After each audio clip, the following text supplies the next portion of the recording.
And we have a liftoff. The Skylab lifting off the pad now, moving up. Skylab has cleared the tower.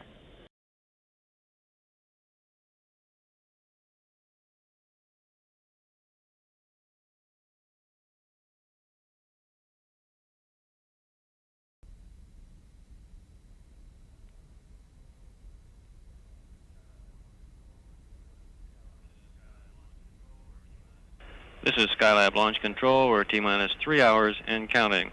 Counting for the launch of Skylab 1, still aiming for a liftoff time of 1:30 p.m. Eastern Daylight Time. We do have one built-in hold or planned hold period. That comes at the T-minus 2 hour mark, and it's for 1 hour's duration.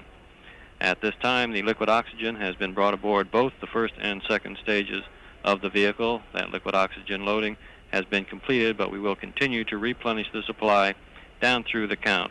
This is continued down to the terminal sequence in the count, at which time it's automatically shut down when the stages are pressurized. Liquid hydrogen, the fuel for the second stage, is now being brought aboard. When that fueling is completed, we'll have approximately 272,300 gallons of liquid hydrogen aboard that S2 stage. That's over 1 million liters. George Page, Spacecraft Operations Manager, just announced that at T-minus 2 hours and 45 minutes, the thruster attitude control system jets would fire and jettison the covers which are presently over these little jets. This is on the orbital workshop. The TAC system, as it is called, provides additional attitude control to the vehicle. It also provides a sole control capability for the first 9 hours of the mission and is later available as a backup.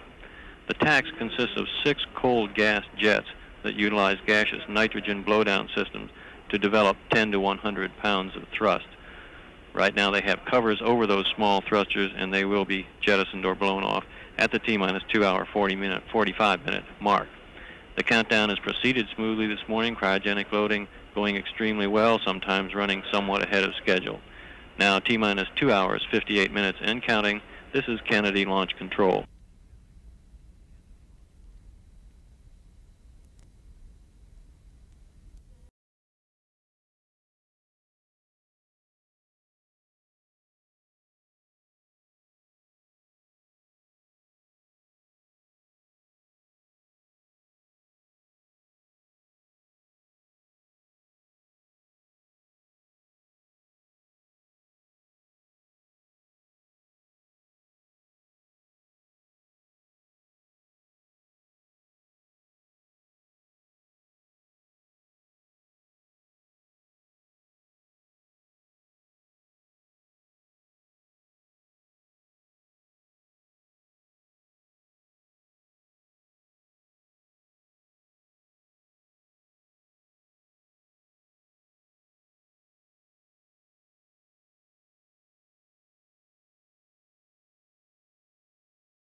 This is Skylab Control, testing on PAO release. Testing 1, 2, 3, 4, 5, 5, 4, 3, 2, 1. Test out.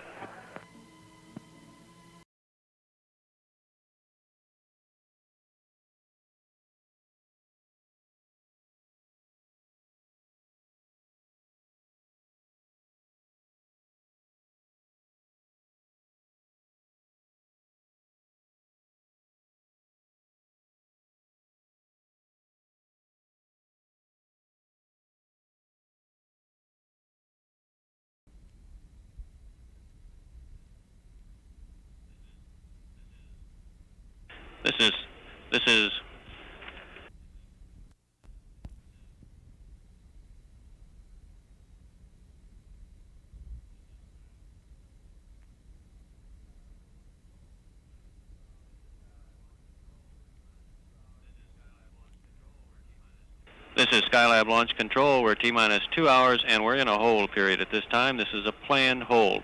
We are actually 3 hours from our planned liftoff time of 1:30 p.m. Eastern Daylight Time. This hold period was planned at this point in the count to take care of any contingencies. These are minor contingencies which might have held up the cryogenic fueling, which has been going on for the better part of the morning.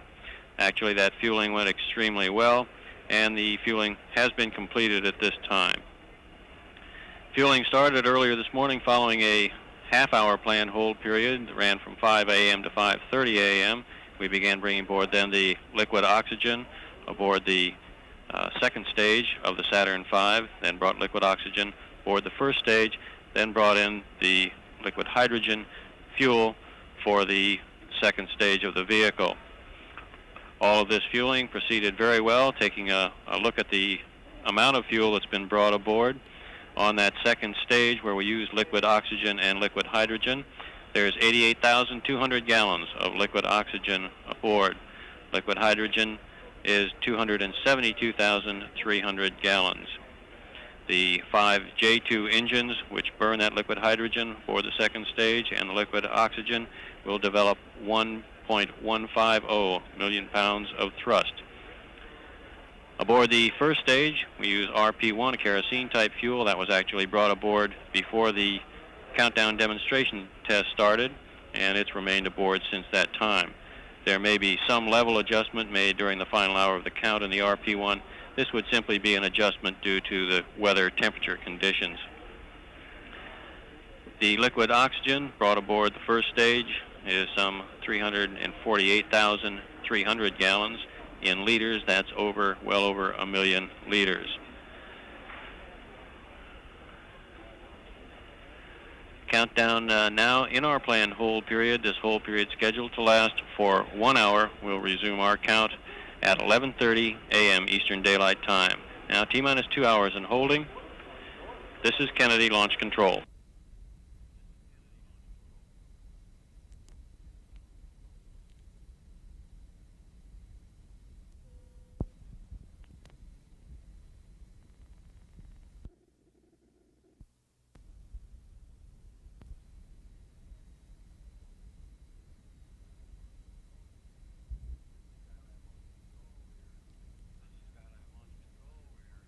This is Skylab Launch Control. We're resuming our count now. T-minus 1 hour, 59 minutes, and counting.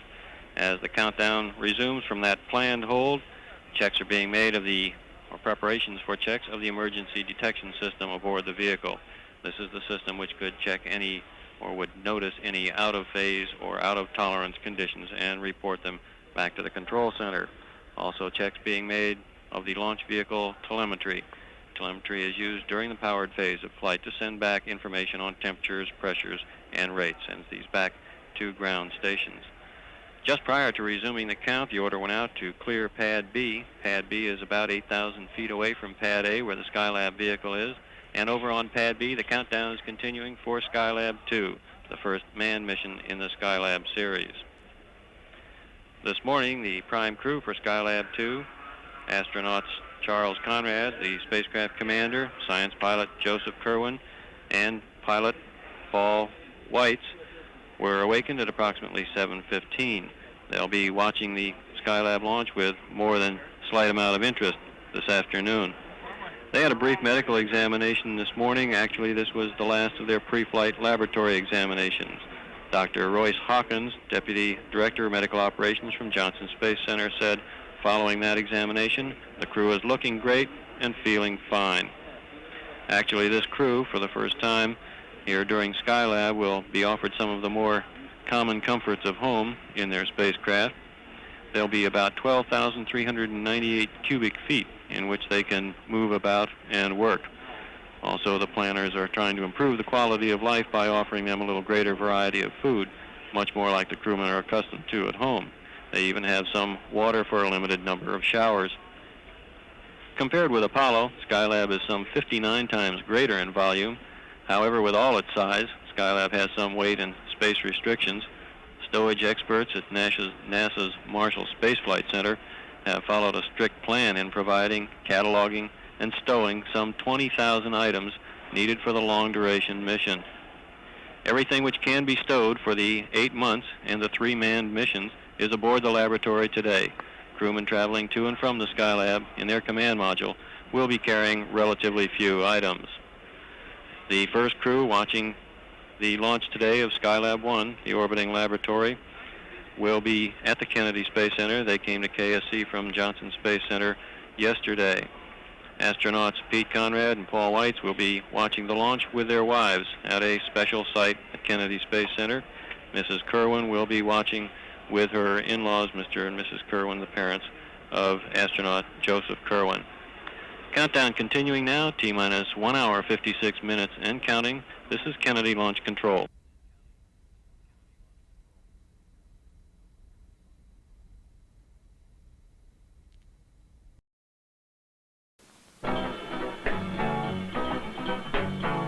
Some of these parts and pieces coming together at the Kennedy Space Center, Florida, have familiar sounding names like the Command Module and Apollo Telescope Mount.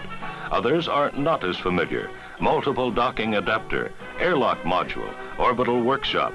From all over the country the pieces came. They are all part of the United States' next manned space mission, Skylab.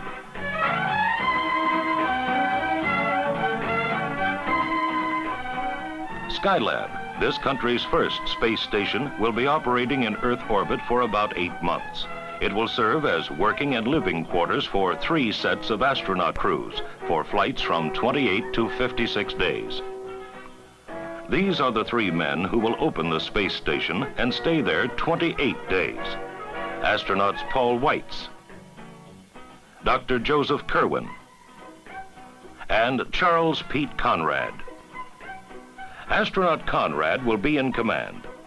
Born in Philadelphia, he is 42 years old and a veteran of 3 previous Gemini and Apollo space flights. Conrad described the sequence of events, including a dual launch. We're going to use both launch pads at Cape Kennedy, pad 39A and pad 39B. And on 39A, we have the orbital workshop on a Saturn V, and it will be launched into orbit unmanned.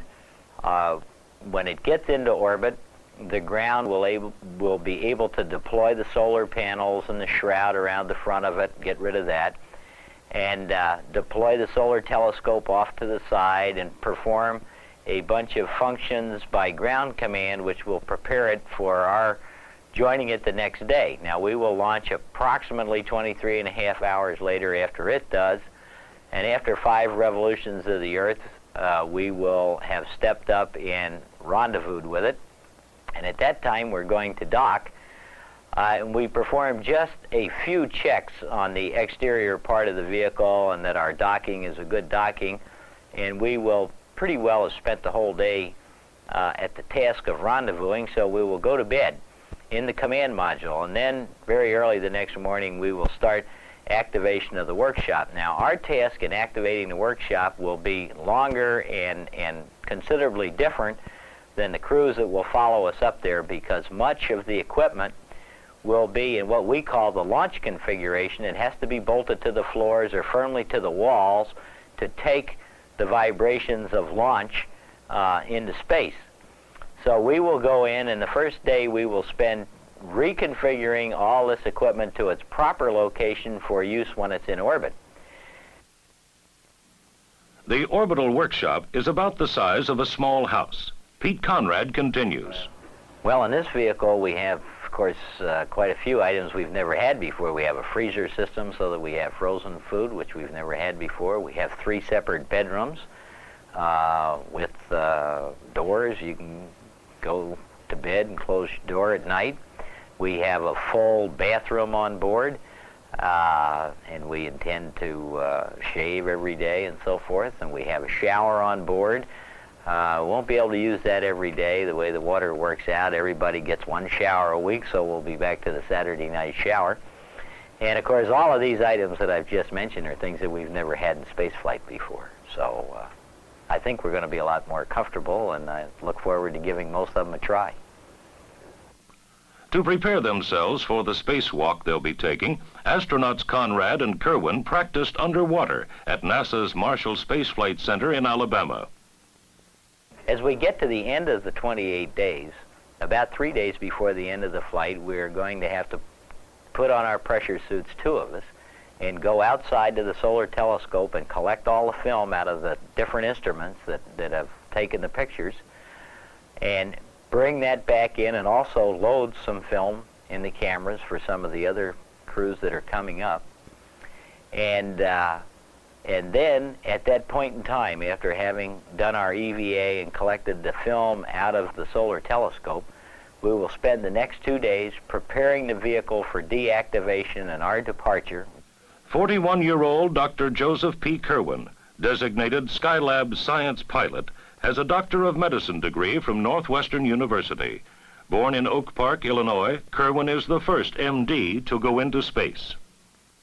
Obviously, the most important immediate thing we need to know is, can man live and work effectively and normally in space for long periods of time? Now, we're like the guys that were examining pilots and aircraft back in 1920 and 1921 and trying to arrive at medical standards for aviators and to protect them from the stresses of high altitude, cold exposure, so on and so forth. We're a supporting role. We need to know what happens to man in weightlessness, whether it's dangerous.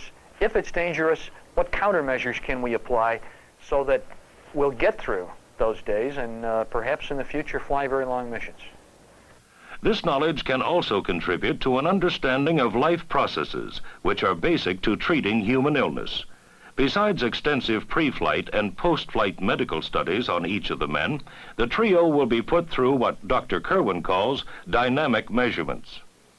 The object of the in-flight measurements is to stress the man, to make him work, to make his body speed up, and then observe how efficiently it does the job. And we have two major experiments like that. One is a bicycle. It's one of those exercise type things, very carefully calibrated. You set it to a workload which you think will stress the individual because it did back on the ground. And then while he's running, you measure everything you conveniently can about him. You measure his heart rate, his blood pressure, you get an electrocardiogram on him, and most important, you measure in great detail the composition of the gases that he breathes out, so that you find out how much oxygen he is using, how much carbon dioxide he's breathing out, and you get from that a rough and ready but very valuable measure of how well this gentleman is able to coordinate his heart, his blood vessels, his muscles, and everything else to do a difficult physical job. The second major in-flight experiment is the lower body negative pressure device, which puts a different kind of stress on the body. Now what you do is you enter feet first into a garbage can kind of a thing, up to your waist. And you wrap a seal around your waist to make it airtight, and then with a vacuum hose you suck the air out of the garbage can. This causes negative pressure on the lower part of the body, the veins expand, and blood is trapped or pooled in the lower half of the body, where it's not effectively used by the circulation. This is our clever way of simulating gravity while we're in weightlessness, because if you stand upright for a long period of time, like soldiers on a parade ground, your blood does tend to pool this way in the lower part of your body, and frequently people faint. This is why people faint in crowds. How a man responds to a carefully measured stress of this kind is a good indication of how well his blood vessels and his heart can adjust. The people on the ground will be keeping a watchful eye on the crew, sometimes even as they sleep. This sleep monitoring cap, for instance, allows brainwave measurements to be made without wires being fastened to the head. The actual sleeping arrangements are rather unique, as astronaut Kerwin describes. Sleeping arrangements look different, and we always show them to visitors in the trainer as an example of the fact that you've got to think weightless. You've got to think of the fact that once you're in space, the rooms all get bigger because the walls and the ceiling now become just as useful to you as the floor. And they say, will it be distracting? And I say, I don't know because I haven't been there, but the guys who have say, yes, it's very distracting for a few days, and then you get used to it and you don't really think about it anymore. What our sleeping arrangements are is we have 3 little cubicles side by side, and in each of these cubicles, which is the standard 6.5 feet tall but very narrow, you have a sleeping bag essentially on an aluminum frame, and the only way to put it was straight up against the wall. I think that once you're in the sleeping bag, and by the way, you have to get in the sleeping bag through a hole in the neck of this blanket. It's a very interesting arrangement. You sort of, Coke bottle yourself in there and you're all snug. Then you have your little reading light on your right, and you have your little speaker box that you can talk to the ground if they call you. You don't have room service. If you want to get a sandwich in the middle of the night, you got to do that yourself. Looking at the Earth's resources from space will be a major part of every Skylab mission, a chance to survey everything from crops to schools of fish in the oceans, timberlands to mineral deposits.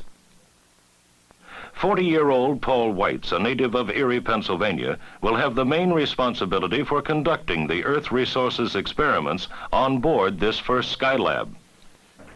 The Earth Resources Experiments package is a group of 5 sensors which we're going to use to look at the Earth to gather data. With these 5 sensors 15 times during our flight. With that, the data is collected on board on magnetic tape, is brought back, and later reduced and analyzed here on Earth. Through it, we hope to a myriad of things that we're going to find out. First off, we're going to find out how does the package perform as a package. In other words, did we pick the right mix of experiments with which to do the job? Now, for example, some of the things are the states of health of foliage of different types, whether they be crops, trees, grasslands, pasture, what have you. Hopefully, can we determine the depth of snow in a given region? Can we determine how fast the snow is melting at the rate of melt runoff, such that downstream stations can be advised of when to open the gates on dams to predict how much water is coming down to help minimize flooding? Can we trace thermal currents in the ocean or the Gulf of Mexico? Can we even can we spot schools of fish? Can we determine where underground sources of water are located, and many other really practical applications. Some 8 solar telescopes on Skylab will be aimed toward the sun, a vantage point that no one has ever had before. With solar power already being discussed as a possible means of easing our energy crisis, the solar physics studies take on added meaning and importance.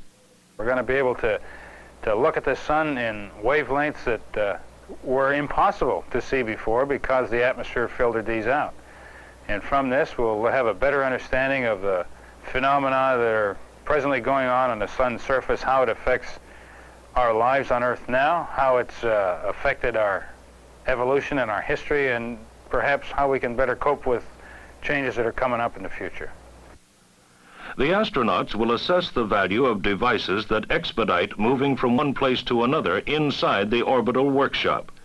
Here, astronaut Paul Weitz practices using one such device.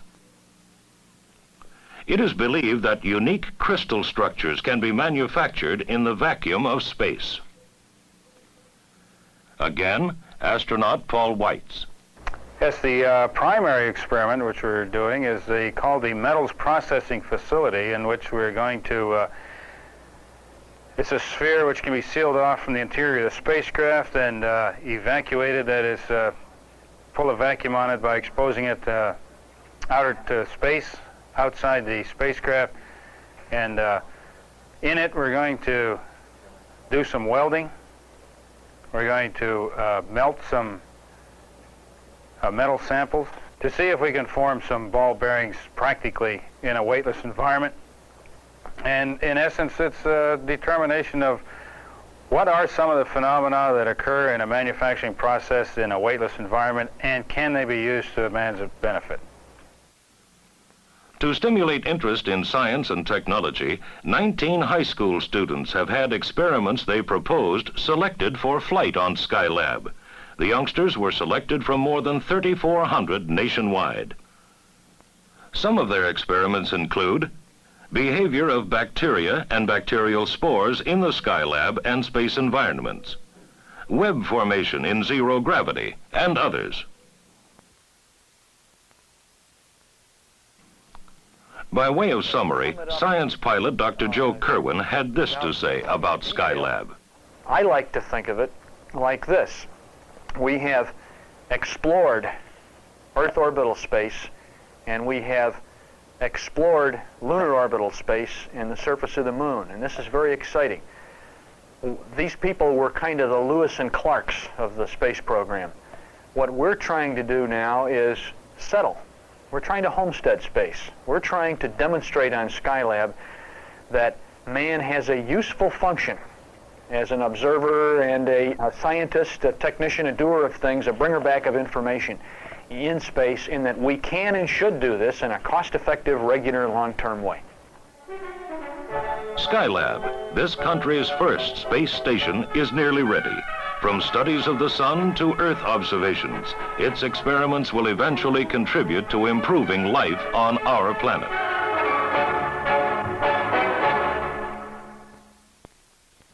This special report brought to you by NASA, the National Aeronautics and Space Administration.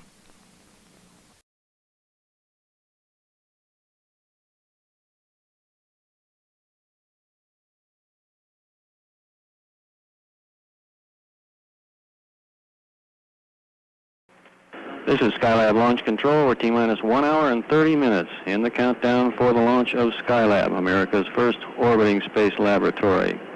At the T-minus 1 hour 30 minute mark, a simulated first motion signal was sent to Houston Flight and to the Air Force Eastern Test Range. This signal, of course, is generated by the first motion of the vehicle. Down at the end of the countdown, this is a simulated test to ensure that that signal is being sent to Houston and to the range. Houston and the range then will start their plus time clocks on this signal.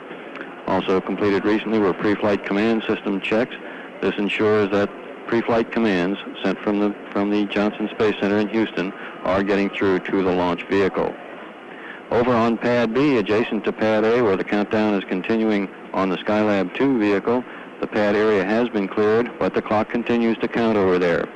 The clock will continue counting until 1:15 p.m. today. At that time on Pad B, on the SL2, or first manned mission launch, they'll go into a planned hold period. Now that hold period is planned for 15 minutes, but will vary depending on the exact launch time here at Skylab 1. As soon as Skylab 1 is launched, that will be picked up. The clock will be picked up for Skylab 2. They'll be holding at the T-minus 22 hour and 15 minute mark in their countdown. There is actually two planned holds in the remaining part of that count. There's a 1 hour and 13 minute hold planned at the T-minus 3 hour and 30 minute mark tomorrow in that countdown. That hold will be used also to adjust the clock to the orbiting laboratory. Once again, at the 15 minute mark, there will be a short hold, this time for just 2 minutes, and that hold also will be used to adjust the time clock and the countdown to the position of the orbiting laboratory. The weather for today's launch continues to look good. Actually, the weather is clearing considerably since earlier this morning when there was considerable cloudiness. Clouds now are broken over the launch pad area. A few scattered clouds is all there are in the area. Winds from the southeast at 10 knots. Temperatures at launch are expected to be approximately 80 degrees Fahrenheit. The countdown continuing to move smoothly, actually running somewhat ahead of schedule at this time. T-minus 1 hour, 27 minutes and counting. This is Kennedy Launch Control.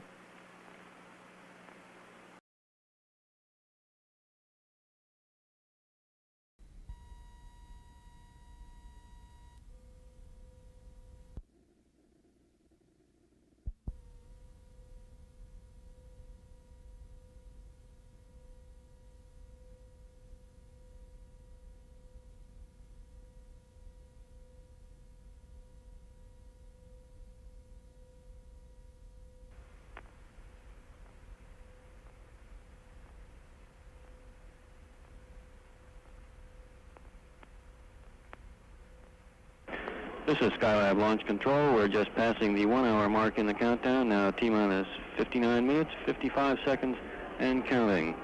Underway at this time are checks of the C-band beacons aboard the space vehicle.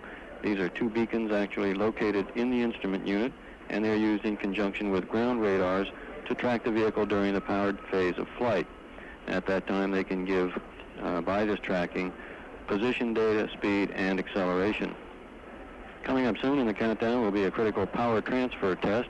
Up to this point, the vehicle has been receiving power from the ground to conserve on the batteries which are located in the vehicle.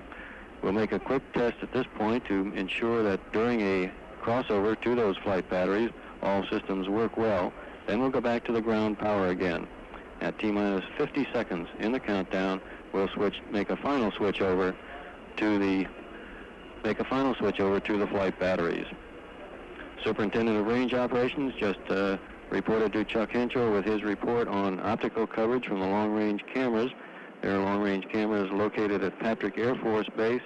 That camera is expected to give 100% coverage. At the Cape, 90% coverage, and as we move north, the bad weather, which was over the Cape area this morning, appears to have settled in around New Smyrna and Daytona.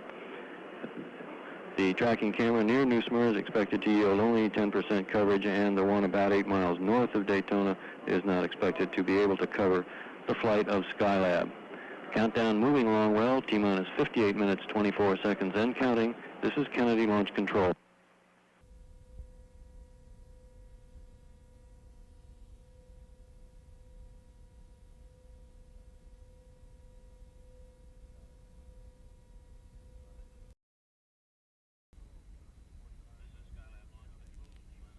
This is Skylab Launch Control, T-minus 45 minutes and counting. Coming up shortly in our countdown will be checks of the Range Safety Command receivers. These receivers are part of what's called the secure range safety systems aboard the launch vehicle. A range safety officer could terminate the flight of Skylab if it should become erratic by initiating the emergency engine cutoff or, if necessary, the propellant dispersion command. These systems are located on each stage of the Saturn V, and the receivers, 2 in each stage, receive the signal from the range safety officer and send them through the proper channels to perform the propellant dispersion. Also coming up, as mentioned earlier, will be the very critical power transfer test. Underway right now are checks of radar beacon number 1. Radar beacon number 2 has been checked out okay. Superintendent of Range Operations just checked in with Chuck Henschel, the test supervisor, reported that the Kennedy Space Center area is clear for launch at this time. Weather also continues to look favorable, actually clearing some clouds in the area. Winds from the southeast at 10 knots. Temperatures expected to be about 80 degrees Fahrenheit at launch time. The astronauts for the first manned visit to the Skylab are watching the launch today from a special site here at Kennedy Space Center. The crew commander for that flight, Pete Conrad, and Paul Weitz, the pilot, are watching with their wives and with Joseph Kerwin from a special site. Mrs. Kerwin is with the parents of astronaut Kerwin, watching from a different site, but also on Kennedy Space Center.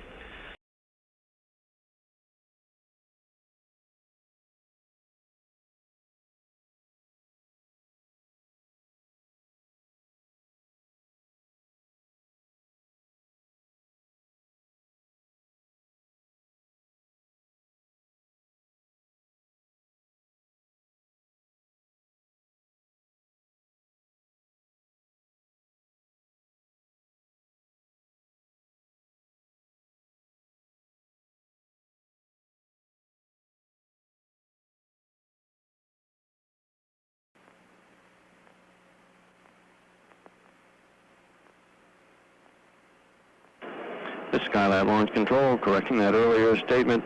NASA Administrator James Fletcher in the firing room at this time. Administrator Fletcher will continue to watch the rest of the countdown from the firing room and the launch. T-minus 42 minutes, 29 seconds and counting. This is Kennedy Launch Control.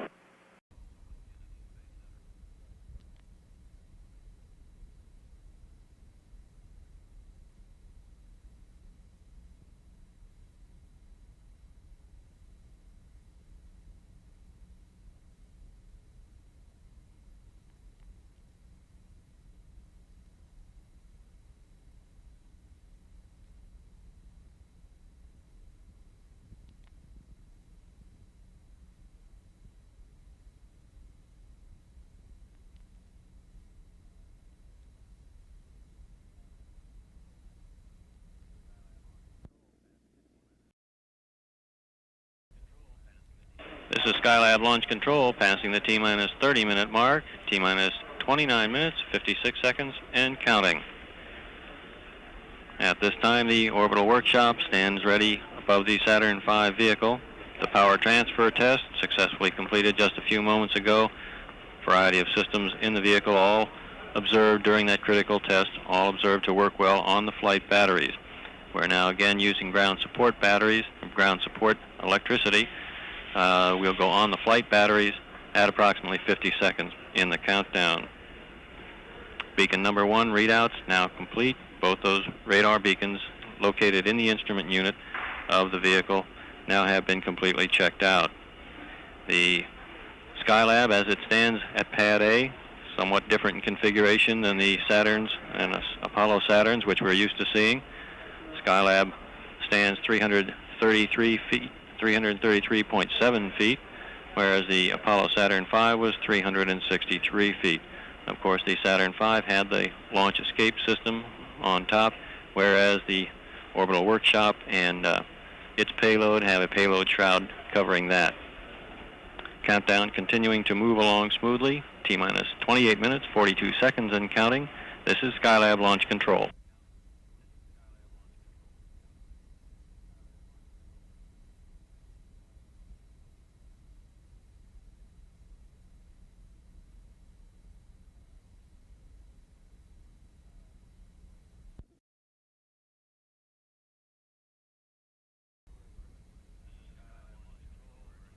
This is Skylab Launch Control. We're at T-minus 15 minutes and counting now in our countdown for Skylab 1 as we continue to aim for a 1:30 p.m. Eastern Daylight Time liftoff. At this time, the S2 or second stage start tanks are being chilled down. These tanks are being chilled to receive the extremely cold liquid hydrogen and liquid oxygen, which will pour into them when there is ignition of the second stage at T+2 minutes and 42 seconds into the mission. We continue to replenish those fuels, the cryogenics, aboard the launch vehicle. They've been fully loaded, but there is some boil-off that occurs. The liquid oxygen is vented to the atmosphere and can be readily seen venting from the vehicle. Liquid hydrogen is vented to a burn pond where it is burned in a controlled manner. It's almost impossible to see the liquid hydrogen burning during the daylight. It burns so purely. The Superintendent of Range Operations just reported in that there is no change in earlier reports of tracking camera coverage. He had estimated at that time that the tracking camera at Patrick Air Force Base would get 100% coverage, at Cape Kennedy 90%, and then diminishing coverage as we move north. Countdown moving along smoothly, T-minus 13 minutes 45 seconds and counting. This is Kennedy Launch Control.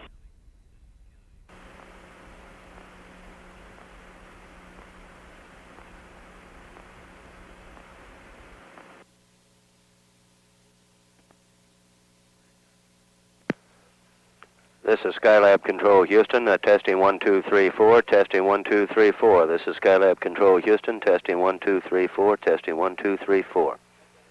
This is Skylab Control Houston, testing 1, 2, 3, 4.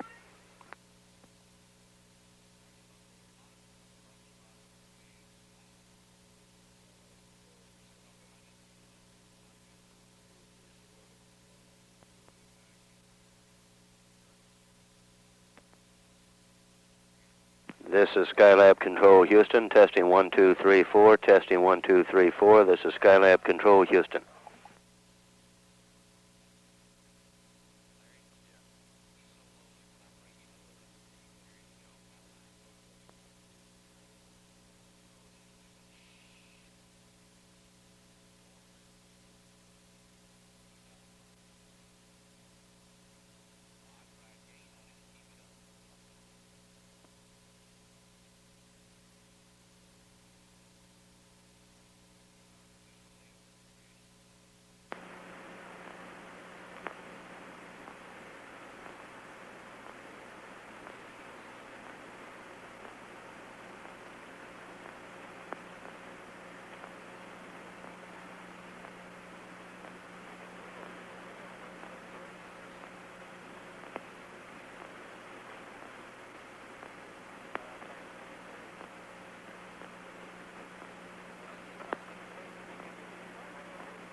Skylab Control Houston, testing 1, 2, 3, 4, testing 1, 2, 3, 4, testing 1, 2, 3, 4.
This is Skylab Launch Control, T-minus 10 minutes and counting, and the countdown continues to run smoothly as it has throughout the morning.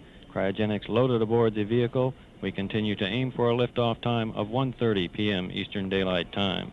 Now T-minus 9 minutes, 45 seconds and counting. This is Kennedy Launch Control.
This is Skylab Launch Control, passing the 6-minute mark in the countdown now for Skylab 1.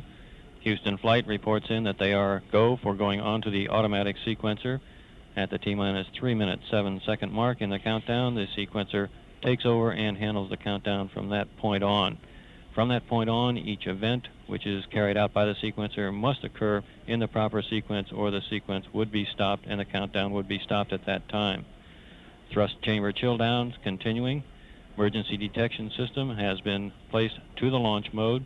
The instrument unit, known as the brains of the space vehicle, is now in the ready position. Various elements of the launch team now reporting into Chuck Henschel, the test supervisor, that they are go for launch. Director of Launch Operations, Walter Caprian, has given his go for the launch, now approaching the 5-minute mark. T-minus 5 minutes, 8 seconds and counting. This is Kennedy Launch Control.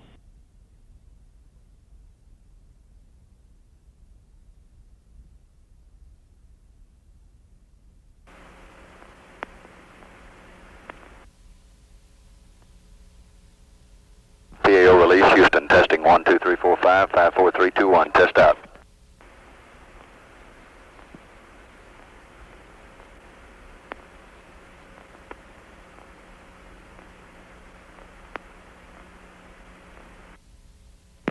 Skylab Control Houston, testing 1, 2, 3, 4, testing 1, 2, 3, 4. This is Skylab Control Houston.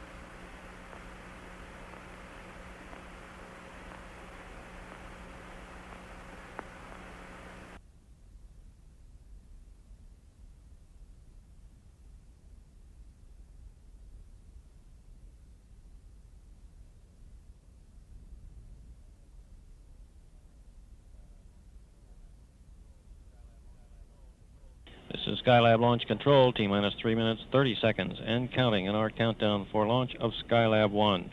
The launch vehicle test conductor, Norm Carlson, just reported to test supervisor Chuck Henschel that they are cleared for launch, indicating they're ready to go on to the automatic sequencer.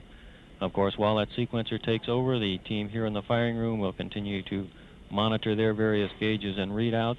They would have the capability of overriding the sequencer if that would be necessary for any reason at all. Firing command is on. We're on the automatic sequencer as we pass now the 3-minute mark.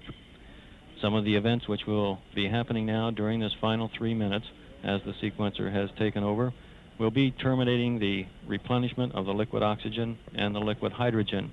We've been replenishing these since the loading was completed earlier this morning. The vents will be closed.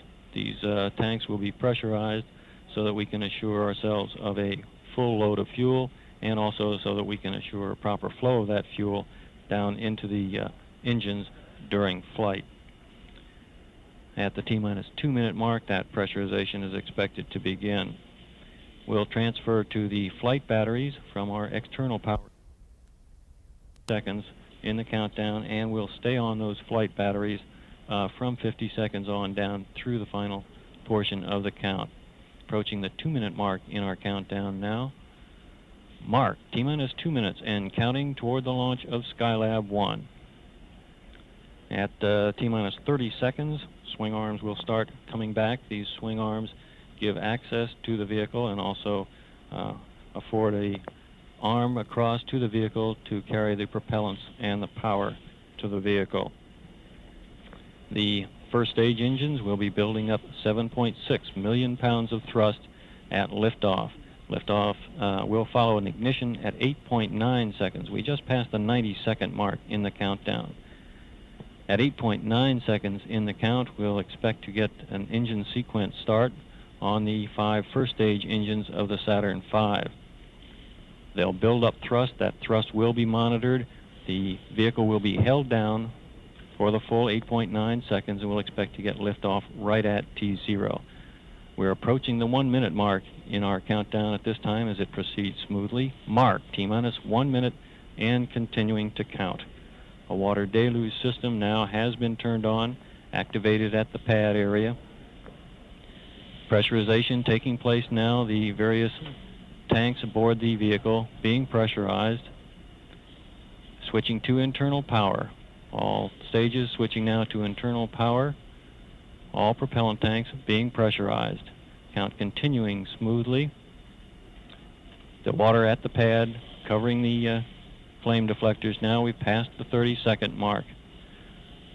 Water also will be coming on to the decks of the mobile launcher at the ignition point. T-minus 20 seconds, and the countdown continues to go smoothly. Guidance release. T-minus 13, 12, 11, 10, 9, 8. We have ignition sequence has started. 6, 5, 4, 3, 2, 1, 0. And we have a liftoff. The Skylab lifting off the pad now, moving up. Skylab has cleared the tower. Houston is now controlling.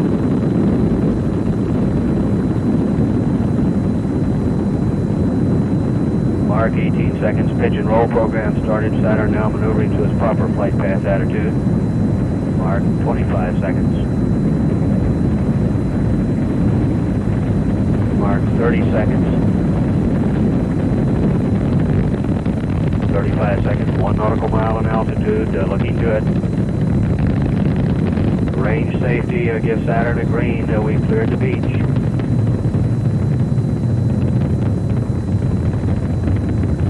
Mark, 50 seconds, 2.5 nautical miles in altitude. Ground display data shows good stable thrust on all 5 engines. Coming up now in 1 minute. Mark, 1 minute. 1 minute, 5 seconds, 4 nautical miles in altitude. Coming up now and create a maximum aerodynamic pressure on the vehicle. 1 minute, 10 seconds. Roll program complete. Pitch profile still in progress.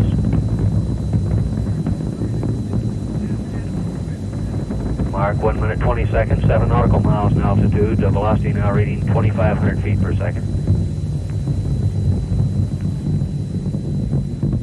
Mark, 1 minute, 30 seconds, pass through max Q, still looking good. Saturn now at 11 nautical miles in altitude, 5 nautical miles downrange. Velocity now reading 3,300 feet per second. 1 minute, 45 seconds, all sources continuing to look good.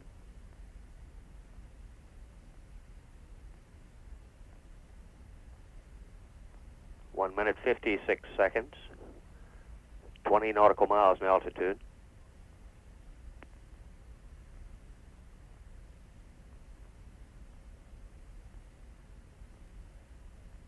Two minutes, 10 seconds.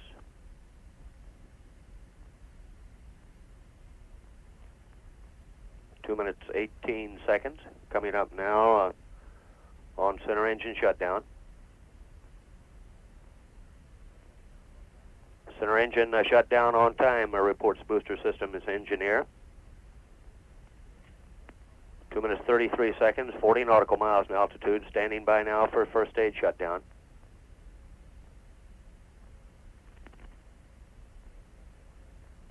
First stage shutdown. Good separation on time.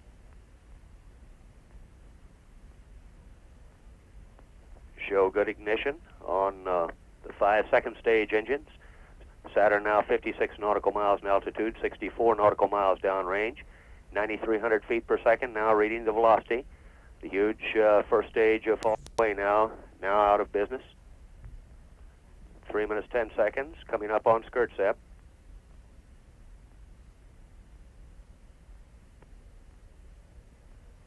The interstage has jettisoned on schedule, the 11,400 pound ring dropping away now from the second stage engines. All sources continuing to look good. Mark, 3 minutes, 33 seconds. The 2 habitability area vent valves are now opened, reports booster, bleeding off nitrogen stored on board pre-launch. We now show Saturn 88 nautical miles in altitude, 124 nautical miles downrange, velocity now reading 11,000 feet per second.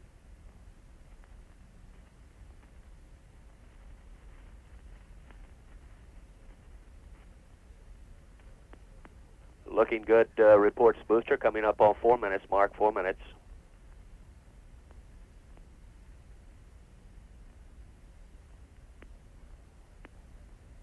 Mark, 4 minutes, 10 seconds. Saturn now 108 nautical miles in altitude, 170 nautical miles downrange. Velocity now reading 11,244 feet per second.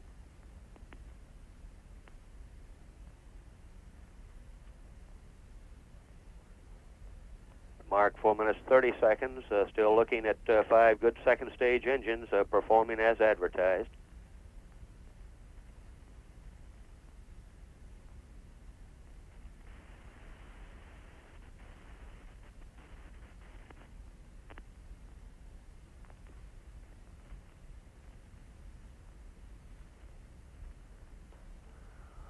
Mark, 4 minutes, 55 seconds. The multiple docking adapter vent valves have closed now at 1.3 pounds per square inch.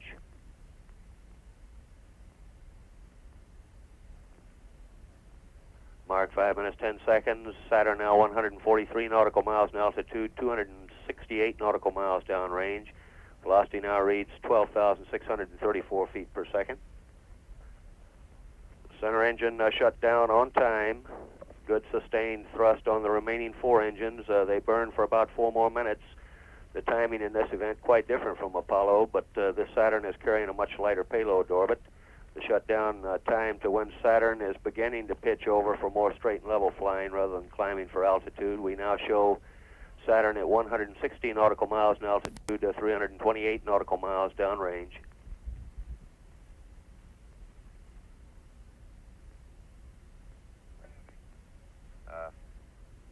Former HOSC, formerly. Mark 6 minutes, 170 nautical miles in altitude to 368 nautical miles downrange. Saturn flight path continues good. Saturn now on course, on time, moving out, headed on its 50-degree azimuth, taking it off the east coast of the United States. We now show Saturn at 402 nautical miles downrange.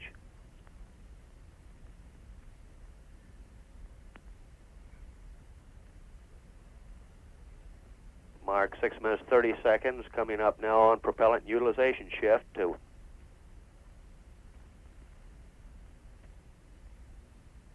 Informer. You're down in the mud there.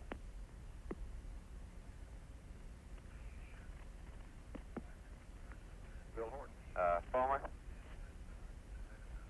I can't Mark 6 minutes 58 seconds, a good propellant utilization shift, giving the desired fuel to oxidizer ratio for traveling further into space.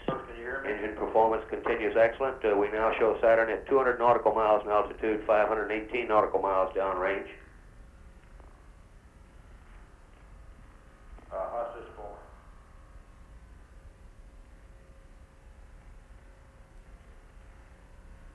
Hostage former.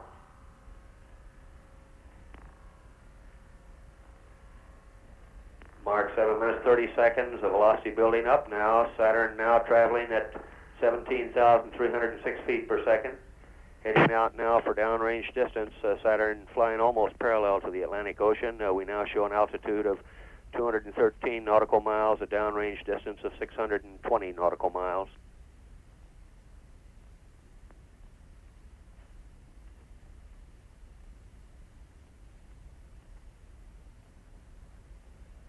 Mark 8 minutes, Saturn now 220 nautical miles in altitude, 667 nautical miles downrange. Velocity now reads 18,753 feet per second.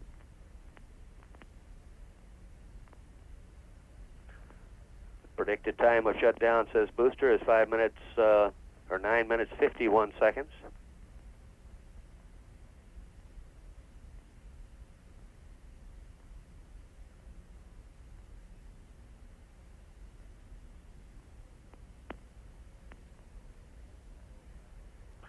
The status check and mission control by Flight Director Don Putty, a go-no-go for committing the Saturn for passage over Europe. Given a green on this go-no-go. This being passed along to the range safety officer. Now show 8 minutes 55 seconds, 231 nautical miles in altitude, 831 nautical miles downrange.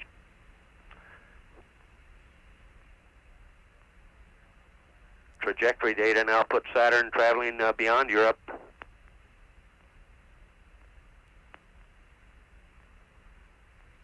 Mark, we're at 9 minutes 15 seconds, 234 nautical miles in altitude, 902 nautical miles downrange. Velocity now reading 22,906 feet per second. Mark, 9 minutes 30 seconds. Shutdown predicted at 9 minutes 51 seconds. Standing by now for S2 shutdown. We presently show an altitude of 236 nautical miles now on Saturn.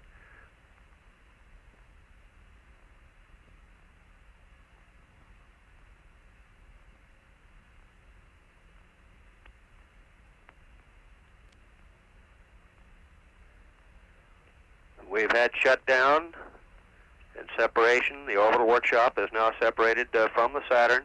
It's now on station, ready to deploy its solar arrays, telescope mount, meteoroid protection. shield, which will make it an acceptable scientific laboratory for the astronauts for the next 8 months.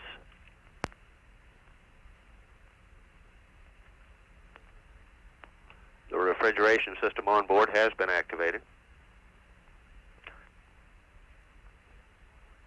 Sequentially, everything going right on schedule at this time.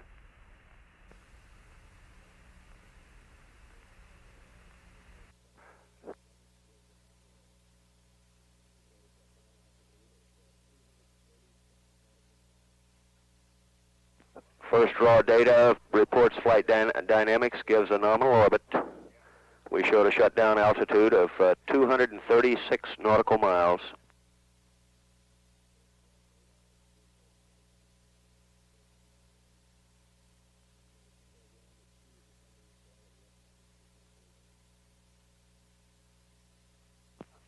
Mark 11 minutes 50 seconds. Time base 4 has started. This is the instrument unit program, which keys the timing for all of the upcoming sequential events.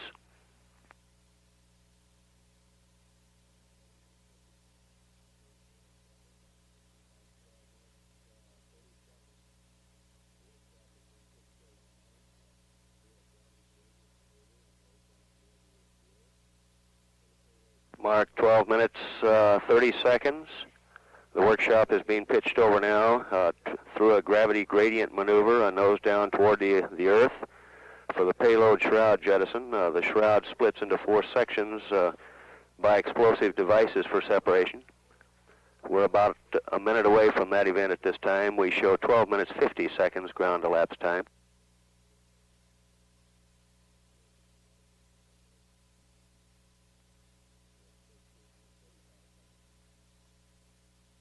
Hatches have been pulled for the shroud jettison.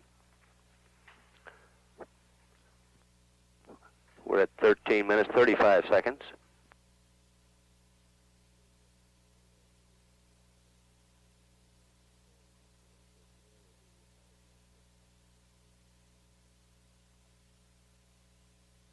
Mark 13 minutes 50 seconds after the shroud is jettisoned. The next event to occur will be the Apollo telescope mount deployment. Mark, we're at 14 minutes, standing by, continuing to monitor. This is Skylab Control, Houston.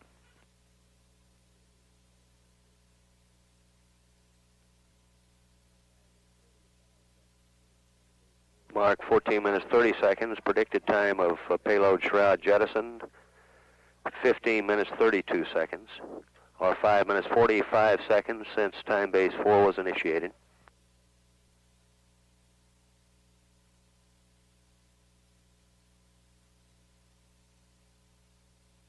Mark, we're at 15 minutes now, ground elapsed time. Mark, 15 minutes, 27 seconds. Booster reports shroud has jettisoned. Shroud has blown away at this time. The next event to occur will be the deployment of the Apollo telescope mount.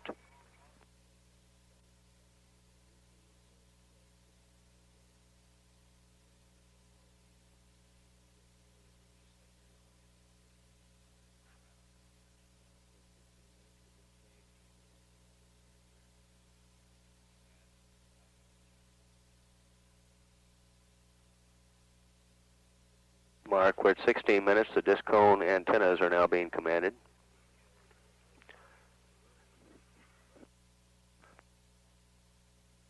Mark, 16 minutes, 10 seconds. Should be pulling the latches shortly for the Apollo telescope mount deployment.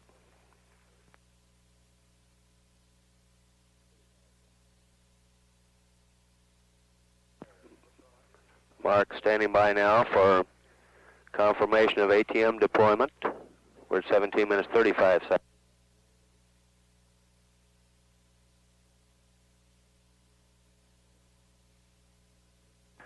The deployment motors for the Apollo telescope mount now running.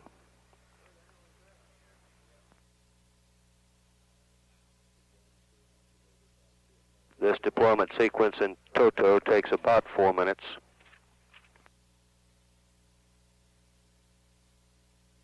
Deployment being activated by 2 Apollo telescope mount motors, which are presently running.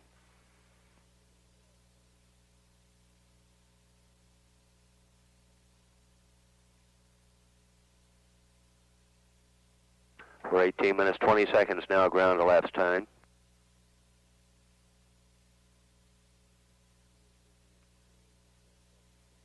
The booster now being maneuvered to a solar inertial attitude.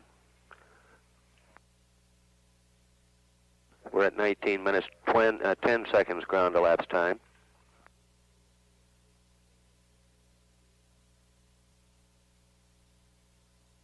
Mark, 20 minutes ground elapsed time. We should be less than a minute away now from deployment.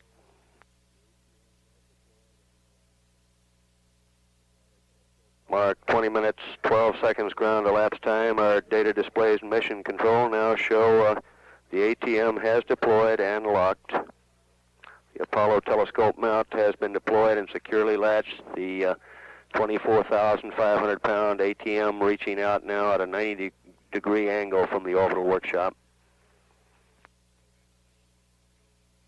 We're at 20 minutes, 35 seconds. We've had confirmation via data here in mission control that the ATM has deployed and latched.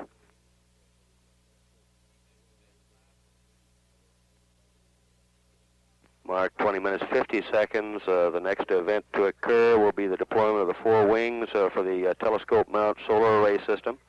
We're standing by now for that deployment.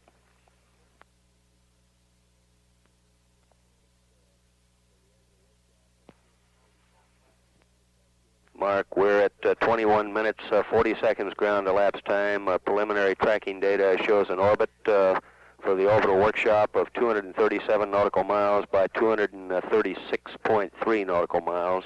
Near circular, we repeat, 237 nautical miles by 236.3 nautical miles.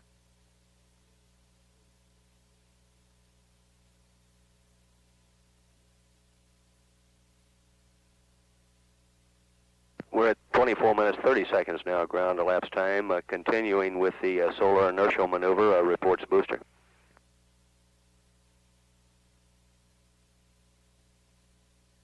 "25 minutes, ground elapsed time.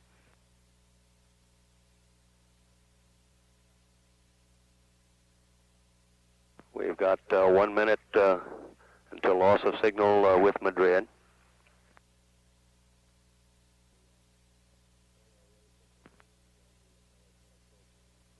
Mark, we're at 25 minutes, 45 seconds. The deployment motors have been turned on. The solar array system wings on the Apollo telescope mount are now extending.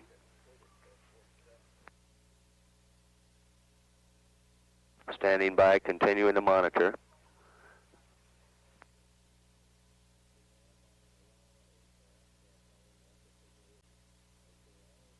Mark, we're at 26 minutes, 30 seconds, under acquisition now by an Araya aircraft following loss of signal with Madrid. Okay, all 4 Apollo telescope mount solar array wings are out and securely locked.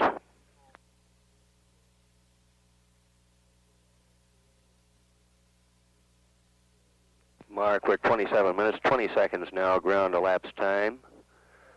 The Apollo telescope mount has been deployed and securely latched. The solar array system for the telescope mount, the 4 wings have been deployed and securely locked. The next thing we should be seeing in mission control will be receiving telemetry data from the telescope mount, and this should occur within the next several minutes. We're presently receiving data through an Araya aircraft beyond Madrid tracking station.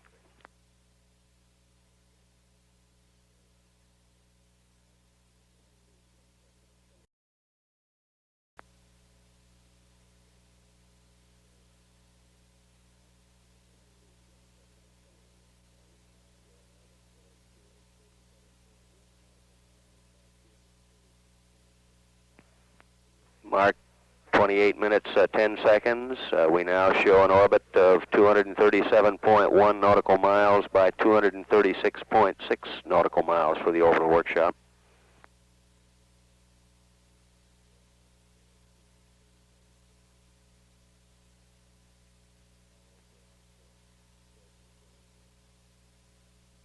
Mark, 29 minutes, 20 seconds. We've had some dropout in data from the Araya aircraft presently showing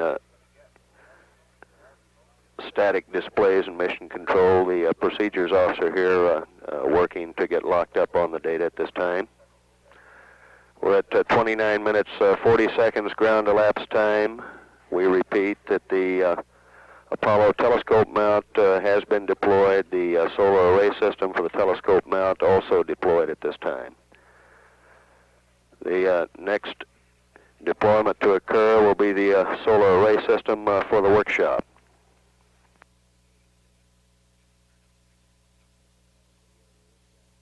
Mark, 32 minutes ground elapsed time. We presently show an orbit of 237.1 nautical miles by 236.8 nautical miles for the orbital workshop, now on its first revolution.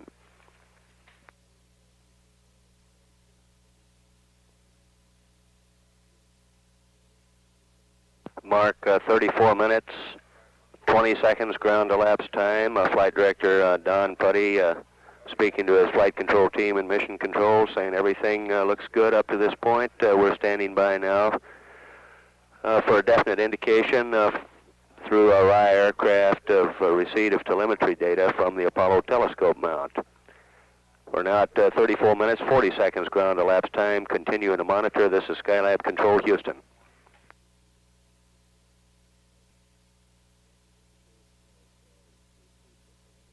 Skylab Control, Houston, at 36 minutes ground elapsed time, still standing by for definite indication of receipt of telemetry from the Apollo telescope mount. Following this, we will see the deployment of the meteoroid shields and the deployment of the solar array system wings aboard the workshop.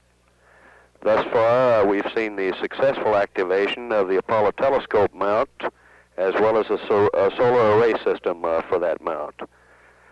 We're at 36 minutes, 35 seconds, continuing to monitor. This is Skylab Control, Houston.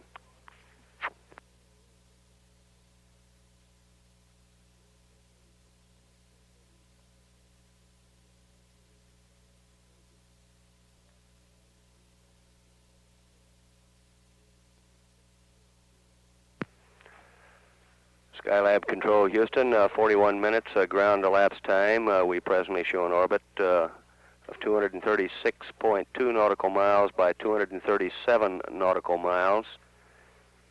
We are some 12 minutes, 26 seconds away now from acquisition by Carnarvon, at which time we should be able to verify telemetry being received from the Apollo telescope mount.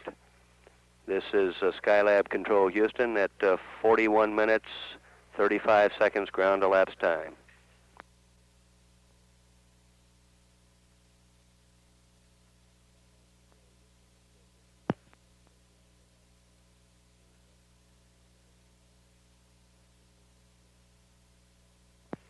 Skylab Control, Houston, at 53 minutes ground elapsed time. We're less than a minute away now from acquisition by Carnarvon tracking. We'll keep the line open, stand by, continue to monitor. A quick status check in mission control by Flight Director Don Putty led him to say everything looks super good so far. We presently show an orbit based on increased tracking data of 236.5 nautical miles by 236.2 nautical miles. Standing by, continuing to monitor. This is Skylab Control, Houston. We are now acquiring data through Carnarvon.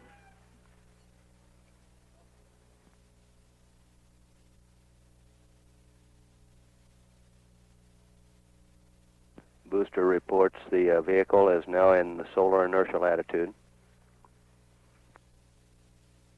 We are now receiving telemetry data from the Apollo telescope mount. The environmental officer reports the data receiving looks good.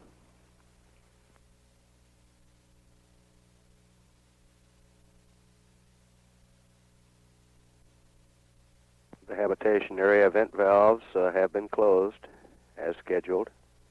We're now at 55 minutes ground elapsed time. This is Skylab Control, Houston.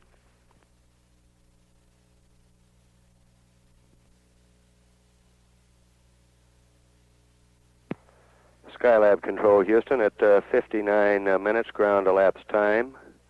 We have no confirmation yet on the deployment of the airlock solar array system. We'll stand by and continue to monitor at 59 minutes ground elapsed time. This is Skylab Control Houston. Skylab Control Houston at 1 hour 4 minutes ground elapsed time. We're less than a minute away now from acquisition by Honeysuckle. This will be a very short acquisition time, some 1 minute and 11 seconds. Following Honeysuckle, the next station to receive data will be Texas, and that would be 30 minutes, 30 seconds from this time. We're now at 1 hour 4 minutes ground elapsed time, continuing to monitor. This is Skylab Control Houston.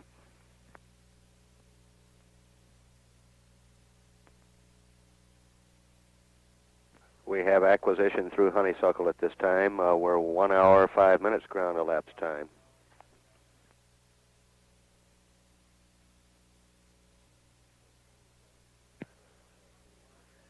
Skylab Control Houston at 1 hour 7 minutes ground elapsed time. We've passed out of station contact with Honeysuckle at this time. The next station to acquire will be Texas at 27 minutes 42 seconds from this time. We've still received through data no definite indication on the airlock solar array system deployment. However, this pass, as well as Carnarvon, was through darkness, and the sun will be the first definite way of giving an indication as to whether or not the airlock module solar array system has been deployed. We would expect to take a good hard look at this through our first stateside pass. We're now at 1 hour 7 minutes ground elapsed time. This is Skylab Control Houston.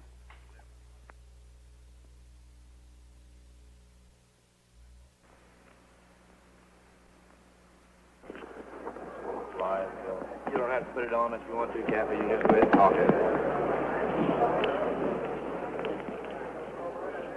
Okay, stand by. Ready to go? Okay, Yeah. Are we live? Yeah, we're here. Hello, there's no question. Okay, I think we're ready to begin the post-launch conference here. I have with me Director of Launch Operations at Kennedy Space Center, Walter Caprian. Well, good afternoon, ladies and gentlemen. There really isn't much to tell you about the countdown because it was very nominal. Only a few very minor problems, not even worth reporting, and at no time was there any consideration of a hold and possibly not going on time.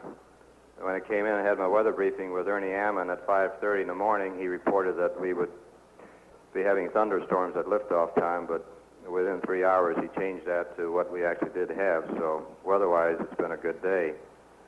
Liftoff occurred 281 milliseconds late. S1C center engine cutoff came 0.3 of a second early. First S1C outboard engine cutoff occurred a half a second early. Second was 1/10 of a second late. S1C S2 separation was 0.42 seconds early. S2 ignition was 1.71 seconds early.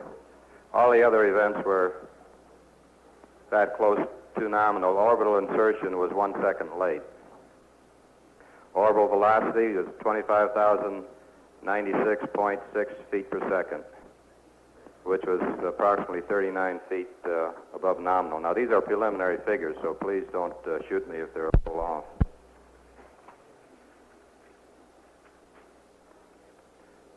And I think you were probably following over the flight director's loop the sequences of the cluster deployment.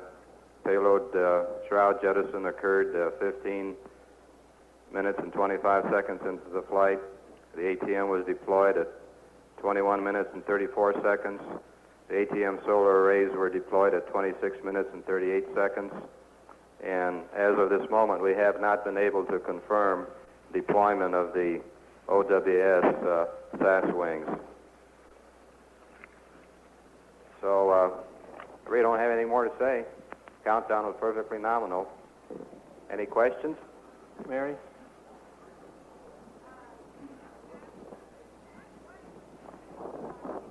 Wings, I understood that they had been deployed, then they said it hadn't been confirmed, then they said they were waiting for honeysuckle, then they said they were waiting for Texas. I'm very confused. They were having trouble with data dropout, and I guess the quality of the data isn't good enough to really confirm it definitely, and I guess we just have to wait. Well, do you think you have a problem or not? I don't know. With the data just wasn't good enough to confirm it, so... No, but you don't have any indication of a problem, do you? No. You just don't know, is that it? We just don't know. Okay. When will you know? When will you know? See, when it comes over the States, when is that going to be? I'm not sure yet. We'll get it. The next pass over the States. How I guess. We'll have commentary coming during that time, so they'll be updated on it. Excuse me. What's been planned for the remaining Saturn V rocket that's in mothballs right now? The plan for the remaining Saturn V rockets at this moment is not to fly anymore. Down here, front. What's the weather position about tomorrow's launch? You've now got a fixed window, 6 to 6:10, haven't you? The weather forecast for tomorrow at the moment is that it will be very similar to what we had today. If anything, it'll be a little better. Yes, back up here again. If you don't get a positive deployment on the SAS wings, will you launch tomorrow?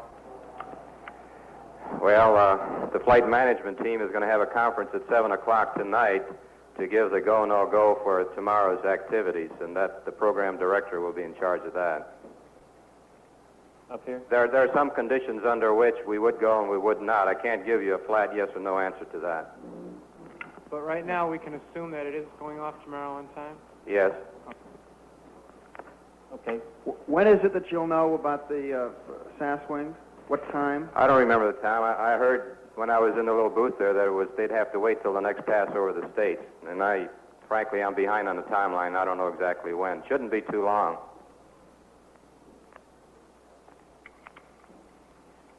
Could you tell us what a SAS wing is, please?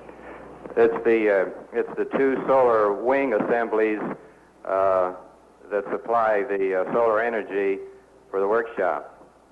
As you know, we have the solar array for the ATM and we have the solar array for the workshop. We're talking about the one for the workshop. Go ahead, Reg.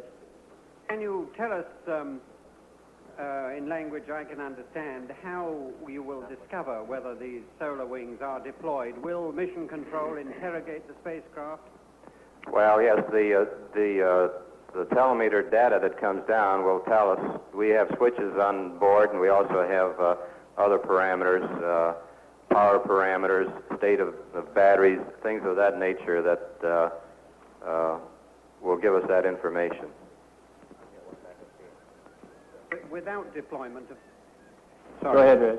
Without deployment of these panels, there is no mission, of course. Without the deployment of the SAS panels, we could not fly the full-blown mission. I think we could fly a reduced mission, and whether we would do that or not, it's not up to me to say. Up here. Where was the Skylab 2 crew during the launch? In the general area. I don't know. They've been relaxing, and they're going to continue relaxing. Their activities for tonight are rather, for the rest of the day, are just to kind of take it easy. They're going to do a little bit of reviewing of their flight plan. I don't know exactly where they were located for the launch. Champ, I can help out a little bit on that, I think. There are two sites that the crews use. Of course, the crew is in quarantine. Primary contacts with them include their wives. Two of the wives were with the astronauts. The Whiteses were together and the Conrads were together. Mrs. Kerwin was with the astronauts' family at a different site. This is for launch. They have returned now to the crew quarters. up here.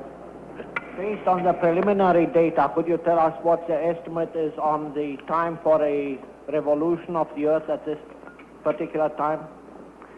You mean what orbit is the? It's best information I have. We achieved 236.5 nautical miles circular, and we were shooting for 233.8, I believe. Over here. Cappy, can you say what parts of the mission would be affected if the SAS wings did not deploy? What specific experiments? Well, I think I'm really not the right one to ask, Sanders, but I think if the OWS SAS array does not deploy, then the mission would be very seriously degraded. You got a mic up here? Yes, when will be the first passover of the Skylab in this area, and will it be visible to the area?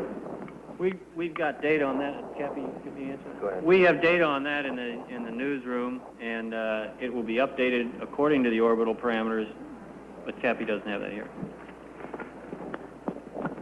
Next to him, sir. Will the spacecraft be visible from the ground at any time, or with what sort of telescopic modification? I understand that there's going to be, at dawn and dusk, when the spacecraft is passing over the given area, there's going to be about a 10-minute period where you should be able to see it with the naked eye. At dawn and dusk only? That's my understanding. Thank you. Mary? You're not coming through, Mary.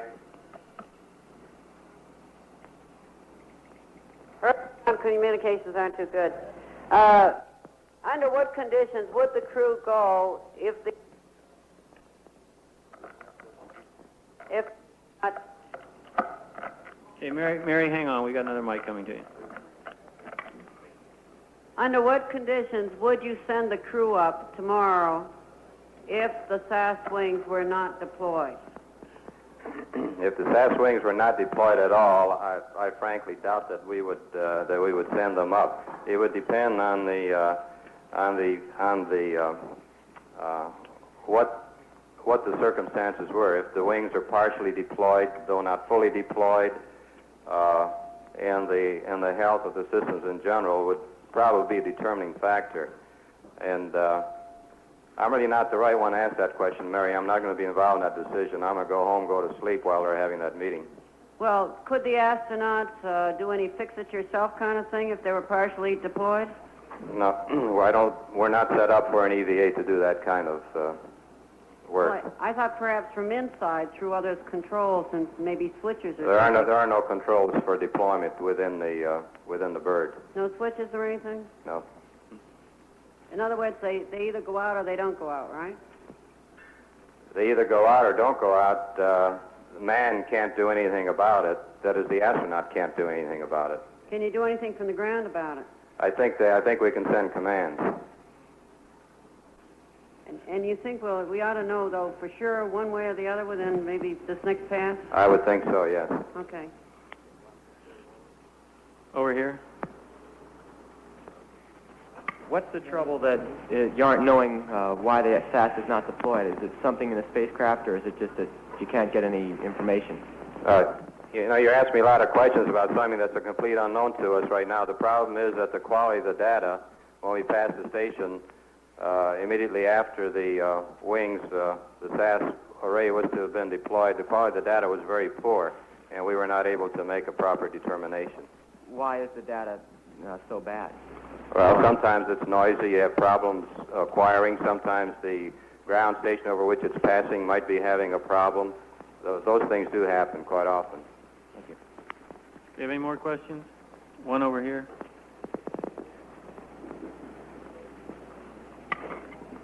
Yeah. What was the cloud ceiling at liftoff? And have you ever had any cleaner Saturn V counts?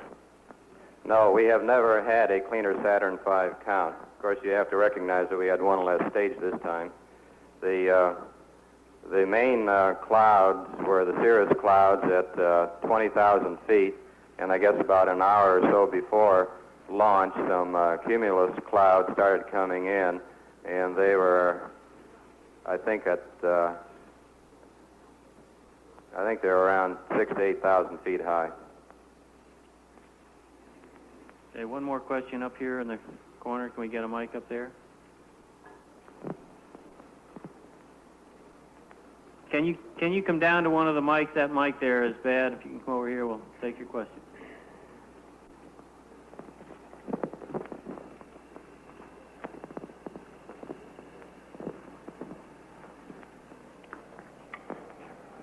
Are any activities planned for the astronauts?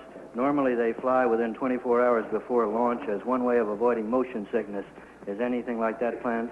It's my understanding that they are not planning to fly before liftoff. I think the mode is just to relax as much as possible. Have any more questions? Thank you very much, Mr. Captain.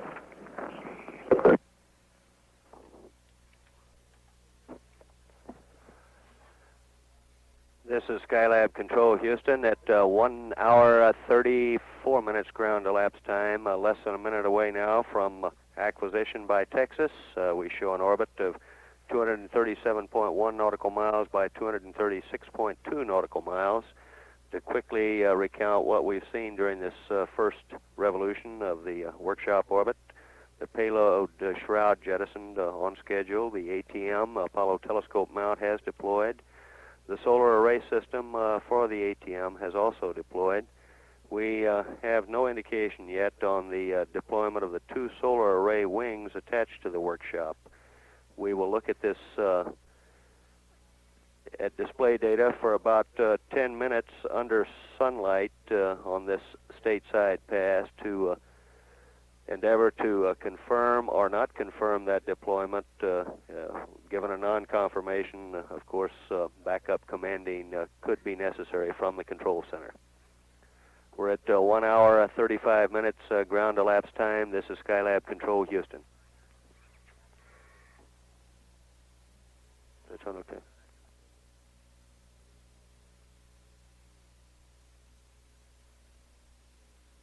Skylab Control Houston, 1 hour 38 minutes ground elapsed time. Flight Director Don Putty talking to the Booster Systems Engineer here in Mission Control. We have no indication of deployment of the workshop solar array system wings. No indication of deployment of those wings. The booster now going through some backup command procedures. We've also had an indication of partial deployment of a meteoroid shield. We're at 1 hour 39 minutes ground elapsed time, continuing to monitor. This is Skylab Control Houston.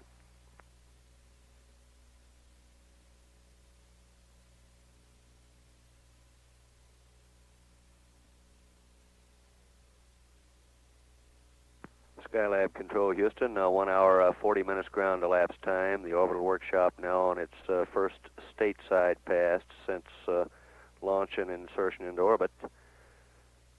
We are presently looking at the orbital workshop solar array system. No indication at this time of deployment. The booster systems engineer here in Mission Control going through backup procedures to issue a command for deployment. Standing by, continuing to monitor. This is Skylab Control Houston.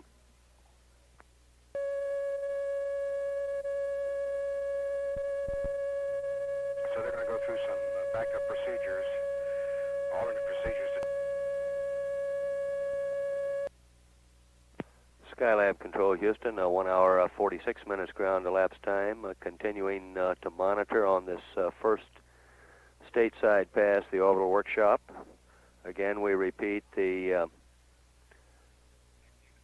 orbital workshop solar array system wings have not deployed. Command procedures are being followed presently on the ground by the booster systems engineer. Standing by, continuing to monitor. This is Skylab Control Houston.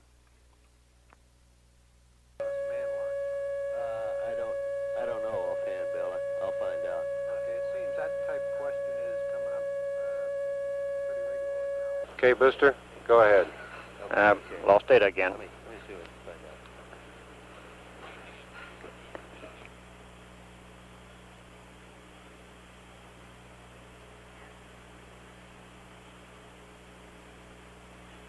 Eagle flight. Go flight. What's the latest time you can go without paralleling here, John, and not violating constraints? I need to do it in Madrid flight. Roger. Network flight. Go ahead, flight. I'm going to need a good pass at Madrid. Hope we'll have it for you there, flight. Roger. We had to, as you know, we switched to the DSC, and we've been having intermittent problems ever since. Yeah, we're sitting there right now, flight, just flushing out IMLs as fast as they'll come out of the machine to the site. Okay, is the We're showing it, flight. primary computer any better? That's what they're checking now, flight. Okay, let's get with it.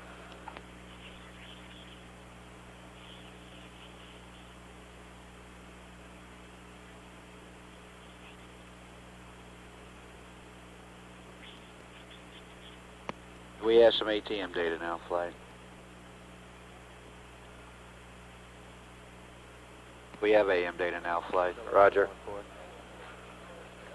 Booster, let's try. Raj, EBW1 charge, mark.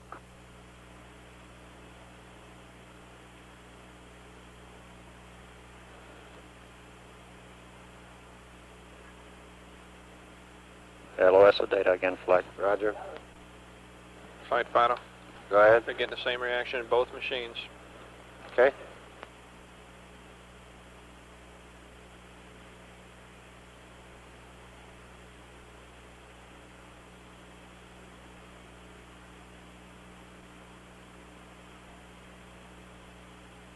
Eagle flight. Go flight. Just in case we can't get this squared away, you better go ahead and get somebody to brief the Madrid side on the paralleling procedures. We may have to go mode 1. Roger, flight.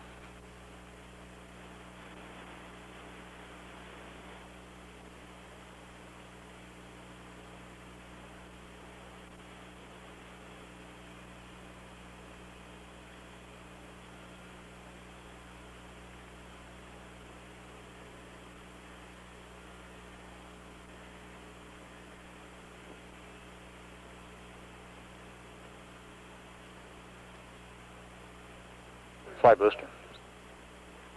Go ahead.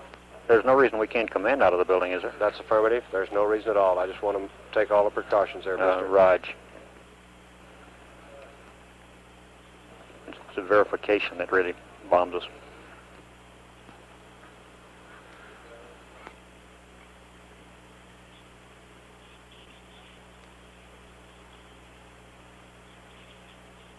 Booster, I don't think we have anything to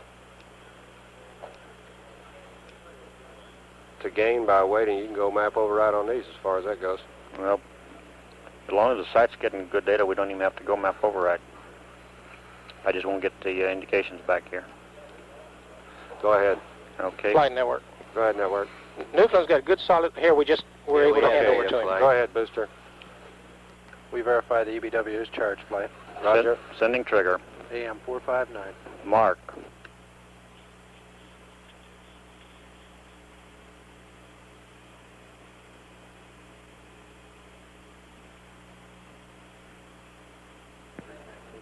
Skylab Control Houston, 1 hour 53 minutes ground elapsed time. Receiving good data now through. And we got a trigger. Booster at this time issuing commands to the workshop. To repeat what we said earlier, the orbital workshop solar array system wings have not yet deployed. Standing by, continuing to monitor. This is Skylab Control Houston.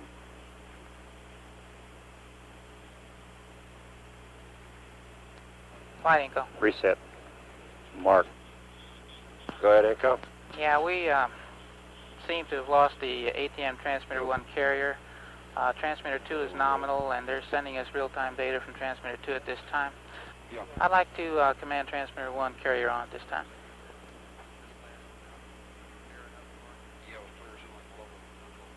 We're now getting data only from transmitter 2? That's affirmative, flight.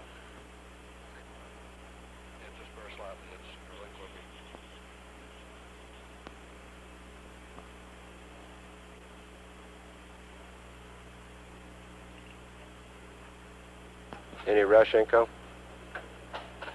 No real rush right now, flight. Okay, let's hold off. Roger. Flight Eagle. Go ahead, Eagle. You may go ahead and brief Madrid, or you... I think we're holding in here.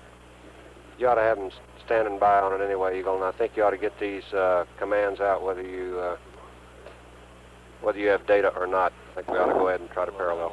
Okay, and I think I should probably just do it from here if I have command capability. If I don't, I'll go mode 1. Raj. Not a good one, no. Okay, yeah, I talked to Kraft and Tyndall. I guess it's a considered opinion that you would be go with the solar array system only. They don't think I should talk too much about that yet over the roof. But I think you might see some modification of flight plan, but I'm not sure. My understanding is power requirements essentially, but not necessarily Yeah. Okay, well that sounds like it's kind of the same. Okay, well let me kind of follow this thing. It's going to be awfully fuzzy. I think you might be able to talk a little about what the workshop panels do, how much kilowatts or whatever they do. Yeah, okay. I'm going to have to look that up. Fly, Eagle. Okay. Go ahead, Eagle. I can go ahead and command anytime. You got to go. Okay.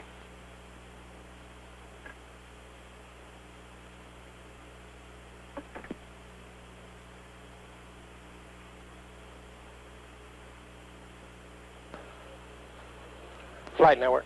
Go ahead, network. We cannot execute a handover to Madrid. Fly, Eagle. Go ahead. Go in mode 1. Roger. You still have command capability flight. You just don't have to know what you did. John, why don't you just go ahead and execute the commands from here in the blind? Did he hand over the uplink? Madrid has the uplink, yes. Roger. Okay, fly.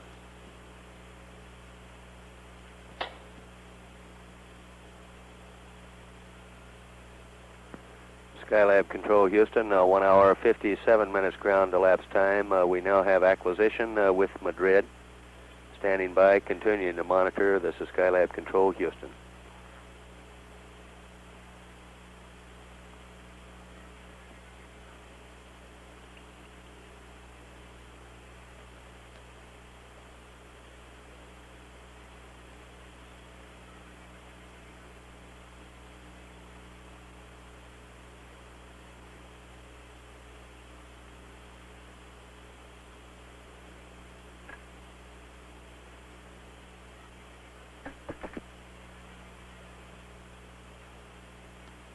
Flight network. Go ahead, network. I'd like to select back over to the original mark.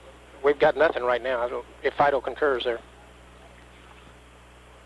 Flight, I concur if he thinks he wants to give it a try. Okay, let's wait till Eagle's done here.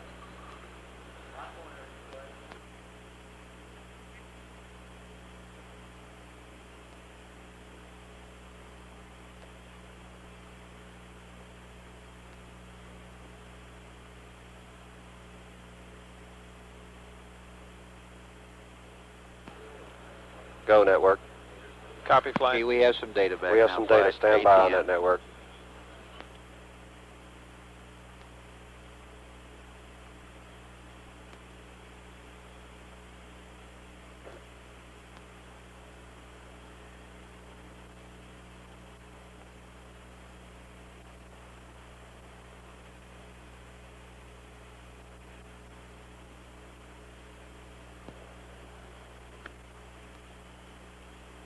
Anyone that might show some static or hung up data should reselect their display. That's been clearing it.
Reevaluate your displays and please drop all non-essential displays at this time.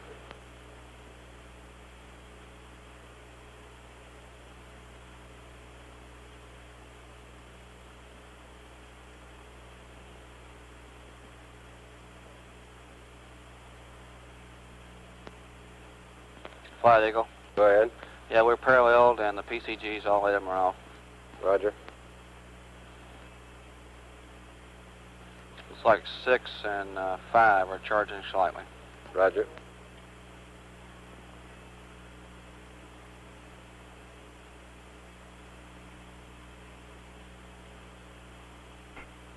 Hello, Donald and Cohen. Go ahead. Bill, this is John. Give me a call at 783-5414. 5414.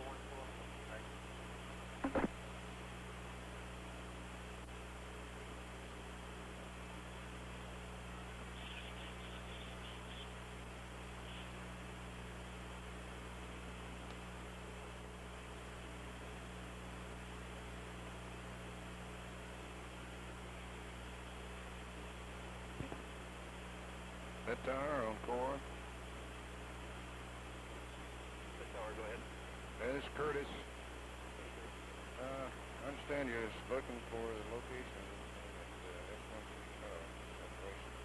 Yeah, right. It's about 54 statute miles up and somewhere around 50 miles downrange, which would put it out not too far away from the beach, out over the ocean. 54 statute. Up. And how many downrange? It's close to the same.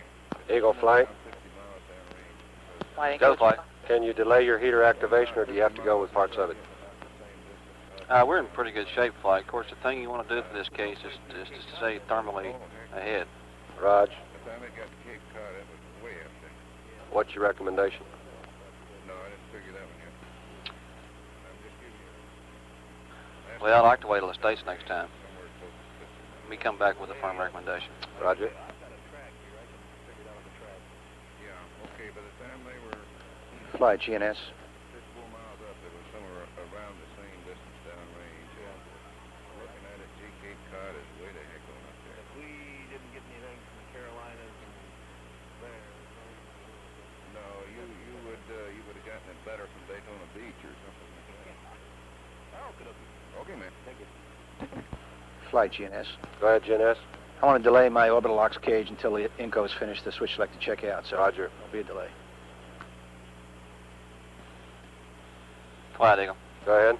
We're only carrying about 2,200 watts. I'd like to turn the radiant heaters on at Honeysuckle, just to stay ahead of the game. Okay.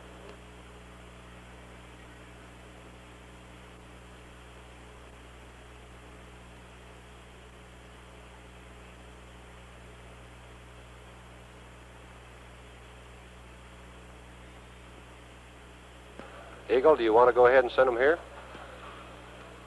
Negative, Flight. We only got a minute left.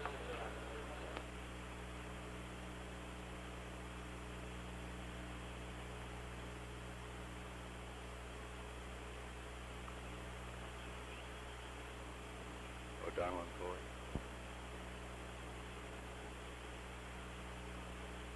I'll be right on. Okay. We're less than 1 minute LOS here, flight to Madrid. Raj. And Eagle Flight, how's it look on the refrigeration shield? Let me check that, Flight. Raj.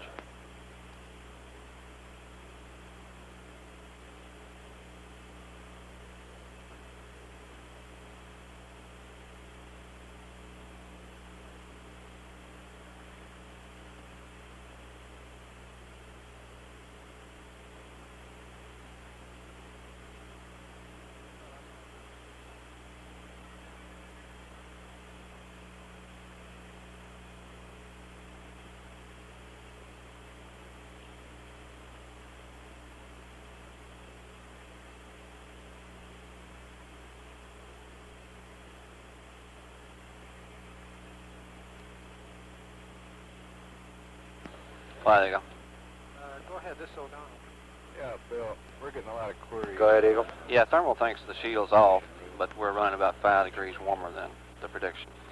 Okay, I have... We'll get a good hack at Honeysuckle Copy. this time. That's the prime question right now.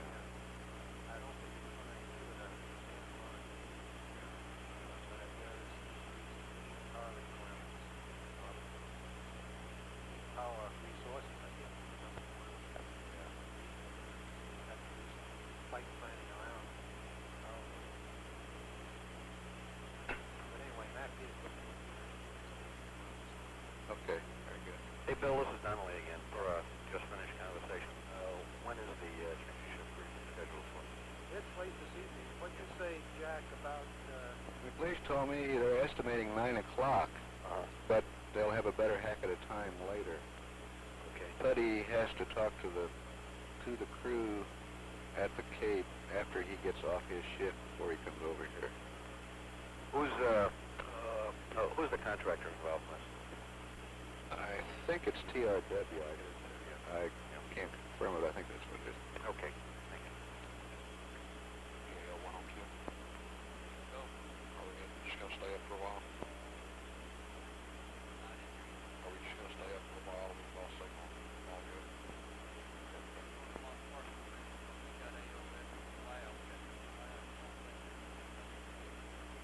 Roger that.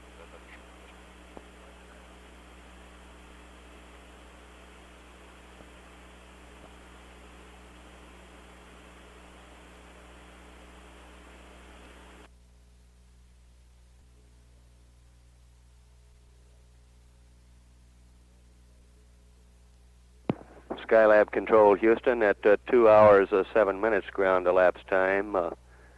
We've passed out of acquisition with Madrid tracking. The commanding by the booster systems engineer was verified. The commands did get in. However, we still have no indication of deployment of the Orbital Workshop solar array system wings. It is known, of course, that the commands did get in. At the present time, however, with the Apollo telescope now solar array system deployed successfully, we do have a power system to support the vehicle. We're now at 2 hours 8 minutes ground elapsed time, and this is Skylab Control Houston.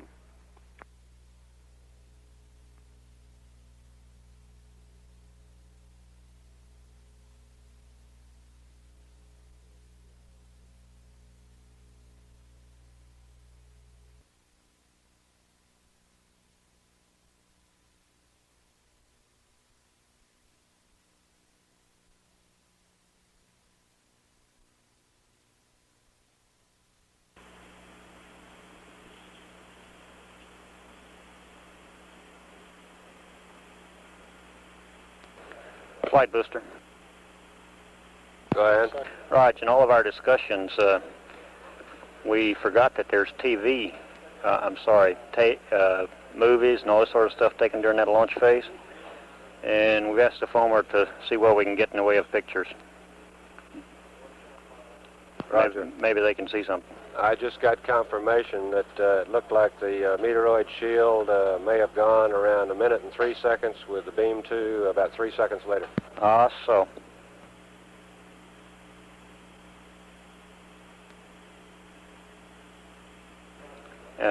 Off. I didn't.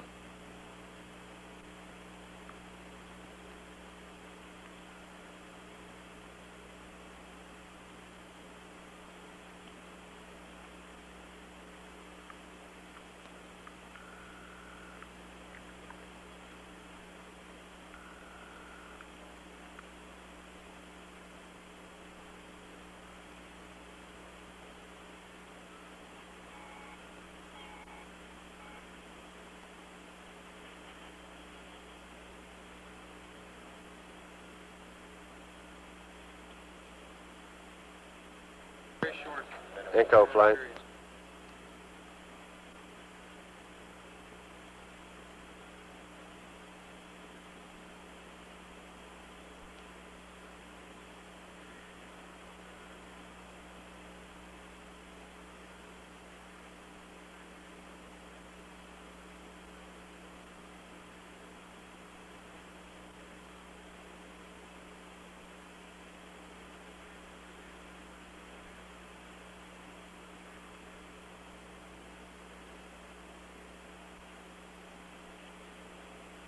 Go ahead, Flight. Harry, you want to say a few more words to me about your transmitter problem? Roger that, Flight. Are you ready to copy? Go ahead. Okay, we've got a higher than expected reading on transmitter 1 reflected power. We believe that this happened when we switched antennas on transmitter 1, but we're not certain about that. We're currently using transmitter 2. Transmitter 1 is still on, but because of the high reflected power reading, we're getting very low signal strength on the ground. We did dump the ASAP, and as best as we can determine, we got the ASAP data down. Looking at the CPH procedure for this, we have one defined for this case, and I'd like to review that with you a little later. Okay, what's your criticality on this one, Inco? Well, with the failure we've got, it means that we have to give up real-time telemetry for all ASAP dumps, which we can do, we think. We can get the dumps if we can give up real-time telemetry for 5 minutes.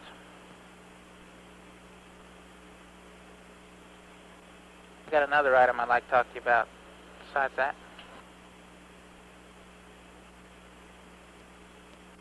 Okay, and how long will it take you to run through your procedure? I'll have to get back with you on that, Flight. I got a couple more items I'd like to brief you on. More problems? That's firm, Flight. Want to meet me on AFD? Rog. Flight booster.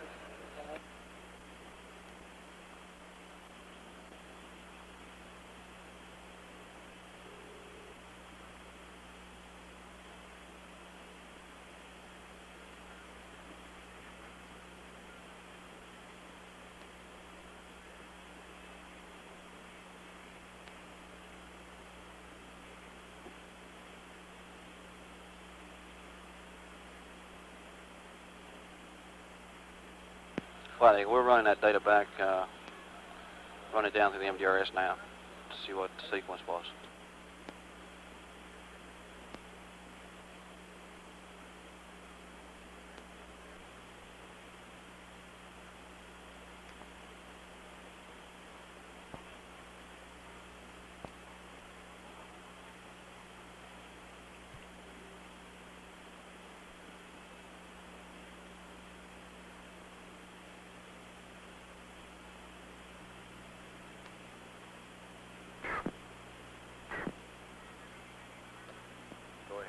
Hey, Terry Billow, darling. What is our latest commentary on this? I was off here for a while.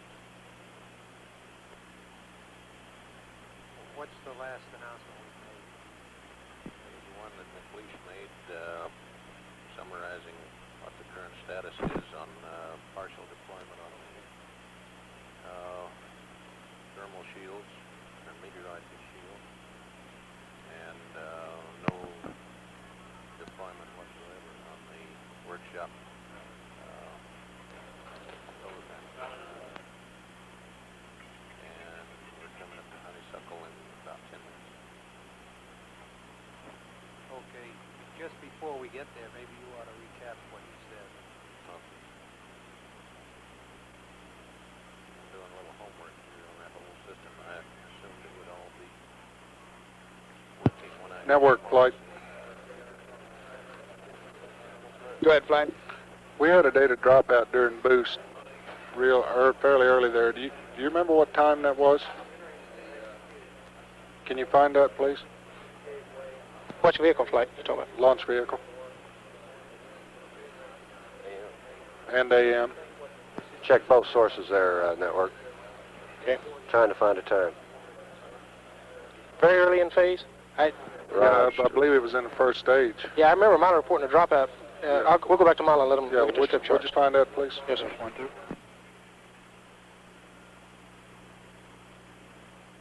Fido flight. Fido flight. Go ahead, flight. What's our next orbital noon time? Stand by.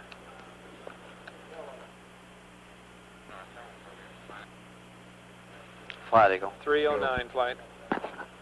309? 3 hours, 9 minutes, 30 seconds. Copy. Flight Eagle. Go Eagle. Yeah, my mock to Pearl transfer is not working today, and I understand we can fix it with a checkpoint. Could we get a checkpoint right quick and have them fix that? I have that on session for also. Raj, go ahead. Flight ASCO. Does the procedures copy that? Procedures flight. Can you give us a checkpoint? Yeah, we'll get FIDO to get you one.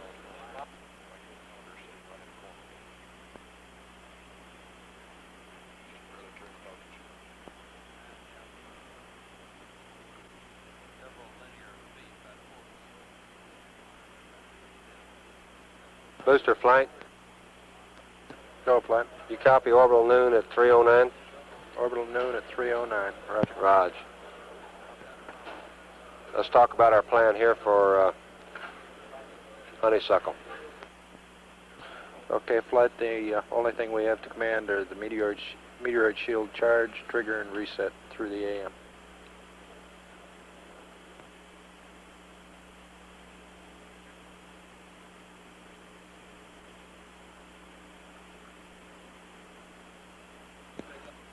Flight from ASCO.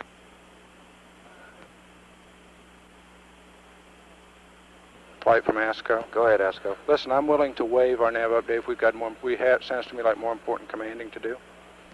Raj, how does the nav up? The nav is go for many, many revs. We'll get it in when we get a clear sight sometime. We're about 40 seconds off, but that is no problem for anything we need it for today. I would like to get it in, but I'll pick my spot. No sense crowding anybody else with it. Raj. Okay? We'll let you know when we get a clear sight.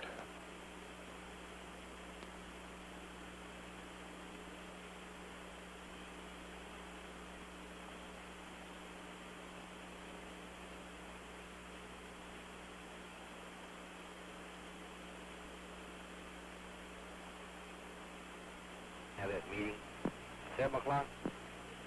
Well, yeah, I wouldn't quote him on that.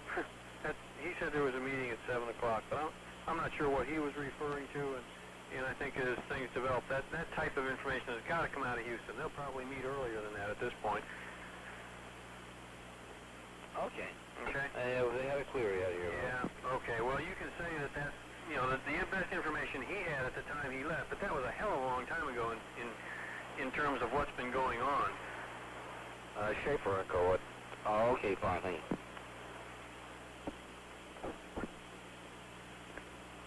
Bob Schaefer Echo. Alabama.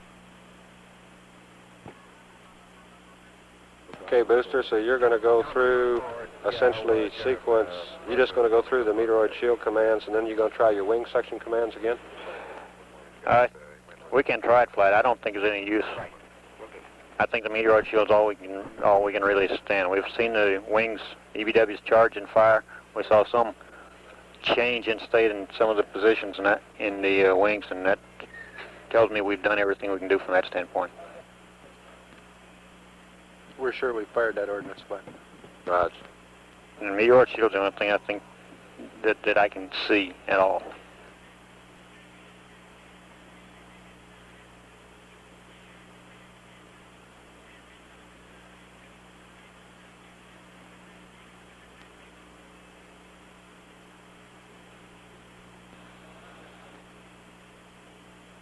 Okay. And Eagle flight? Eagle flight? Flight Eagle. Raj, which heaters do you want to bring on here? The radiance? The radiance flight. That's the only ones? That's firm flight. The MDAs wouldn't come on, I don't think.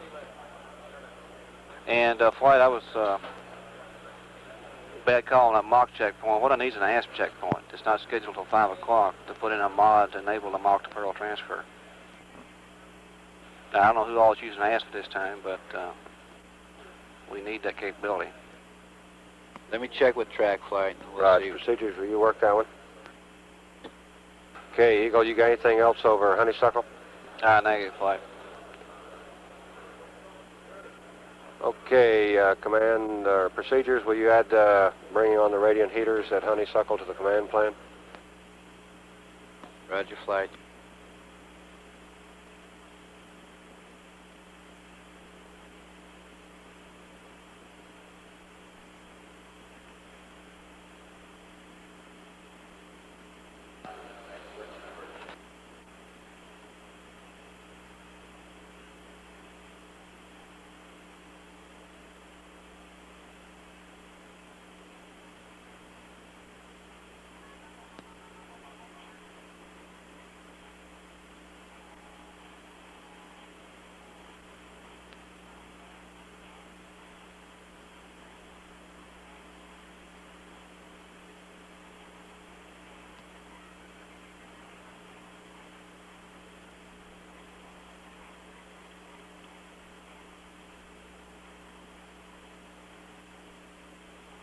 Flight Inco.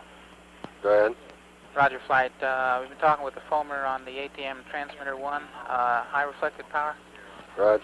They seem to think that we may have ATM coax switch corona. They recommend we turn the transmitter off and not run the MAL, and I agree with them. I'd like to do that at Honeysuckle.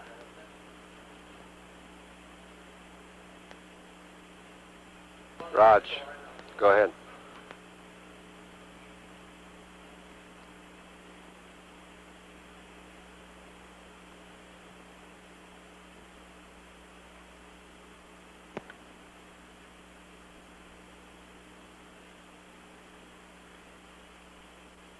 And Inco flight. Inco flight.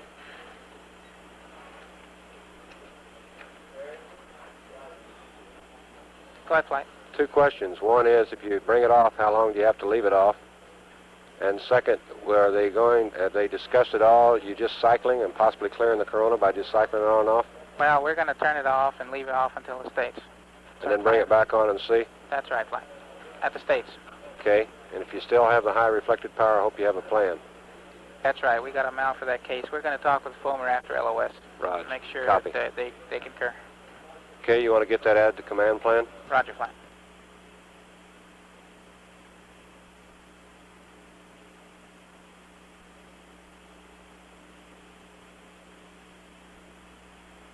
Flight network. Go ahead, network. Miles playing back some data on a strip chart to give us the times of his dropout. He thinks it occurred right at staging, but he's going to tell us on the dropout that he saw. Raj. But he's looking at strip charts. Okay.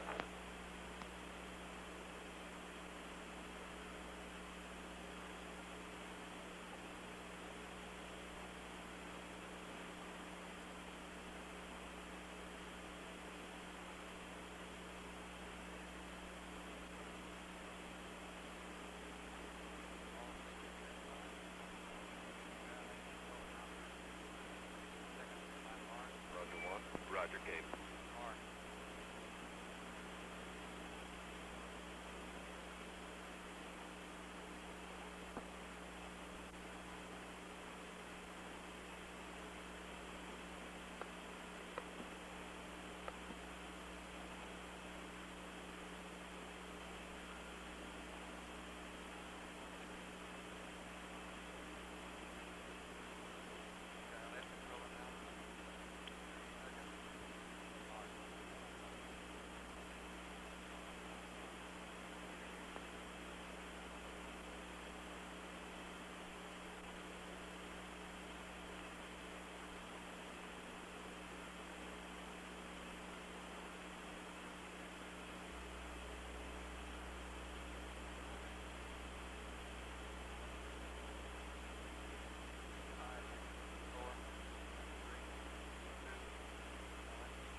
This is Skylab Control.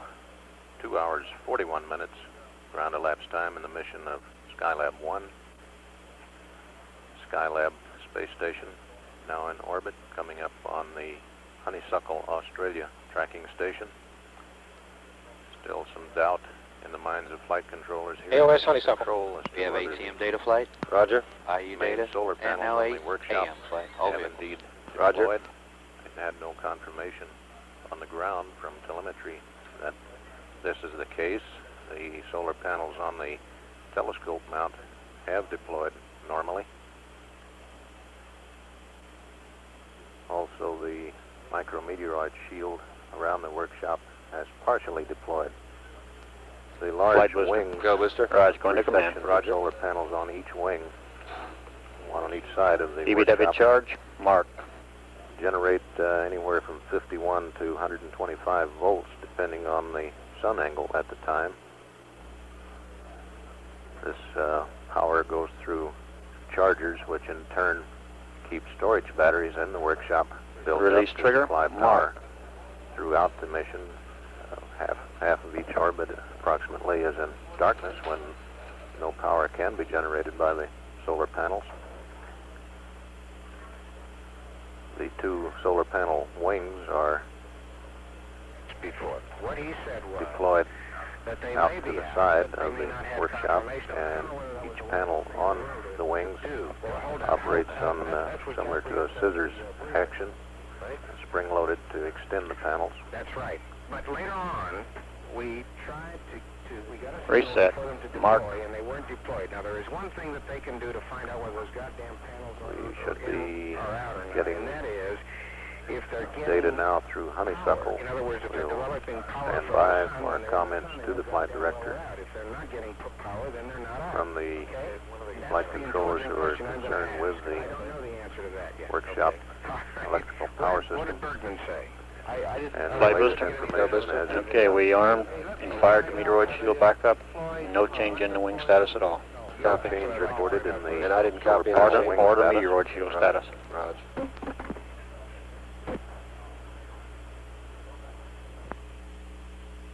Flight Eagle. Go ahead, Eagle. I'll go ahead and get your radio and heaters on. Roger. And the rad service temp's down to minus 40, so looks like we definitely got the shield off. Roger.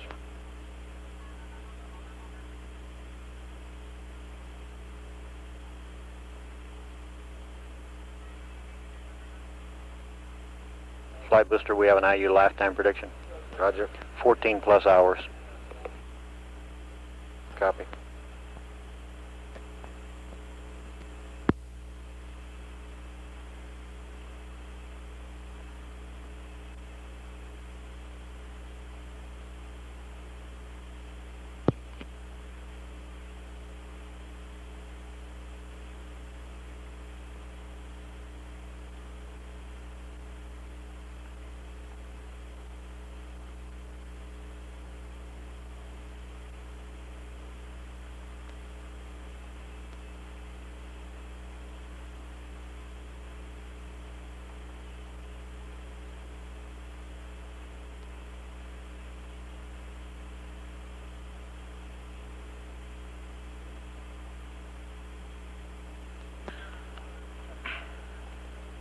Flight Inco. Go ahead, Inco. Be advised we commanded ATM transmitter 1 off.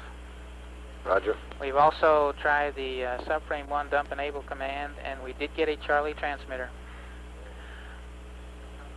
I can't give you an answer right now why the other side's reported they didn't get it. Roger. We haven't lost any data as of now, Flight. Copy. Flight GNS on AFT conference.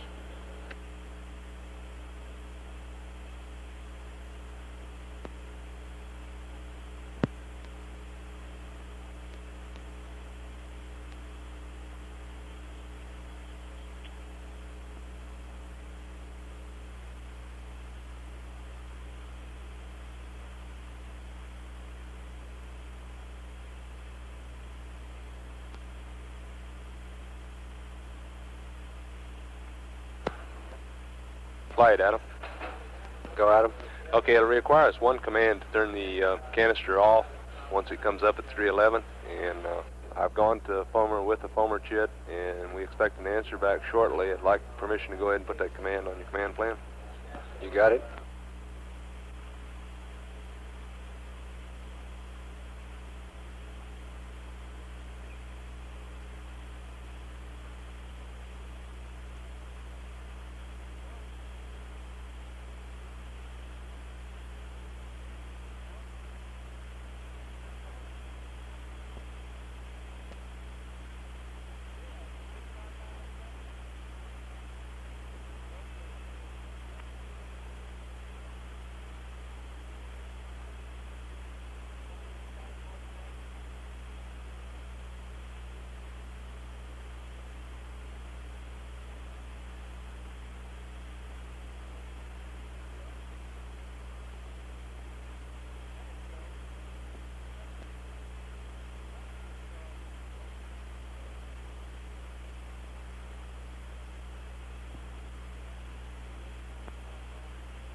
Inco flight. Flight. Harry, where do I stand on a switch selector checkout? Flight, we didn't get to that. None of it? None of it, Flight. We had data problems and wouldn't start till we got data cleared up, and it never did. However, I can give you confirmation that we have 4 switch selectors on. They are powered. Okay. I would like for you to go ahead and get squared away to do that. Roger, Flight. I'll copy that. Let me go ahead and brief you a little further. Looks like we got transmitter Charlie. Okay. We have not written over any subframe data yet, either 1 or 4. We think we got the ASAP dump okay, the first one over Texas. The recorders, both ATM recorders are reading high, but that, I believe, is going to be a nominal situation. Temperature, you mean? Temperature-wise, right. And we haven't got the foamer chit back yet on an upper limit change. They're both still below limits, but they're close. Within 6 degrees, both of them right now.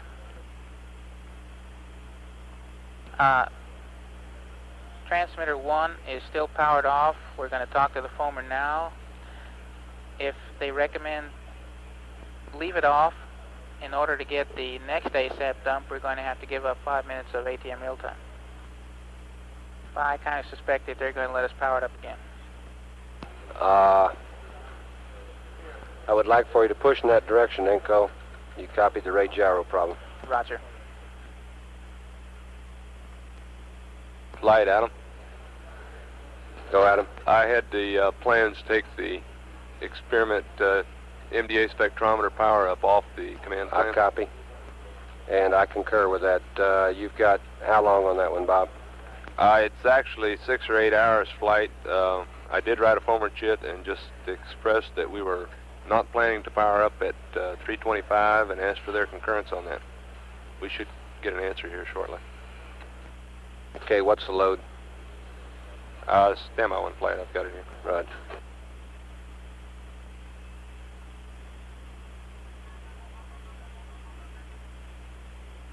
Eagle flight. Eagle flight. Flight, Adam. I got those the power here if you want to read it right quick. Go. 5.9 watts peak, 4 watts average.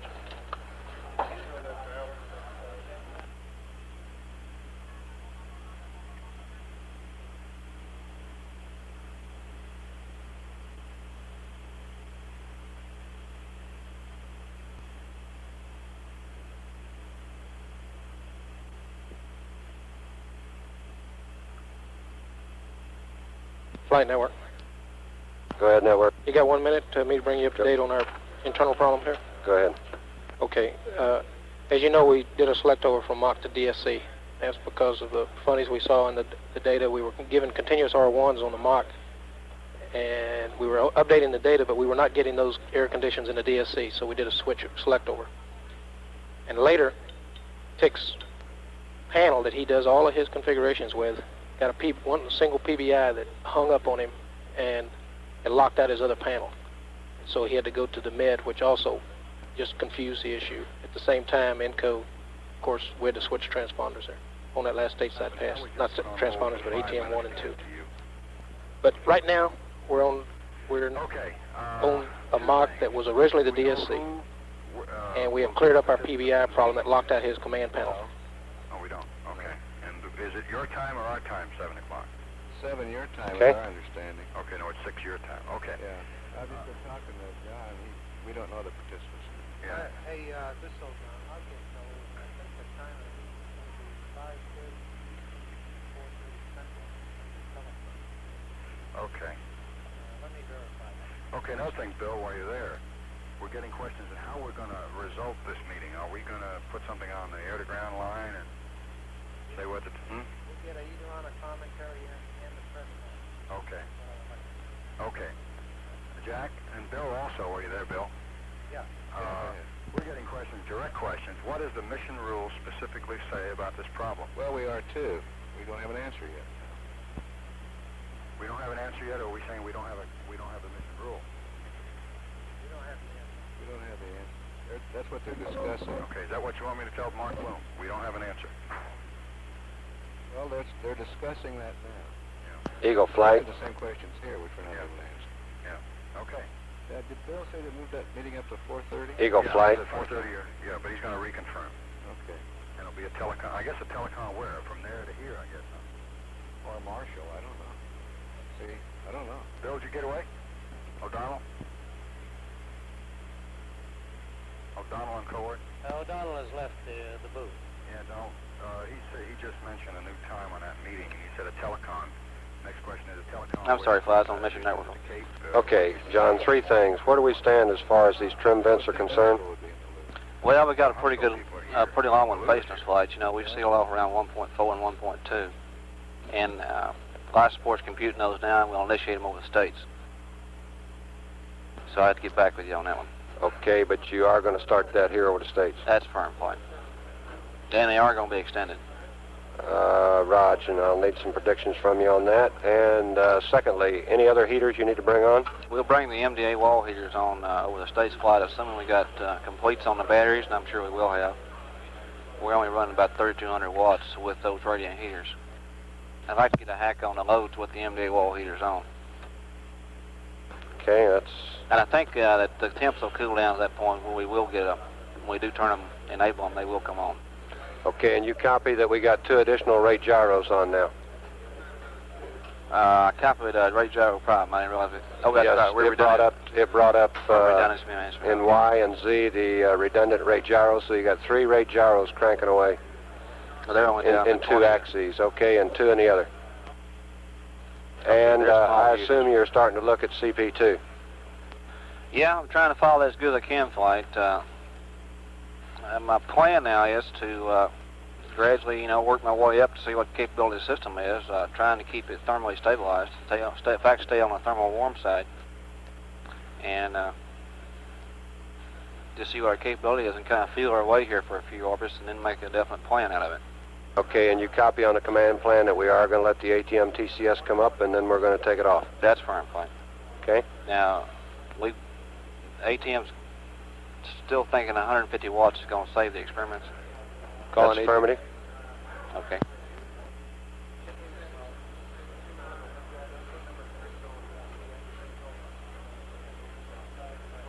ATM flight. Go ahead. You do have verification that you can power up at least 3 of those experiments and save them. Have you got an answer on SO54? The Palmer chit I wrote requested that we turn on 82A, which is in the same quad, in place of 54. Okay. And we should have an answer shortly. The response has been, flight, it's okay to go ahead and power the TCS fluid loop back off, and there's no real hurry on getting the experiments on. They're running warmer than we expected. Okay, I'll be standing by then for you to give me a recommendation as to when you think they need to be brought on. Okay. And procedures flight? Go ahead, flight. We've already paralleled the system, so you can remove that at 420. What?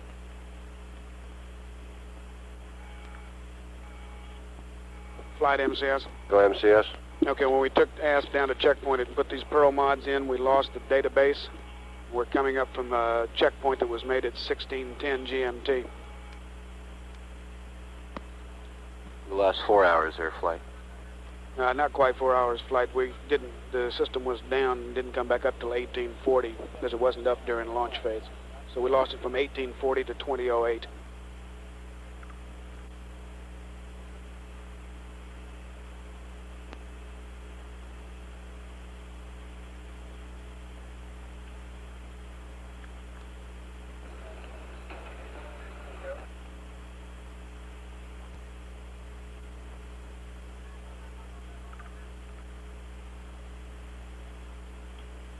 Okay, all operators about a minute and a half from acquisition here at Hawaii.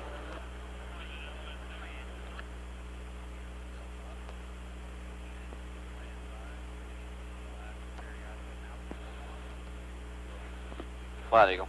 Go ahead, Eagle. Yeah, Thermal thinks the MDA wall heaters won't be down low enough to come on for the stateside pass, and also if we wait one more rev to turn them on. It gives us a dayside pass to evaluate the loads while we're charging the batteries, so it wouldn't be coming out of nighttime loads.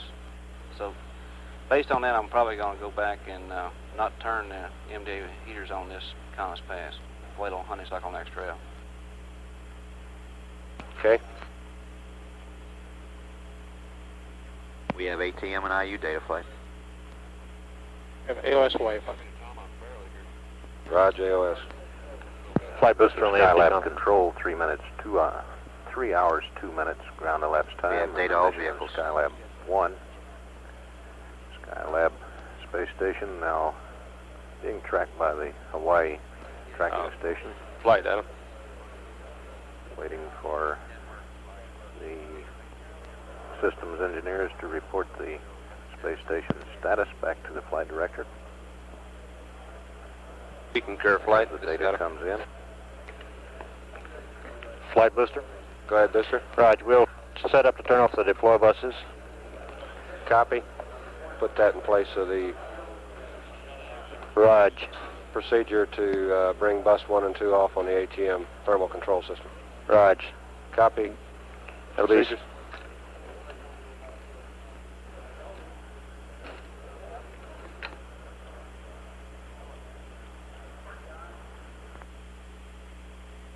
That'll be page 45, sequence 1 flight. Copy.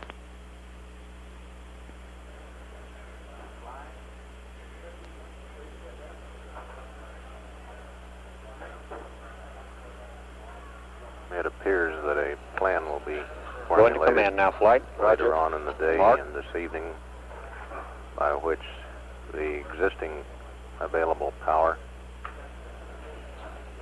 coming in Deploy buses off, flight. Copy. Skylab workshop will be conserved to the greatest extent on the assumption that we may not be able to get the main solar panels deployed. We'll continue to stand by the remainder of the Hawaii pass, which is a fairly low elevation angle. Coming up in a few moments, Flight to booster. Goldstone, On conference. and approximately 5.5 minutes for a fairly lengthy stateside pass over the tracking stations in the continental United States.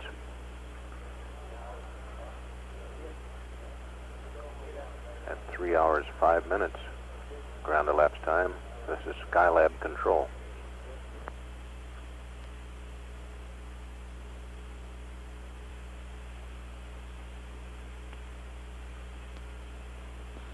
Flight Eagle. Go ahead. We've got all the batteries complete on the ATM except 2, and we still got 30 minutes of daylight. Roger. And we're running about 3,300 watts, 3325.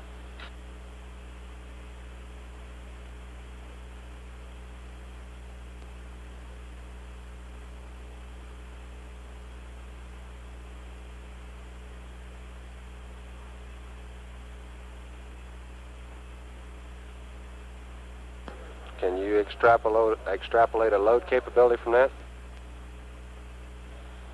That's what we're doing now, Flight. Okay. Looking at the SAS volts, just snapshot in the VI, it looks like the SAS volts is running about a volt higher than what our pre-flights were. Okay. That's pretty gross.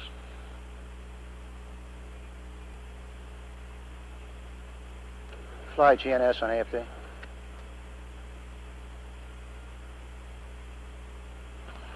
Okay, I'm going to do a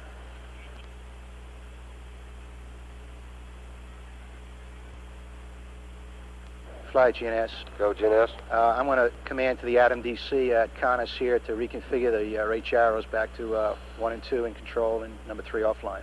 AOS. Okay.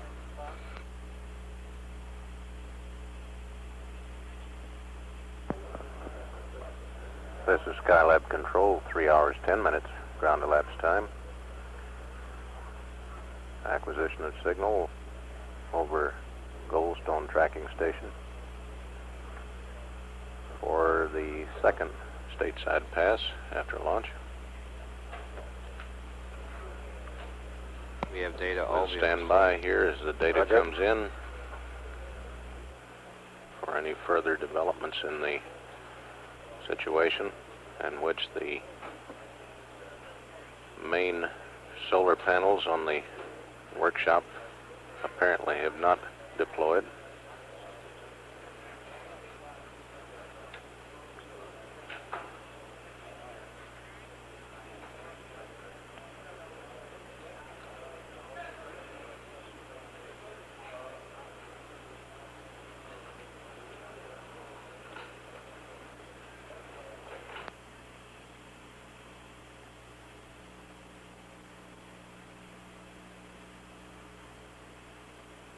Eagle flight. Go flight. John, can you explain why we've got a discrepancy in the SAS volts? We're reading, say, on M102, reading clear up in the 60s, as opposed to most of them reading in the 38, 40s. I don't know, flight. I've been thinking about that. The only thing I can say is that there's some amount of sunlight hitting that SAS. Okay, have you been watching Wing 1, Section 1? I've been watching it, but I'm not sure what booster's saying. Mine's still reading 5. You mean Wing 2? I'm sorry, Wing 2, Section 1. It's varying anywhere from 11 to 62%.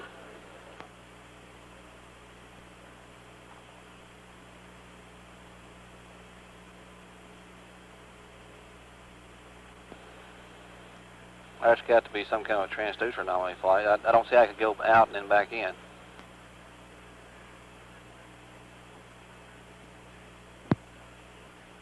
Flight Inco. Go, Inco. Had a good switch selector test. All 4 switch selectors checked out. We're nominal. Raj.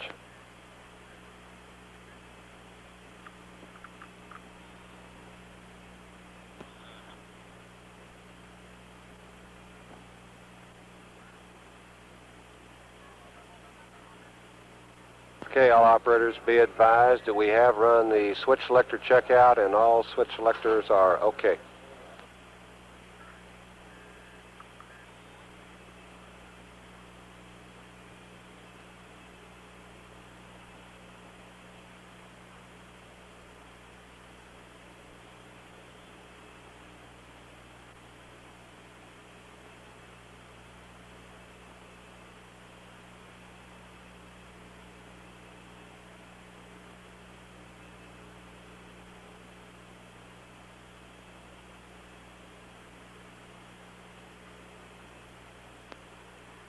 Go ahead, Art. Yeah, I could give you some scoop on the MJ vent valve. I mean, the habitationary trim venting walk over that I'm going to have to take back. Looks like we're not seeing any warm-up on those pressures. So actually the trim vent's going to be a little shorter than we anticipated. We cut off about a half a PSI high, but we've seen almost no increase in due to warm-up. Phone company testing. I see.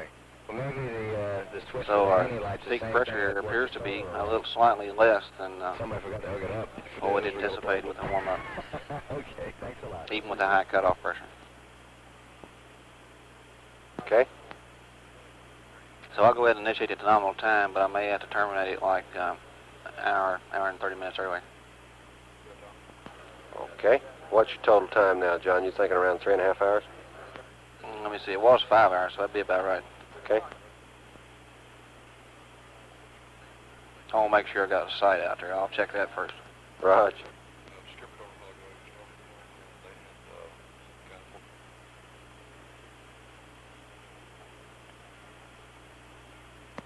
Flight procedures. Go ahead. Yeah, just as a reminder, we have a luxury today, and that's the ability to bring in cedar from every site anytime they want it in real time. So if anybody's got any requirements for that to help them in their analysis, well, let us know. We'll bring it in. Roger.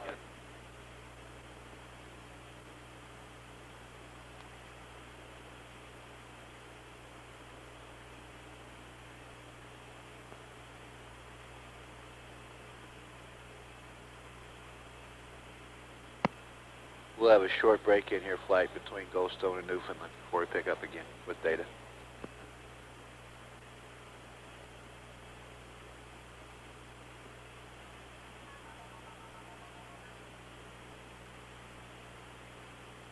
Booster flight. Booster flight. Go flight. Bill, just for your thought processes, you know the minus 25 dB fluctuations called out during launch phase? That's firm.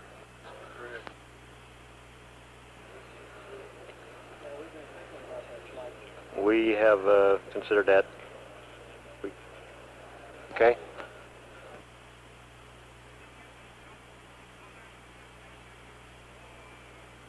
Okay, those dropouts that we were talking, dropouts were about 20 seconds after the event times that I reported to you previously.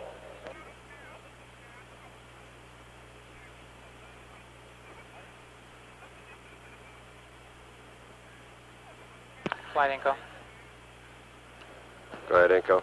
Roger. In order to get GNS's ASAP data dumped, I'm going to have to give up a real-time telemetry at Canary for 5 minutes. We commanded transmitter 1 on at Conus AOS, and we still had a high reflected power reading. And so we commanded it back off again. And we want to leave it off for a rev this time. Okay. You need a number, Dick? No. What are your feelings? I don't think we should do it. So at Canary, we're planning on 2 or 3 minutes of data, real-time data, then a 5-minute dump, then another 2 minutes of data. Roger. Copy. GNS. Roger, Fly. Also, Fly, we're going to hold off on reconfiguring these gyros. We want to watch them a while longer. Copy. We have data all vehicles flight. Yeah. Okay. Right. I assume the Cape May Center will be open too, so you had to say both. They're open all night. Yeah. Okay. Everybody be open all night. Right. Good show. Okay. Hey, O'Donnell? Yeah. Hey, yes.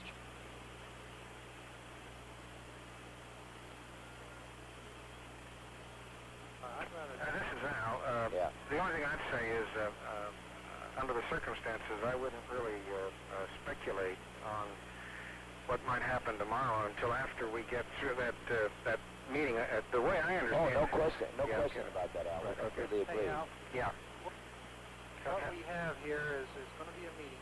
We're going to exchange data. There may be a decision tonight. Right. I have asked Bill Schneider to come into the news center around 9 o'clock your time for testimony.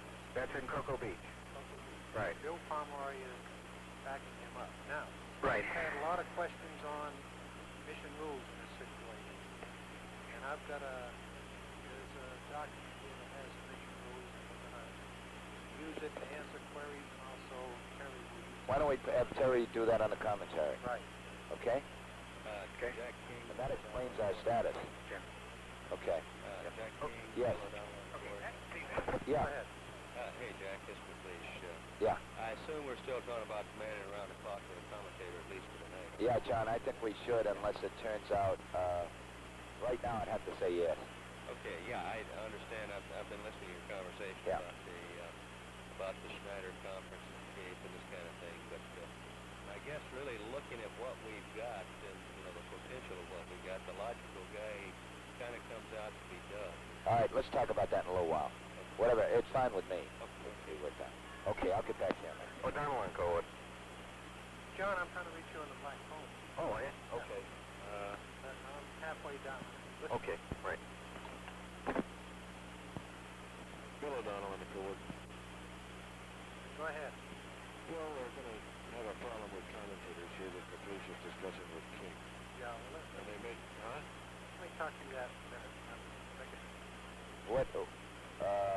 What were you going to say, Bob? Well, can we get Ben James home from the Cape, please? All right, we'll try. Yeah.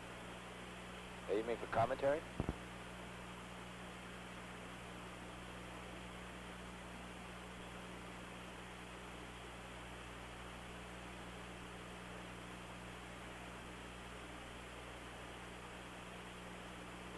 Bill, have you got that mission rule, or has Terry got it?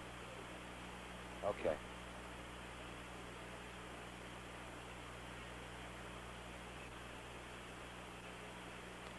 Fly, GNS. Go ahead. Okay, we're going to watch these rate gyros for a while longer. The vehicle's still giving us pretty favorable comparisons in all three axes. It's kind of difficult to decide what's up there.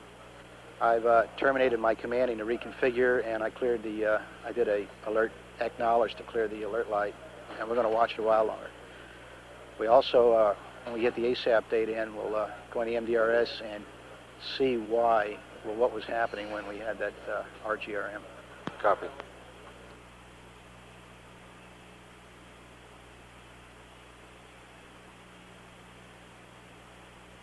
Mr. Fly. Go, Fly. Were the switch selector commands issued for the AM deploy buses off? Stand by, Flight. Oh, you mean the nominal sequence? Okay. Rod. Stand by, I'll check. On this 25 dB. I'm sorry, those were data dropouts. 25 dB was over Madrid. Yeah, we think that was in the maneuver. We ran through some nulls.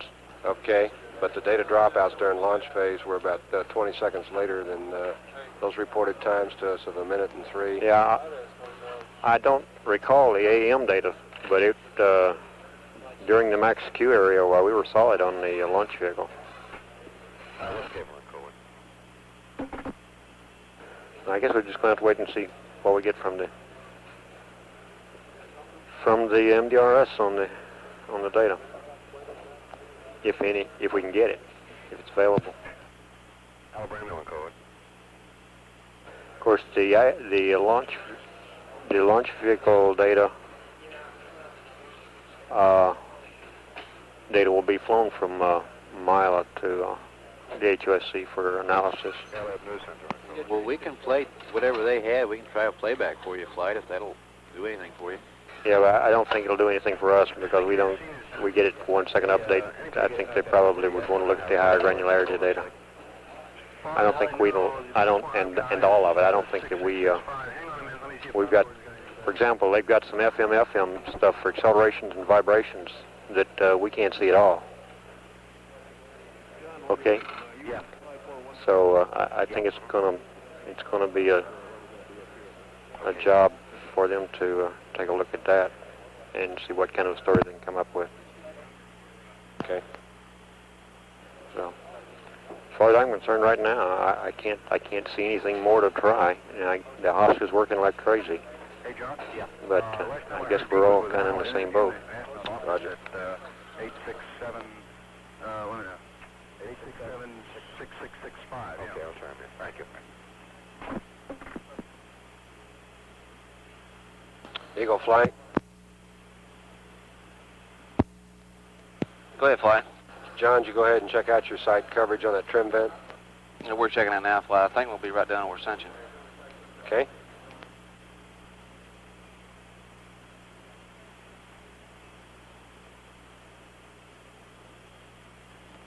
Fly, Eagle. That's Ascension's a good site, according to our predictions. Okay, so you plan on going ahead? Yeah, we'll do it here. This is Skylab Control, 3 hours, 31 minutes. Fly, GNS. Ground elapsed time. Go ahead. Okay, we're predicting all three CMGs Skylab past Space 1900 Station RPM presently and 4+32. crossing over the combined coverage of Canary Island Tracking Station and Madrid, Spain Tracking Station. Flight controllers here continuing to assess the possible effects upon the mission on the apparent non-deployment of the large solar panels on the workshop.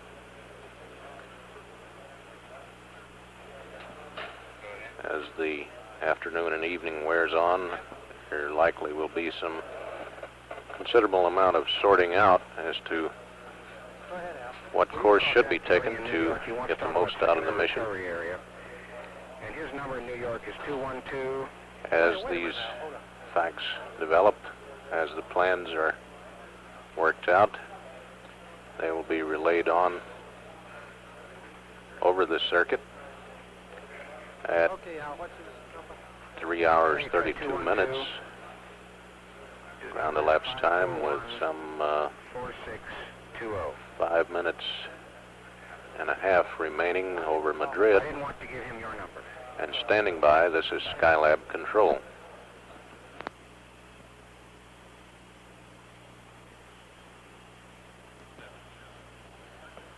Flight Inco. Go ahead. We're ready to give up real time to dump the ASAP on your cue. Roger. All operators, we're going to have to give up ATM data to get a dump here. ASCO, you or GNS following anything right now? Negative, ASCO. It's okay with me, Flight. Eagle? Second Flight? All right, you okay to give up real-time ATM data for a dump? That's firm Flight, ATM. Roger. I need the airlock module. Roger. Go, Inco. Inco copies.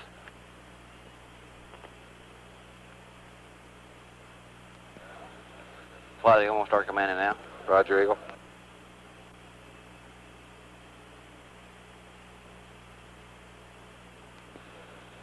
Flight Eagle. Go ahead, Eagle. Showing the valves open. Roger. Copy on board.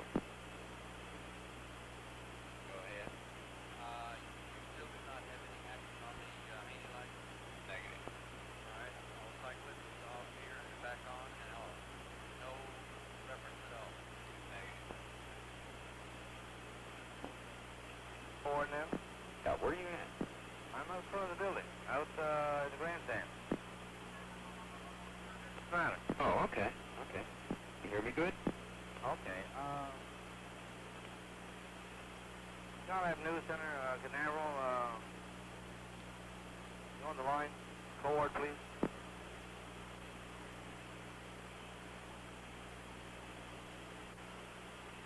Skylab News Center, come on, forward second, please. Go ahead, Gabe. Okay, got a query from Mary. Wanted to know what is the astronaut reaction at this time? I don't know. You can tell her that. Tell her that I haven't talked to him. Do me a bit of good, Chuck. Yeah, I hear what he's thinking. I know, but we got more of them in here.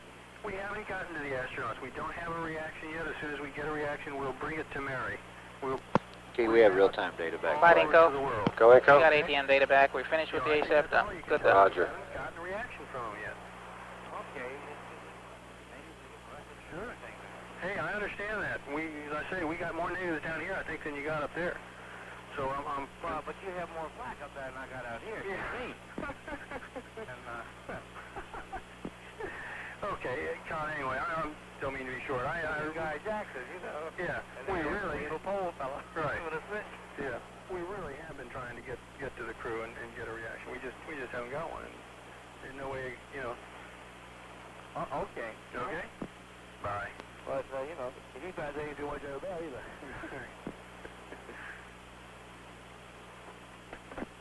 John Downey on board, please.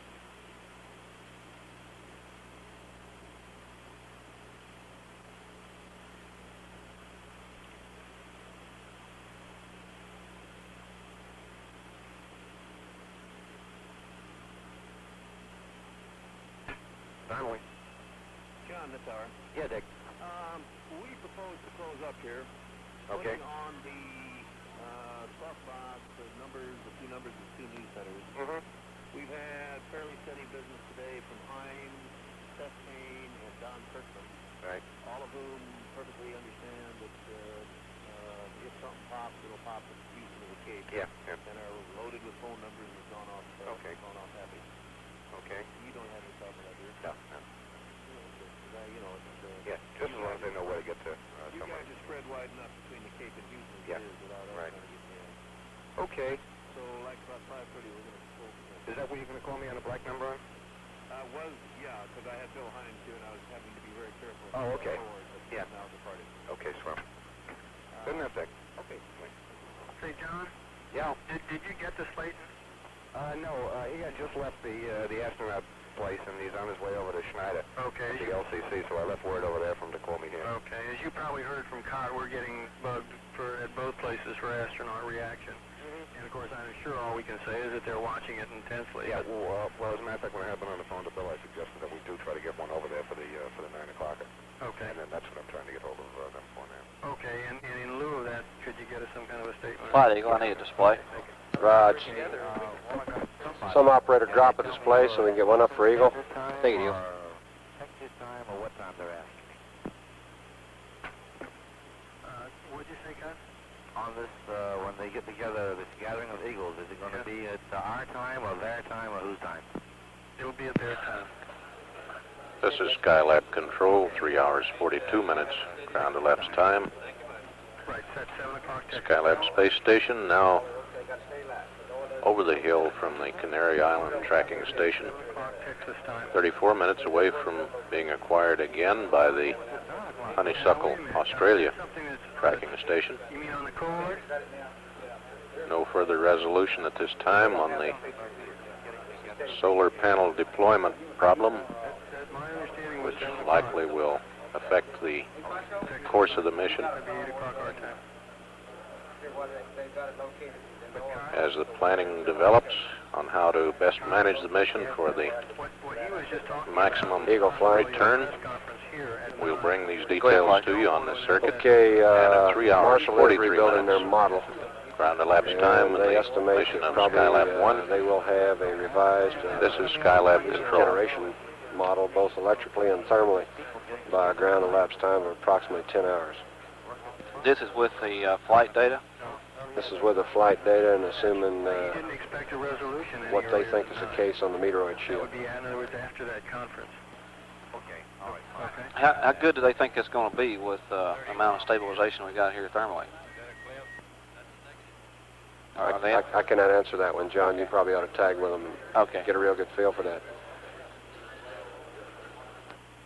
You got a minute? Sure.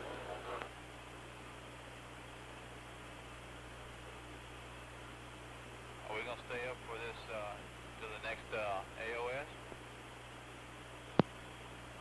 We have had LOS, grid, Flight bombing. Go ahead.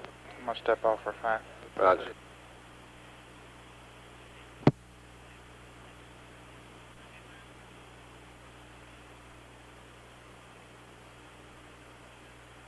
You're right there. Flight fighter. Stand by.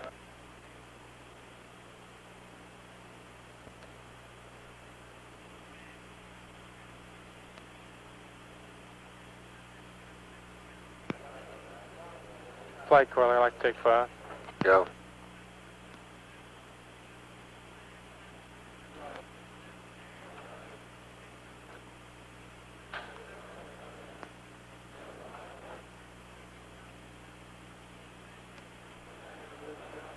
Flight fighter. Go ahead, Fido. Yeah, Hawaii would like permission to track the workshop as it comes overhead this pass in this C-band, either beacon or scan, and as sort of a rehearsal for tomorrow. I see no reason not to let them. Well, that's fine. Let them go ahead. Roger.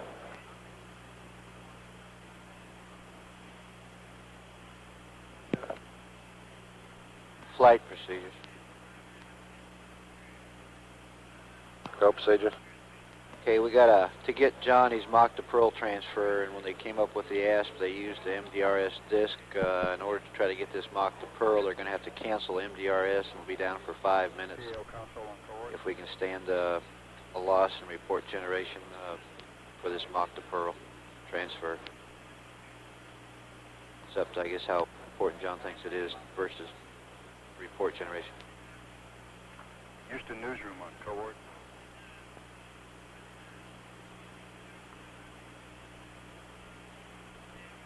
Houston newsroom on cohort. Any operator can't stand taking the MDRS down for 5 minutes? Go procedures.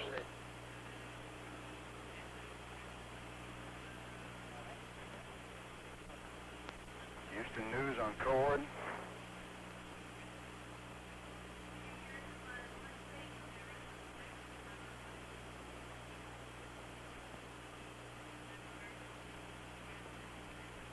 Say again on cohort. Hey Jack, do we have an orbital period? 93 minutes or less or more? We're close to nominal orbit. Yeah, the orbital period should be 93, but let me see. Let me ask what page he's sitting here.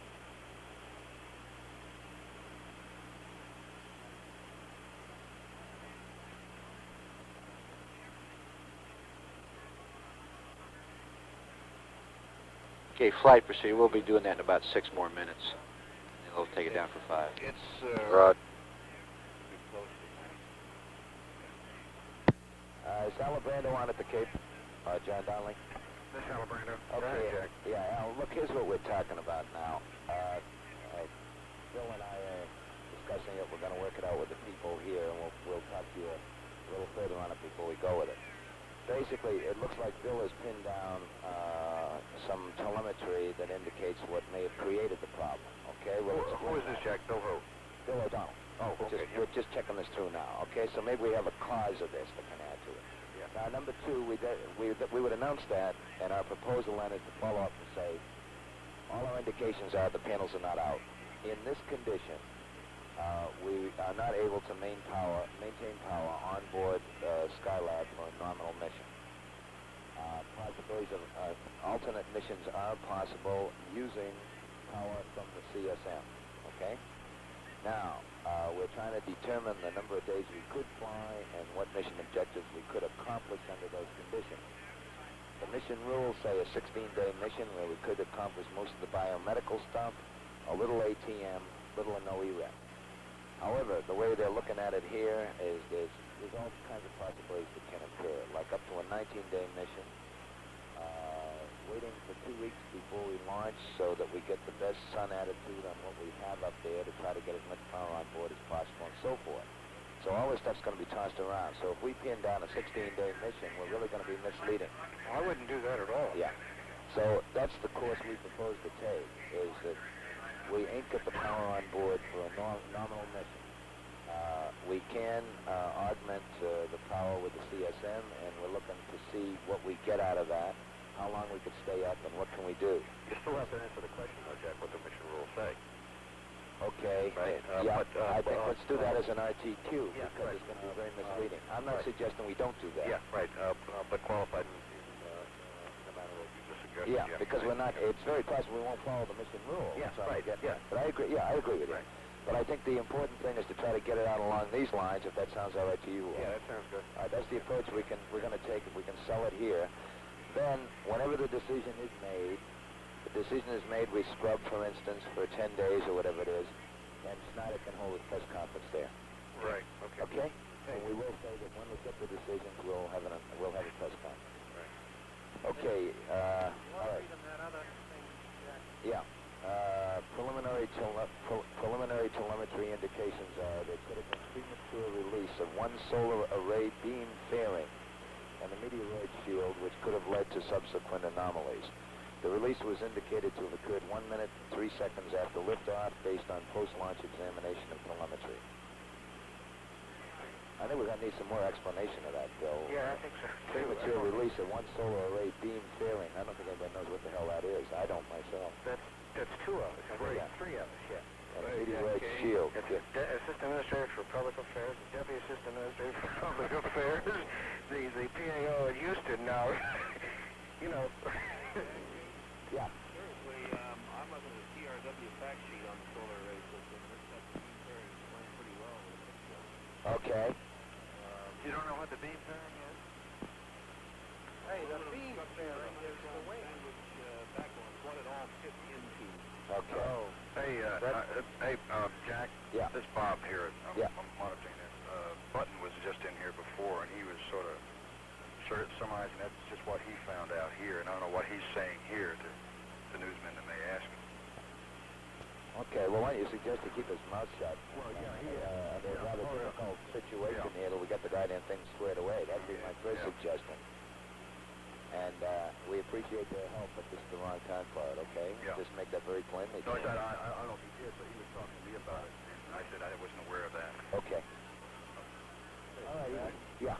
At that time, he'd still be in the atmosphere. I would get the question, does that mean it's ripped off? Yeah, I don't think we know. Of course, it was 1 minute and 3 seconds. It sure as hell was still in the atmosphere, and it must have just screwed up inside. Also, what Button told me, he said his people told him they had positive telemetry, said the explosive bolts did go. Okay. Explosive bolts went at 1 minute. No, he didn't say when. He said his people told him that they Been a did mock go. checkpoint here, flight. They had telemetry to say that. Okay. Copy checkpoint. get this stuff going as best as Okay, all right. Well, now does the idea sound okay to you, Al and John, on the approach we're taking here? Yes. Yeah, as long as make goddamn sure the program people buy off on it. Okay, We well, have a fact. Good. okay, we Good. cannot do what we plan to do. We're looking at seeing what we can get out of it. Right, that And sounds we don't know yet. That sounds And as soon as we know, we'll let you know. That sounds good. Okay. All right. Say, Brando and Jack, Yeah. Mark Kramer called, and he's got a thought that we might give some consideration to. He would like to have if Schneider, and I'm not sure where he's getting this, but if Schneider holds a conference, he would like to know if it could be if he could do it from the firing room on closed circuit TV, because they have no way of getting down Checkpoint here, complete. getting a camera down here, they're saying. Copy. And the pencil, and if we could do it and have the pencil press geared up so that they could ask questions and so on. Well, I guess that's up to you guys to make a judgment on at the Cape, but one thing you ought to be wary of is the newsmen might be all over your back, saying we're going to hold it out at firing room 4 just for TV. Fine, well, I Concur. would too. I should be able to pass it on. Yeah, it should be in the news center. You're on.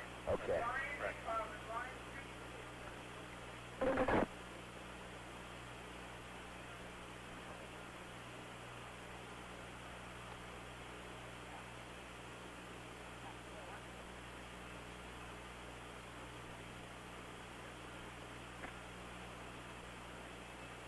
T monitoring cohort. Broadcast fan? Yes, he's on his way right now. Okay, ask him to give Chuck a call when he gets there, would you? I sure will. Thank you.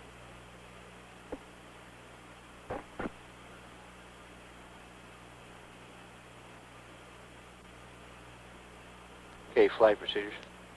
We're going to take the MDRS now for 5 minutes. Did you get that Mach to Pearl capability? Roads. Yeah, I remember.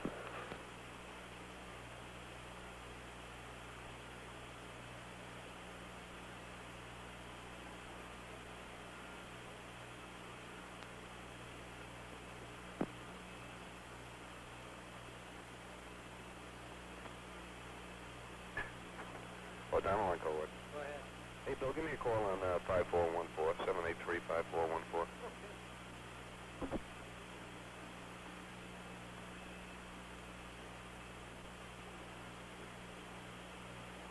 Hey, Bill.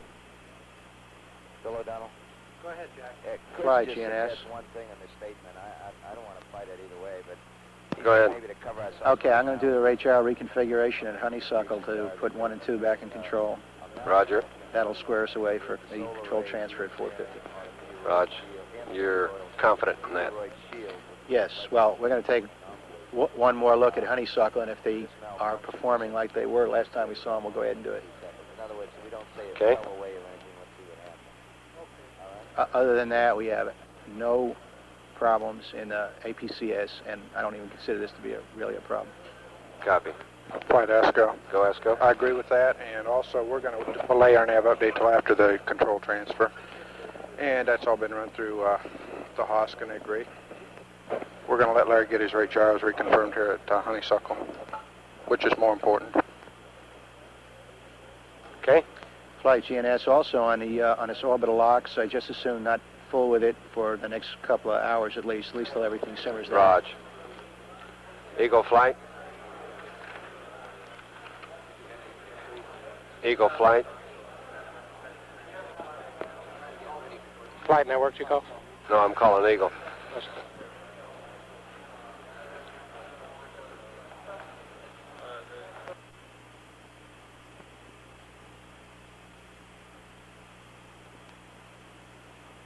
Go ahead, flight.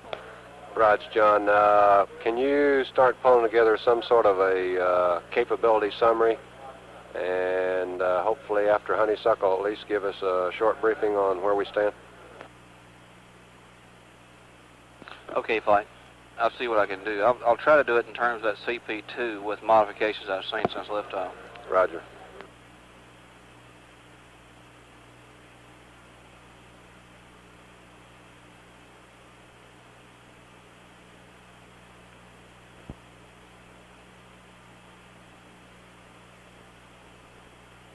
Bill O'Donnell. Go ahead. Okay, Bill, can we start telling people that when there's a decision that Schneider will have to be found? Yes. Bill O'Donnell? Go ahead. This is Les. The networks are all hanging here waiting for us to tell them what we're going to be doing. Is there anything we can kind of clue them to? The only thing I can figure is that we're going to try to have something to say around 9 o'clock. On the beach? On the beach, not out in the fire. That's all I need. Thank you.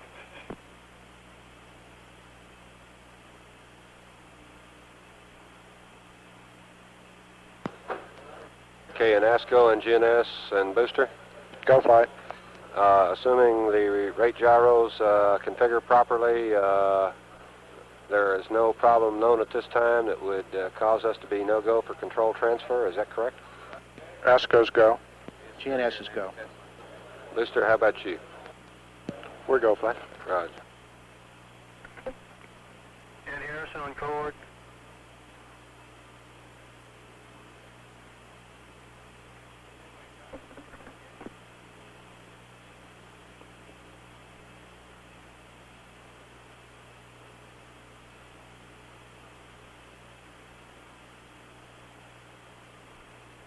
Les Cave on cold.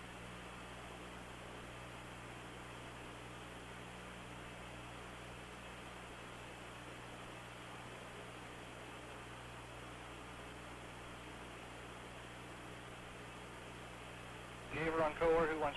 O'Donnell on you. Okay. Hey, how long did the eye go on track? We didn't get any Igor or over and under. Just my track VIP site. How long that track? Well, we had it up to the third bank of clouds. I'd say we had a track about 20, 25 seconds. Okay, thank you. Flight Inco. Call him Flight. Miss Inco. Go. Roger, Flight. I'd like to take some action here on transmitter 1 problem I've got by cycling the transmitter 1 coax switch with power off it. Talked to the former about this, and they agree with us. What I'd like to do is simply cycle that switch between the forward and aft antennas with power off of the switch, and then bring power back up on transmitter 1 with the coax switch in the opposite position from where it is now, where we have the high reflected power. Take a look at it. Okay, is And that's all. This is in your procedure? No, it's not really in our procedure. Although it can be derived from the procedure. It's not... You're doing this strictly to try to clear the corona? That's right, fine. Okay. You want to do this I'd like to do it at Hawaii. Okay. Did you check, Bill, do they have a copy of the mission rules at the Cape?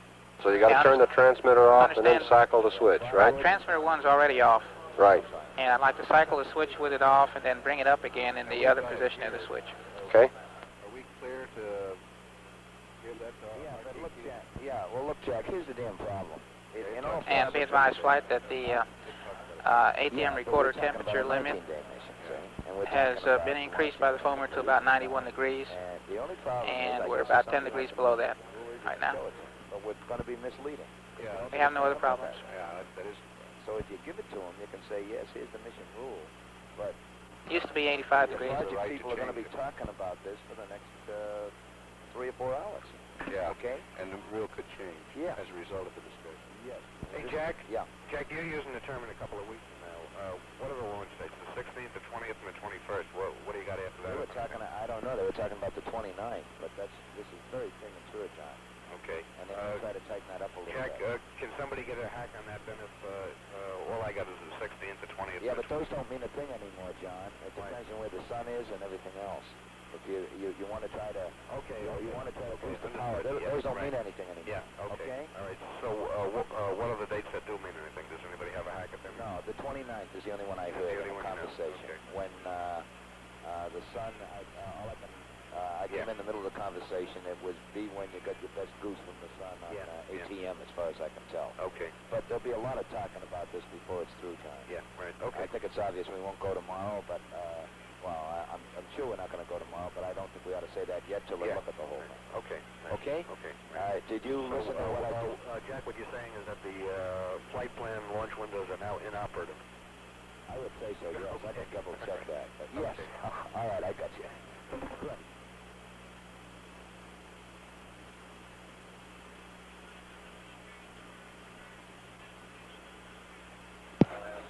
This is Skylab Control. 4 hours, 14 minutes. Ground elapsed time. The Skylab Space Station mission. Here in the control center, the problems associated with the failure of the Saturn workshop solar panels to deploy are being discussed at some length by management and flight controllers. Preliminary telemetry indications are that there could have been a malfunction with one solar array beam fairing and the meteoroid shield, which could have led to subsequent anomalies. These malfunctions were indicated to have occurred 1 minute and 3 seconds after liftoff based on post-launch examination of telemetry.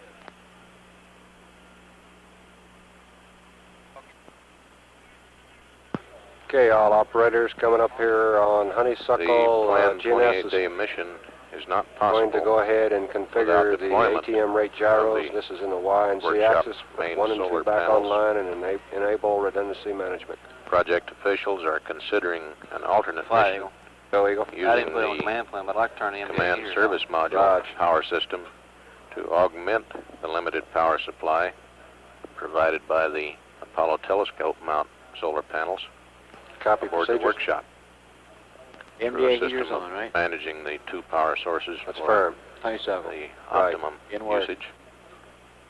AOS An Honeysuckle. announcement will be made as soon as these decisions have been reached. The decision on such an alternate mission is expected to be had by about 9 p.m. That was the IU Eastern Daylight Time, at Right. which time a news conference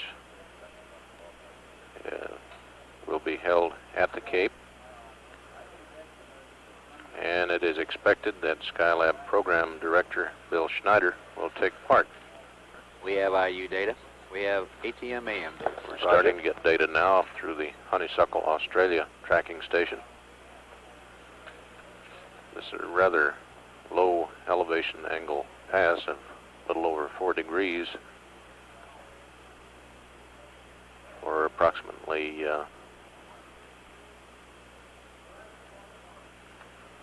I stand corrected that 86 degree is the max elevation on this particular pass, almost directly overhead at Honeysuckle. Almost 9 minutes remaining in this pass Eagle. across Honeysuckle Procedures new Station. channel. Roger, flight. We'll stand by on the Skylab control circuit for the Honeysuckle, Get it, followed Eagle? by Hawaii That's fine, and the fine. next stateside pass. At 4 hours, 18 minutes ground elapsed time. This is Skylab control.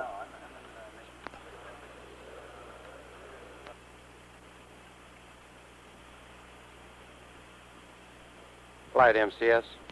Go ahead, MCS. Okay, we're having problems with our output to Marshall on the added, and we're terminating the output at this time, and try to isolate the problem. Terminating output to Marshall unadded. That's affirmative. Roger.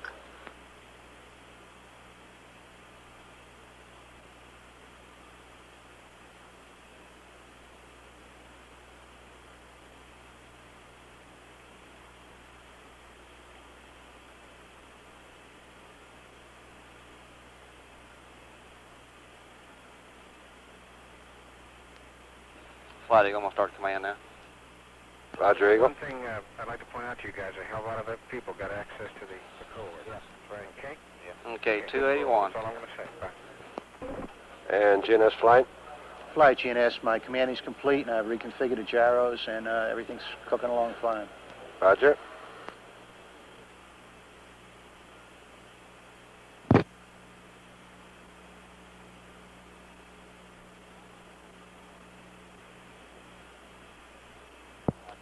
Anybody on at the Cape, please?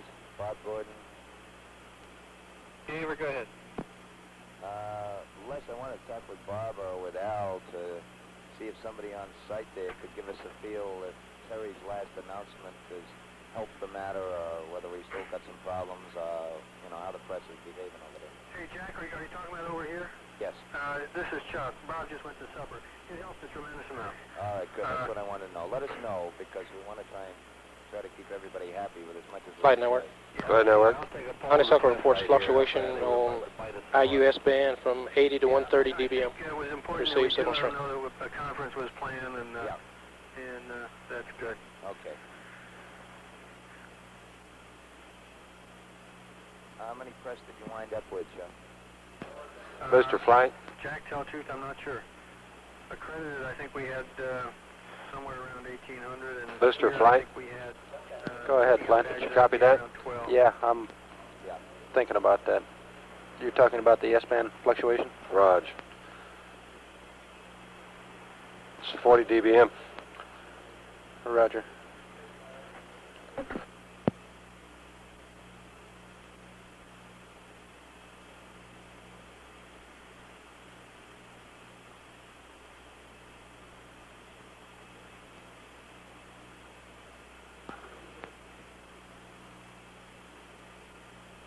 The question is, can you correlate that with orbital position at all? And your antenna signal patterns? I'll check. We can give it a whirl. Raj.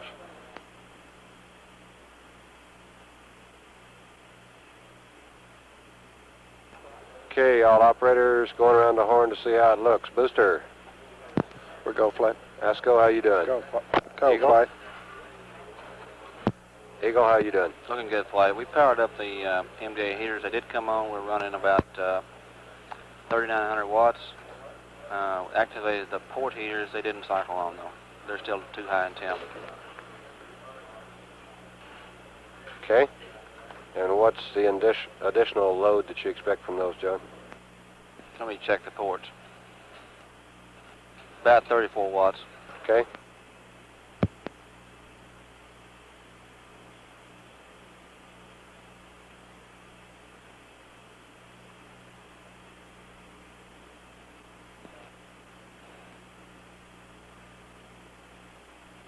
Anybody on the JSC News Center, please?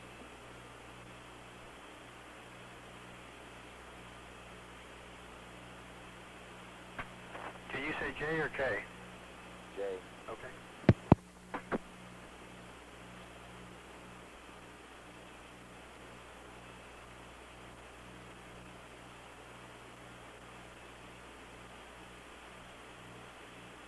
Jack King, this is Bob Schaefer. You calling the news center?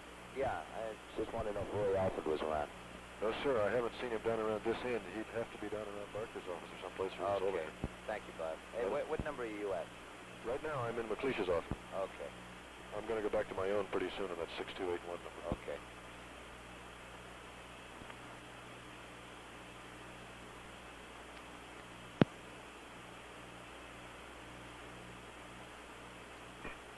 Bob Schaefer and Cowood. Yeah, John. Bob, you expect any of the nets to come up with anything special on this? Have you had any calls?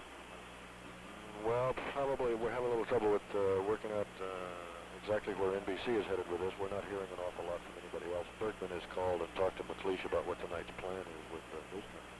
Bergman had a special. Bergman had a special report on. I could only get the picture. I couldn't get the sound on my TV. Yeah, I haven't been able to find anybody who did hear. It was He was just doing his evening news show. I was over there. Oh well. Now they have asked us to bring our mobile color unit down to the beach, which we're going to do, and give them a live picture. They're going to microwave it back to Cocoa. Okay, because underneath it. Why they going to need a channel? Sound on my TV here. Roger. You two guys are talking about different things. Booster Flight. We will be supporting Go, that Flight. live. Bill, can you release some of your channels? Raj, Flight, stand by. Flight. Is that NBC unilateral, Les? Now we're going to give it to everybody. That's good fun.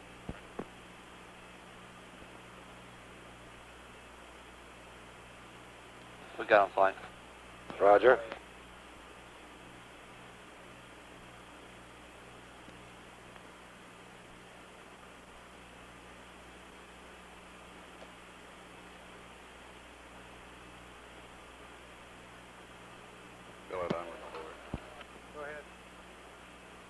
we're getting some requests here, Bill, that Terry come back up and go over that situation again, and if possible, they'd like more clarification on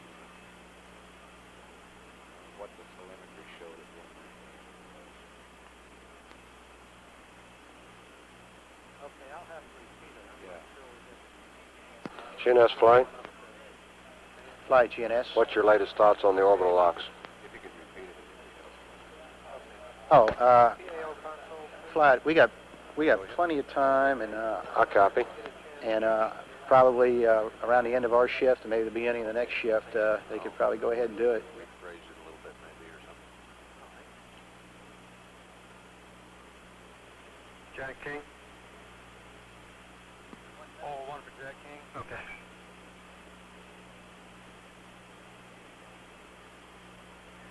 This is Jack King. Hey, Jack, could we get him next time he comes up on commentary to pretty much repeat what he said last? Yeah, we're going to do it. Okay, all operators, I'd like to review the commanding that we're going to do here at Hawaii. And falls in two areas. We're going to cycle the ATM transmitter 1 coax switch to see if we can get rid of this high reflected power problem that we've been noting. And we're also going to command to the ATM to the orbital locks, and GNS is going to take care of that function. That's the only commands I'm aware of at Hawaii. Is there anyone else that's got anything they want to do at Hawaii? Fly, Eagle. Go, Eagle. Yeah, one thing we need to clean up, I'm not sure where to do it. This is Skylab we need Control. to get the AM 4 hours, 28 minutes. Because right now around the they're last feeding time. the EPS control bus loads plus the amplifier integrators. As the Skylab workshop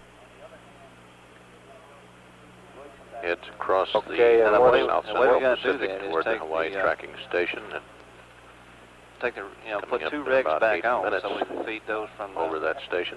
from the reg buses back through the regular To reiterate what was into stated the EPS before bus. about the Because when you current take the batteries off, situation you don't in have the the regulator power, Skylab you 1 lose mission. command capability. Preliminary telemetry playback indications are there could have John, been how long do you a malfunction estimate with this is one going to solar take? array beam fairing. Well, it's 10 Is commands. the cover that houses the But I solar want to array get the thing beam all before ironed out, it just swings make sure outward that's how we from want to do the it. workshop I think that's the only itself. option, but we want to iron it out. And there's no And the hurry. meteoroid shield, Break it up. which could have led Okay, to the subsequent anomalies You that say have been we are still witnessed decreasing this our state of afternoon, charge, though, on the AM batteries. namely Right. the failure of the Whatever, large so slightly. solar panels to properly deploy. Okay, I'd like to clean that up on this shift, though, John. The malfunction was measured to have taken place 1 minute and 3 seconds after liftoff. Okay, and I'd like Based for all on operators to get examination their of the telemetry records minds and thinking tapes. towards the fact that coming up here at Playback Goldstone, we do have post-launch. the Now, the control current transfer posture over to the in mission APCS. is as follows. The planned So be 28-day especially mission careful that is we not catch possible anything that might without full deployment of cause the us not to want to do that. solar as panels scheduled, on the 4 hours and workshop. 50 minutes. At the same time, all the other workshop systems and deployment sequences are fully nominal. That's just what I was going to do. Who's this? Chuck, I'm going to be at... Project officials are considering an alternate mission Pedro's. I'm going to grab using the over there. power supply aboard the command service module It's okay, Jack. I to got the answer. augment or supply additional power to the workshop Chuck.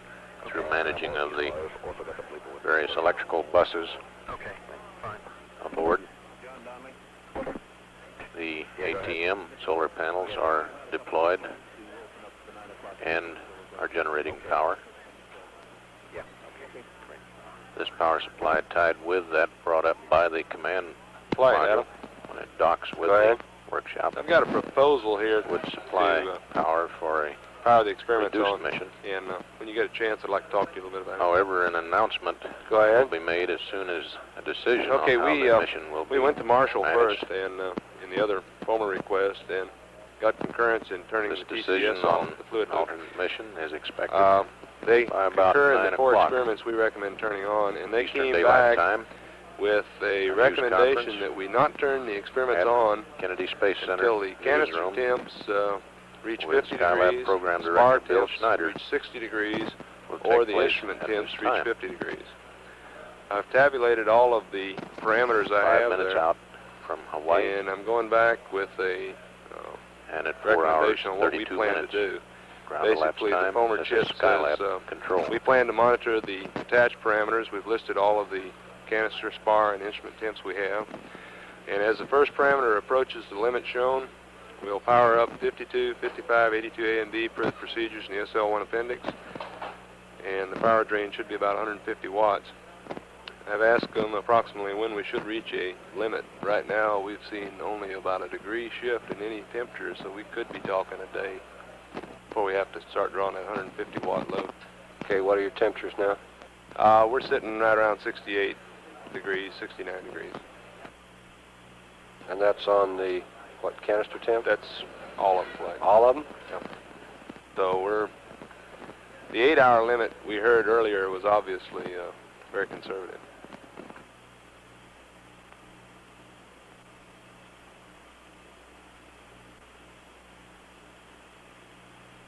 If you're interested in a copy of this for your log, I've got one here for you. Okay. Flight GNS, like to be off the console about 1 minute. Raj.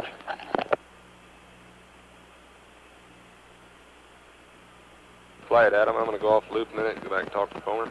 Roger.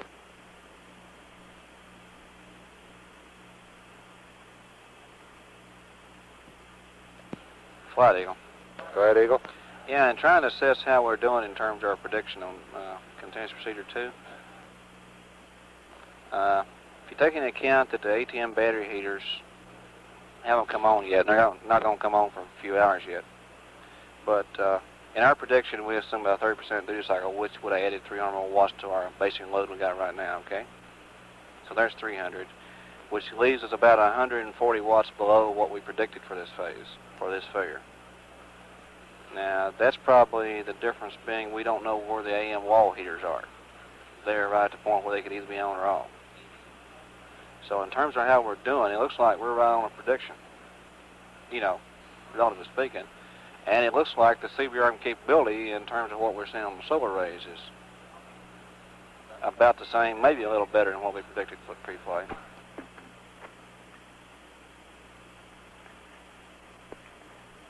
Jack, King? The big unknown is going to be how long it's going to take this vehicle to thermally stabilize and get some realistic heater duty cycles, because that's going to weigh the balance. The last announcement pretty well quieted them down and cleared most of them out. The one thing that doesn't seem to be clear that I wanted to talk to Jack about, I think it's clear in my mind. Okay, but for our prediction, you know, we predicted about 4,200 and something watts from this phase through dock-in and activation till start of activation. Of course, now I assume 50% duty cycle on most of our heaters, which we haven't achieved yet because we haven't cooled down quite enough yet. Then you're not really sure we're going to. Oh, I think we're going to cool down to some prediction, but I mean some cycle, but it's a question of which one we're going to have. The only way you can play it is we're looking at all the trade-offs.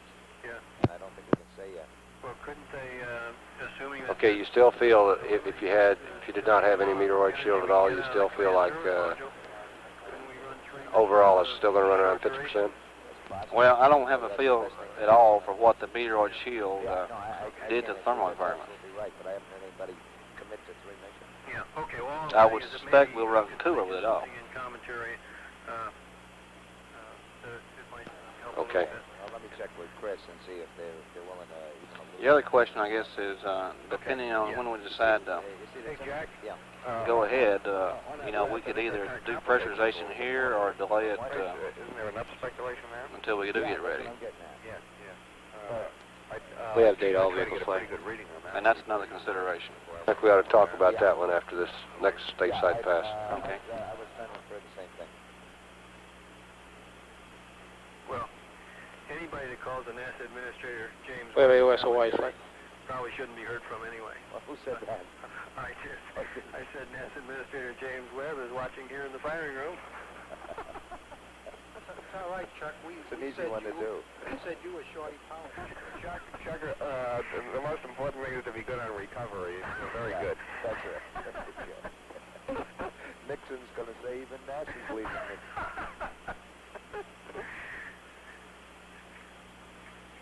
Okay, I'm through with my advice. Hey, Chuck. Yeah. I guess when Schneider comes in, he'll be pressed for queries on backup. Hey, he's going to be pressed also for stand-up pieces by all the nets and so on, I would think. Is that That's fine. fine? Okay. After the thing. Yeah. I didn't understand what you mean on about backups. I suppose you'll be pushing real hard to see what NASA's going to recommend. Oh, right. Yeah. Yeah. Hey, Chuck. Yeah. John Donnelly again. I'm really going out the door this time, but I haven't heard back from Slayton or Shepard.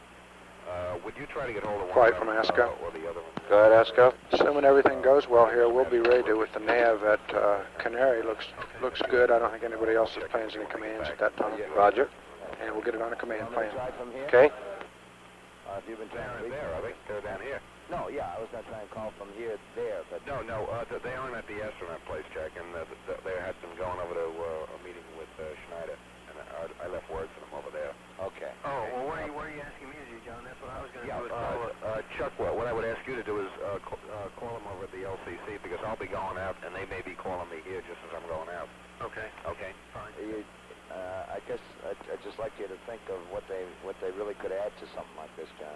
Well, what you're going to get, and I think we've already had some queries, is what's the SMS reaction? Yeah, how do they feel about it, sure. Okay. Yeah.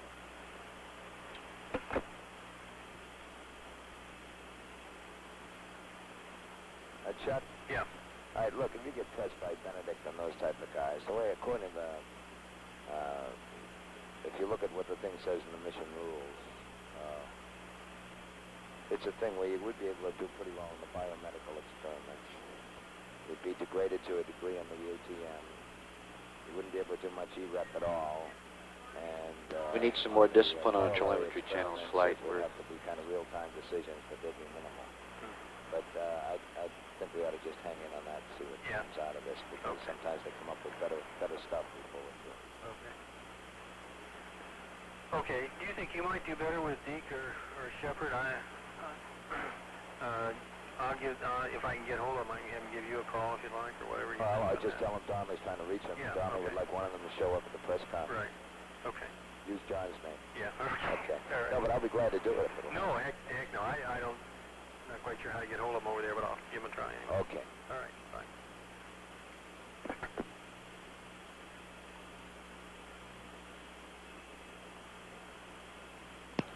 Inco, flight. Flight Inco. You got a commanding problem here? Yeah, we can't get into the vehicle, Flight. We're checking. Getting spacecraft rejects.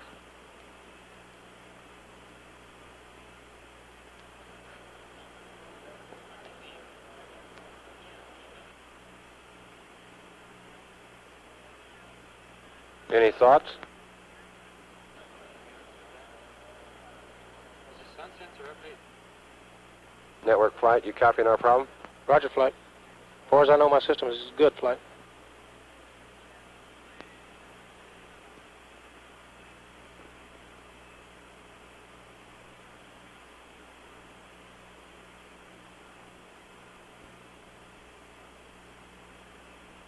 Flight GNS, I've had the same problem with the commander. Copy.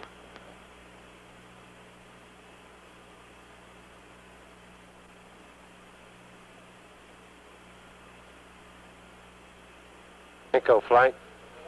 Go, Flight. Does this look like network or bird? Well, it looks like bird, but I can't confirm it.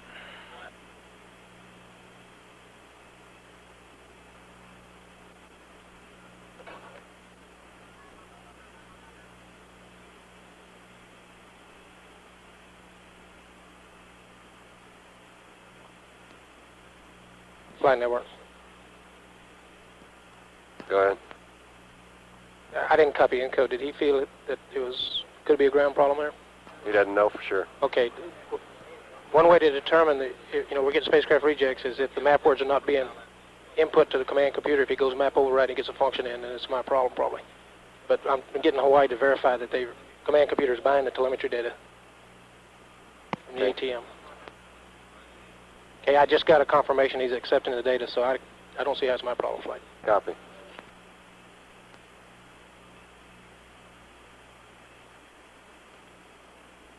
Yeah, we lost data, Flight. We're checking. Roger.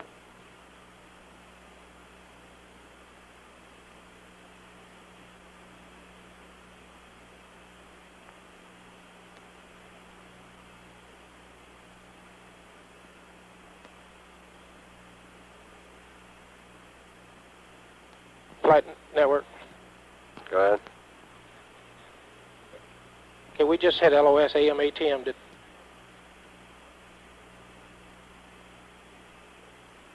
Is that site?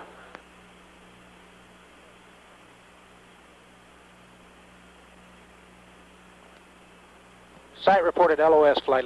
We'll get back to you. Roger. Good copies, Flight.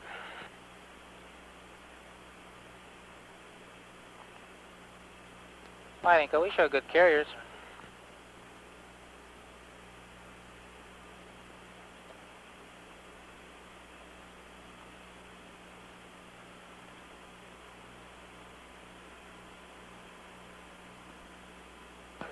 It's a good carrier, right? All vehicles. Good carriers, all vehicles, Flight. Flight, they got a high elevation. They go through a keyhole? That's what I'm No, wondering. it's negative, Flight. No keyholes for you yet. Okay, we have data back, Flight. Okay.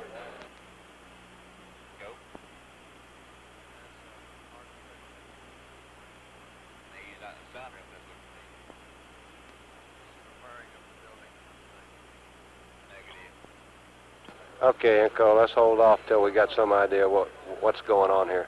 Roger, Flight.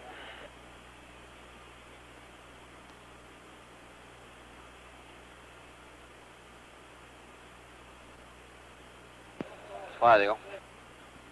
Go ahead. We got 4 CV arms to go for complete.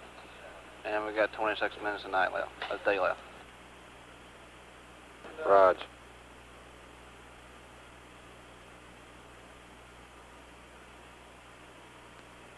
Flight network. Go ahead. It looks like Hawaii had a problem. Let me get right back to you. Okay.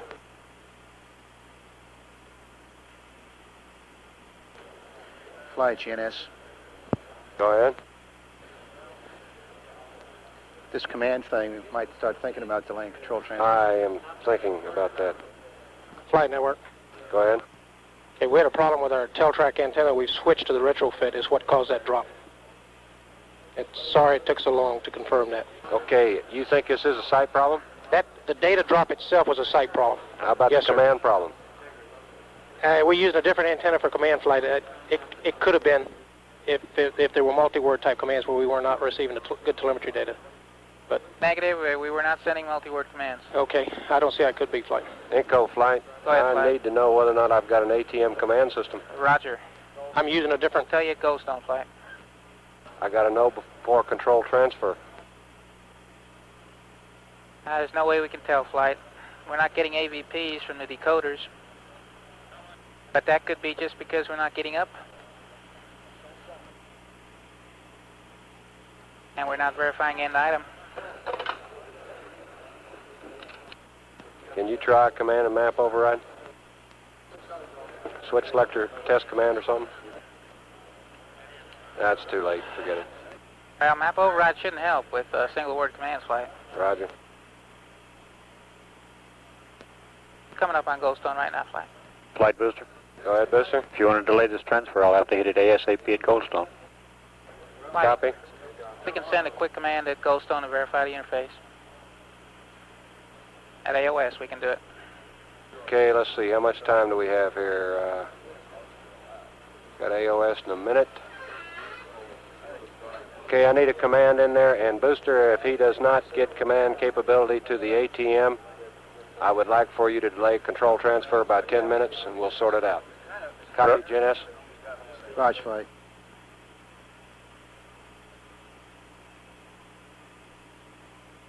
Flight network. Go ahead, network. And I use an altogether different command antenna than we were using for this telemetry. Roger. Let's see, though. 10 minutes won't give us coverage, will it?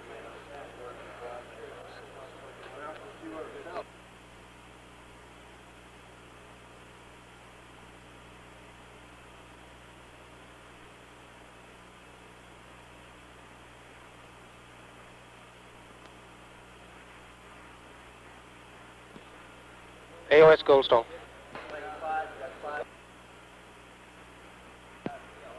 This is Skylab Control, 4 hours, 48 minutes, ground elapsed time. Skylab Space Station now being tracked by the Goldstone tracking station in the Mojave Desert, California. No apparent change in the mission Why all of status at these, this Harry? time. And procedures flight, can you get that command tracking display back up for me, please? Undeployed. And among the Somebody drop the display, considerations please. to be looked at later in the Relax. evening by the mission director and other members of management on the Skylab team will be whether or not to launch Skylab 2 on schedule tomorrow, We'll or have to transfer in delay 35 the seconds. manned mission until some later time. Did you get a command in, Inca? After new We're waiting for good data flight flight. plan Should be any and time now. foreshortened mission can be formulated and designed.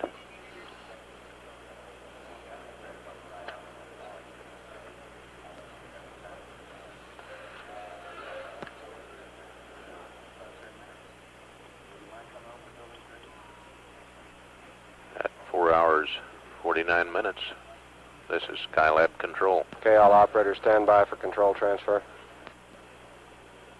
We've got transfer flight. Roger. On OWS, we haven't got a confirmation yet on the computer. We're in inertial mode flight. Copy. We've got it, both legs. And network flight, I think you better go back and quiz Hawaii. Flight network, you call? Yeah, you better go back and quiz Hawaii. We're getting bears on ATM commands. I think he sent a map override flight.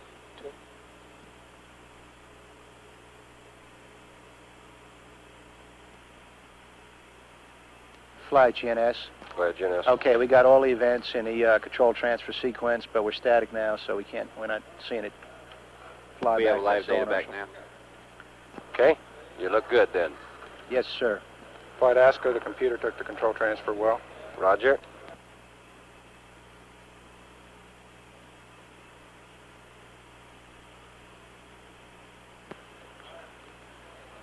Flight Inco. Go ahead, Inca. We got a command in. We got a good system here. Roger. And you're not sending those in map override, are you? Negative, not now. Roger. I copy flight.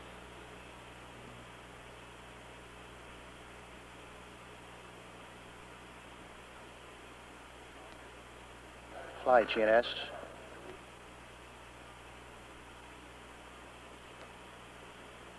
Go, GNS. Okay, everything looked good. About the only thing to report is we've lost another transducer, a temperature transducer on rate gyro Z2. Zebra 2.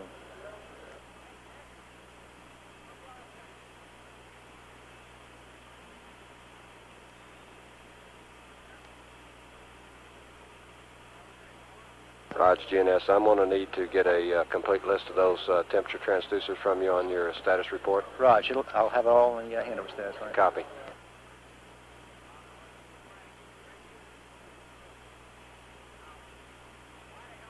And Flight GNS, am I go to command the orbital ox cage? You are. Okay. Flight network. Go ahead, network. Yeah, we're not, for some reason, processing LVDC data.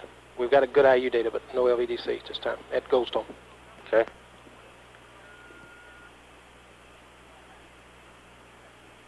Flight GNS. Go ahead. Okay, I have command of the primary EPA on, and the orbital locks are caged and verified in both axes. Copy.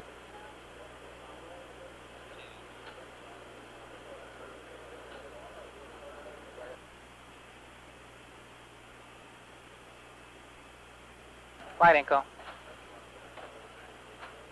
Go. I'm going to need to switch disk cones. We'll lose real time for a little while.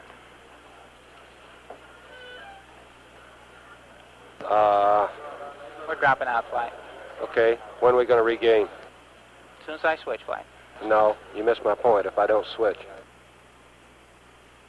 Well, we should get it next site. We'll check.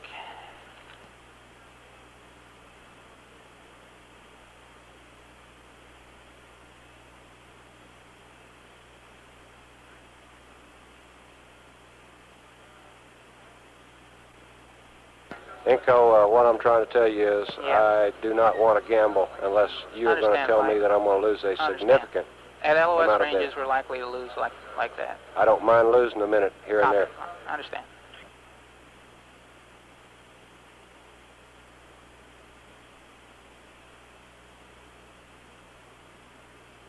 AOS Newfoundland.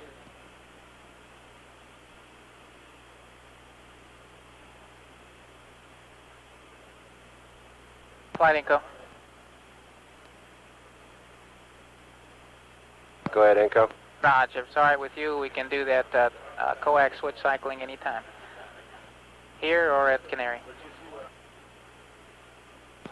Your druthers, Inco. Roger. I'd like to do it now, flight. Go. Copy.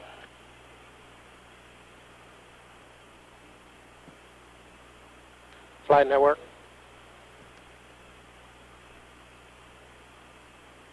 Go ahead. Flight, I lost both CPs. We're recovering both systems.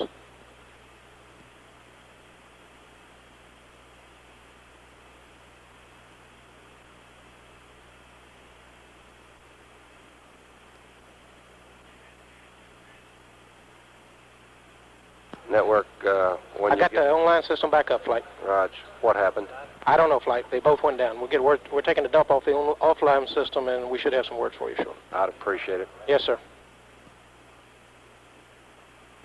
All flight controllers, reconfigure your command panels. We had to recycle the CPs.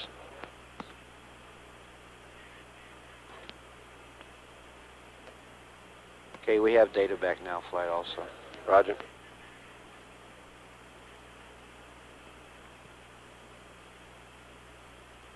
Flight Inco. Go. Got transmitter 1 on in the forward position, and it looks good. We'll leave it there right now, not worry about going to aft.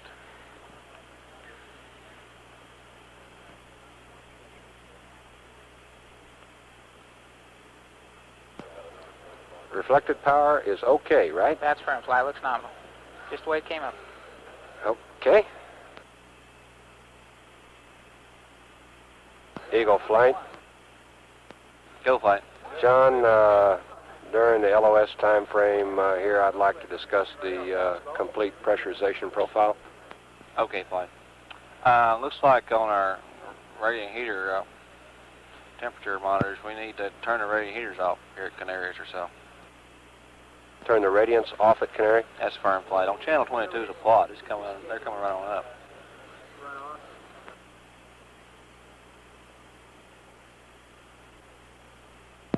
Flight ASCO. Go. We're all set to go with this nav update here at Canary. That's firm. Eagle, I can't get channel 22. You still got it there? No, we dropped it, flight. You want me back up? Would you please?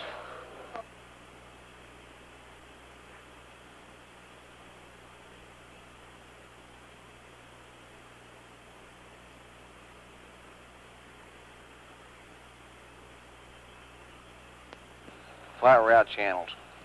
Okay.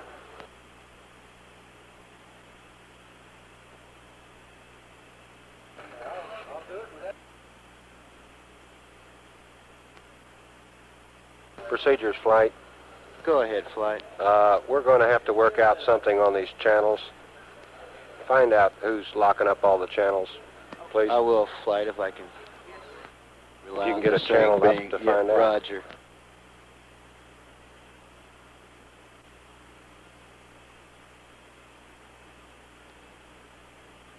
Flight GNS.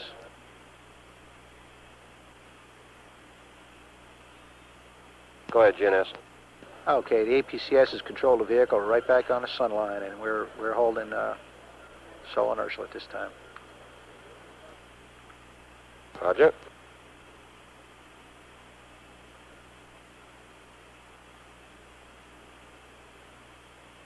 Flight ASCO.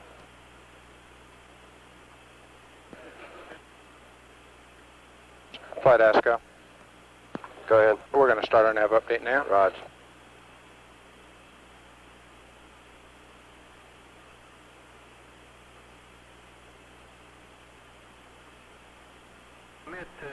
Yeah, well, Flight CBS wants to go live, Chuck. I know he's a problem. Yeah, sure. I do too. Well, I sympathize with it, and Schneider probably will. But on the other hand, if Schneider gets caught in the middle of this, well, if you just tell Schneider CBS wants to go live at 9, maybe that'll help. I don't know. I'm for doing that. Oh, sure. Very good. I'll do that. Scott? Yeah. Can we let CBS have one of your phones in the control room to handle this live feed that they're going to do? They're asking Southern Bell to get a phone up or a biz phone to handle it, but they don't know if they can get it in time. You have a phone in the control room. I thought they might be able to use it as a backup. I have a phone in the control room, but that's my backup. Well, I know, but as an emergency, can they use it? Oh, in an emergency, yeah, sure, Okay. but they have to relinquish to us. Flight if Eagle. we lose ours. Roger that. Go, Eagle. I'd like to go ahead and get the radiant heaters off now. Okay, now listen, Go. let me tell you what you've got coming there. You've got the stuff on the way down. Right. You've got a 208 three-phase 100-amp generator on its way. Right. Where you want to park at the the back? microwave equipment down there. Right. I got Air Force working on it. Good. So I've given your name in all cases. So if All right, now where do you want me to park North at? Galley. Where do you want me to park the unit? And on this parking lot on the I side? will be coming to you. Where do you want me to park the generator? Flight On the side of ASCO. this building? Go ahead, ASCO. Complete. Navs go. Roger. Connie? Hello, Cut. Can you hear this all right? I hear you. Can you hear me? Can you hear me, Cut? Hello, hello. Never mind. Call me on the This phone. is Skylab Control. Can you hear me? 5 hours, I 14 can't hear minutes. you. Okay. Ground Where do elapsed you want me to time. park the generator? The mission of the Skylab Space Station. Put it out back. Presently over the Canary Island tracking station. Well, he may put his microwave. Some 3 equipment minutes down remaining there. until loss of signal. And it's in the Western Union room. Crossing over We got into one participant, so I can light it to Ascension one Island Schneider, right? Roger that. That's all I know of.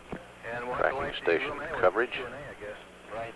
Okay, Dan. At 5 hours and 9 minutes ground elapsed time, it was reported that the Skylab workshop has settled down into a solar inertial attitude. That is, the Apollo telescope mount portion points at the sun continuously.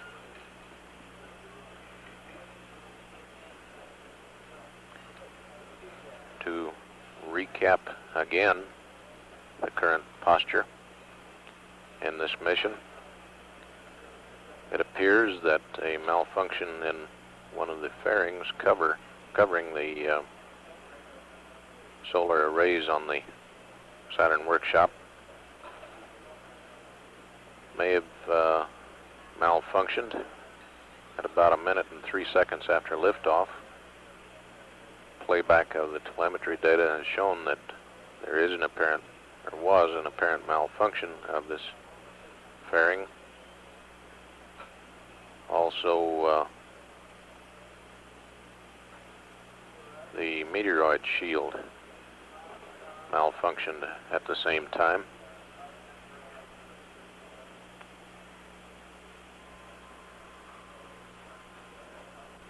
As it stands now, the planned 28-day mission for Skylab 2 still scheduled for launch tomorrow at this time. Would not be possible for the full 28 days without deployment of the workshop solar panels. Skylab program officials are looking at all of the alternate missions that would be feasible and possible to conduct.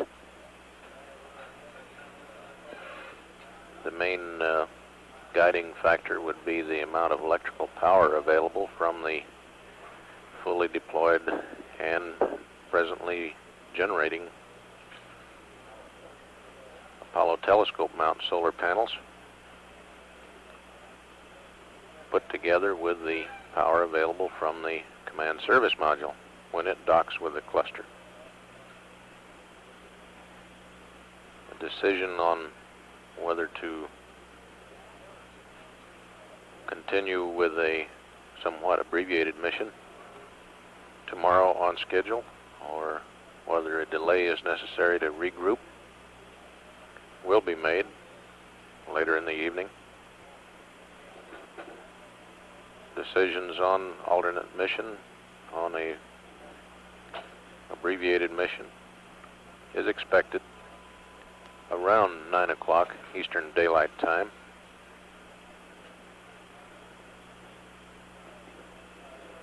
A news conference with Skylab Program Manager Bill Schneider is expected to take place at 9 o'clock Eastern Time at the Kennedy Space Center newsroom.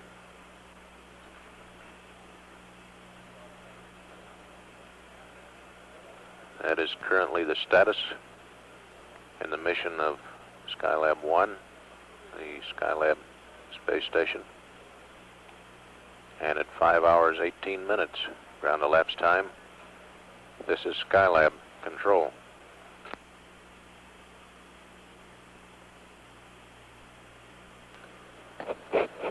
OWS pneumatic spare venting plan. Roger.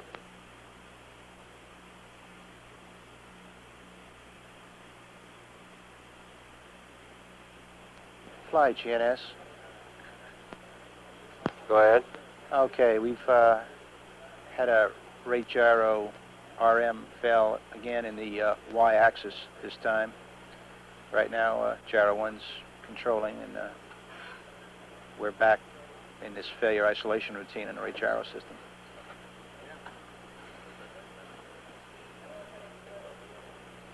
Do you have any idea at all, GNS, what's causing this? Negative, Flight. As a matter of fact, we're looking at the gyro data now, and in a y-axis for gyros 1, 2, and 3, and they all agree very closely. And normally you get these kind of failures when you have a large disagreement between gyros, and we don't see this kind of disagreement at all. The failure occurred by what we had static data, and when the data came back in, we had the failure, so we didn't really see it taking place. We're going to look at it again in MBRS. Okay, and you're now working off which ones? Right now, rate gyro Y1 would be controlling the vehicle. We're also getting a rather large error in the X and the Y axes flight. We're in nighttime now, so the gyros are controlling the vehicle, and according to the attitude data, if I can believe the attitude computations we have, we're about 7-8 degrees out now. I don't know if I really believe the data. You're how far out? About 8 degrees in Y and about 6 degrees in X.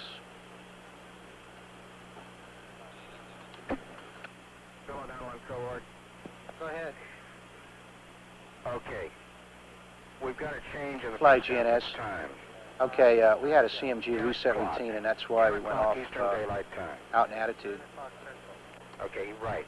Would you have Terry announce that the press conference will be no earlier than... So we'll be holding this attitude, and we come back in the sunlight, and the sensors are going to have to get us back into the sunlight flight. Roger. Well, I'm telling you, the reason I want you to do it this way is because more people will hear it this way than any other way. Bill just came back. Bill Pomeroy just came back. Okay, fine. That's what I meant. Right, right. All right.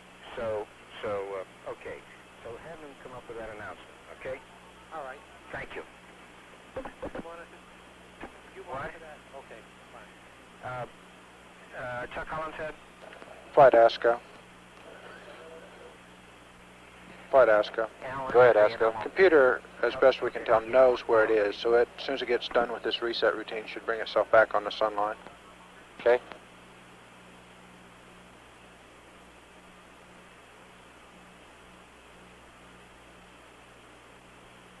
Let me do this and then we can talk about it.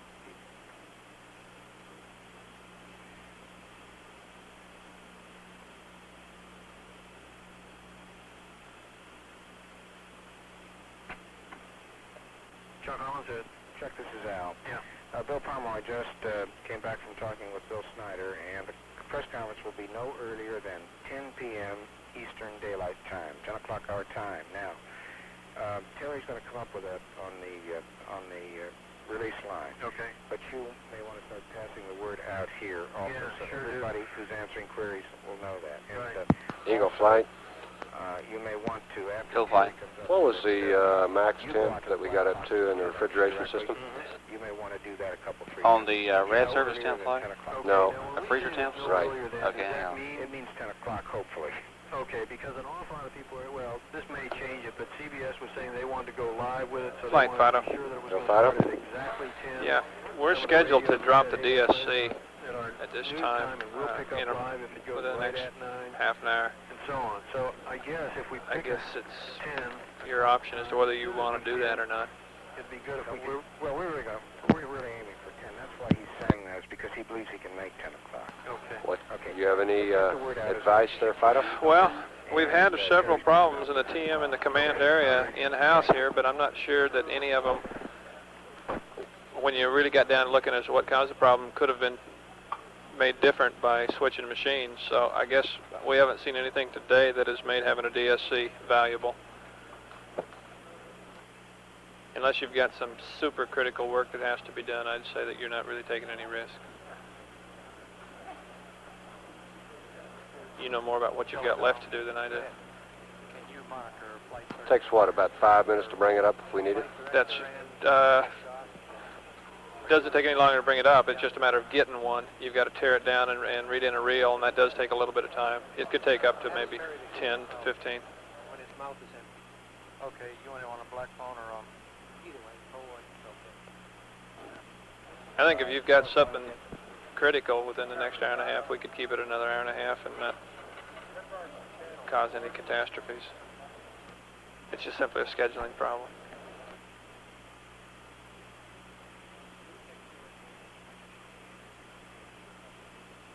I guess you've got enough problems that I don't think that we're hurting by keeping one up. Bill, the way... I think I'd like to go ahead and keep it up for another hour or so, Fido. Concur. We'll keep you appraised. Really go through the sequence of events, that helps explain all of this. In other words, like the flight director, the guy who was on flight director from liftoff on, or somebody like that. Okay, he would stand by in Houston to film. He would, right. Okay. Okay? Right.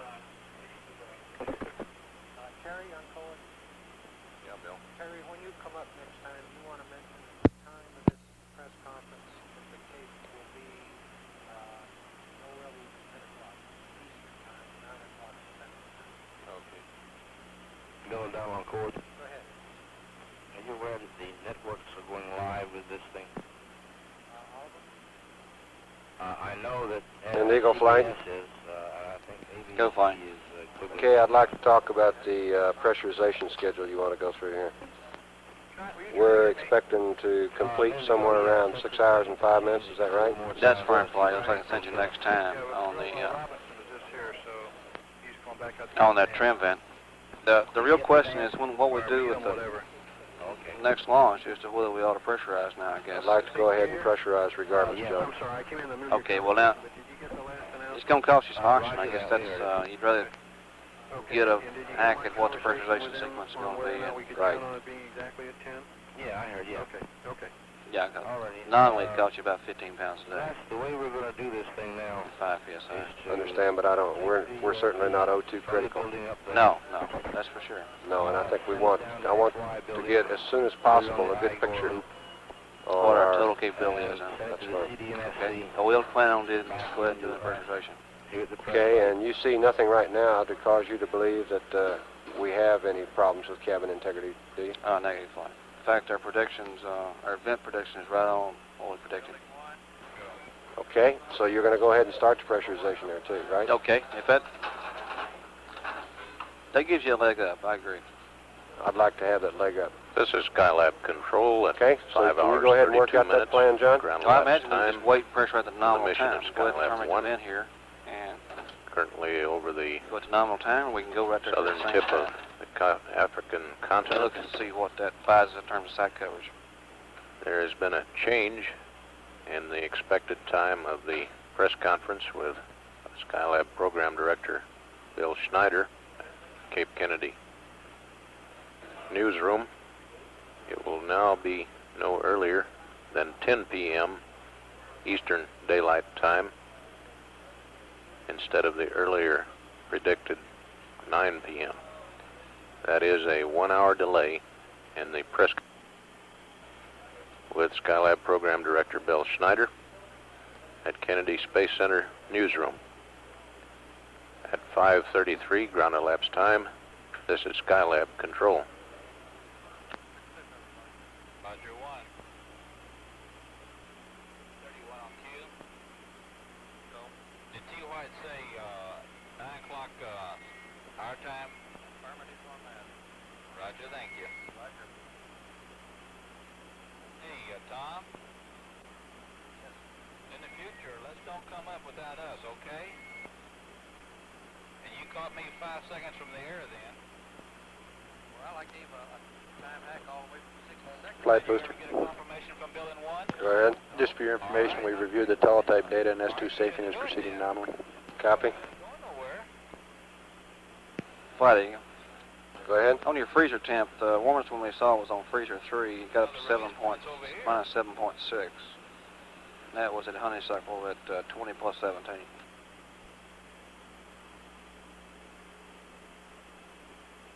Okay, that more or less confirms we got the shield off on time, doesn't it? Yeah. Not via the backup command. Right. We think we had the shield off. It's just that we were running warmer for our predicts, probably because we had a warmer environment to start with. Roger.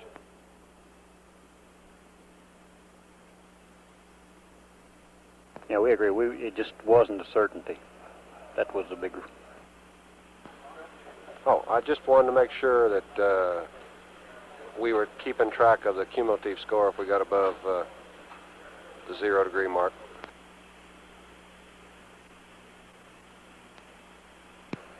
Flight corollary. Go ahead, Corley. As a point of interest, it appears that our solar south temp is running approximately 80 degrees above nominal. 80 degrees? Yes, 80 degrees above worst case.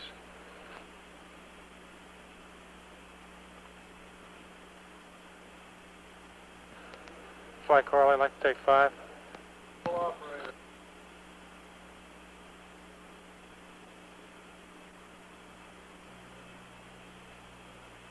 Eagle flight.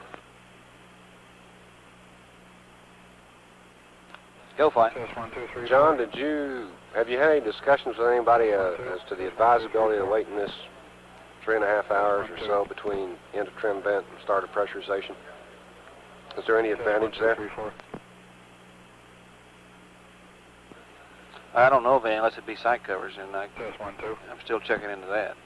But I don't know of any technical reason to do it either place. Test 1, 2, 3, 4. As opposed to the other.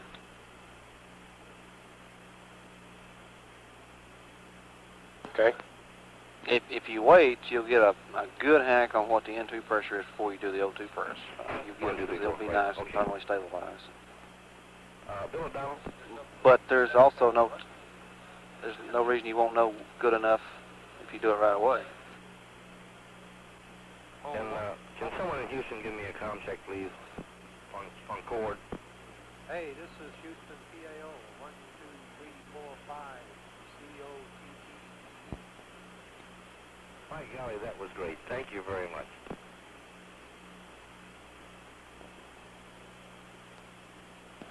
Fly GNS. Go ahead. Okay, at Australia here, I want to send some commands to the Atom DC to clear the alerts that we got for the reset routine and the rate gyro fail. We're going to look at the data at Australia, and if the gyros look good, which they did look after the RM failure, then at the States we'll probably want to go back and reconfigure for gyro 1-2 control again.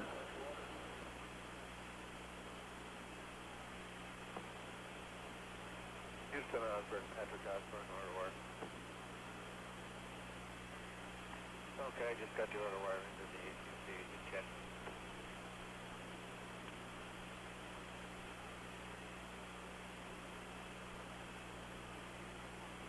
Okay, I got it.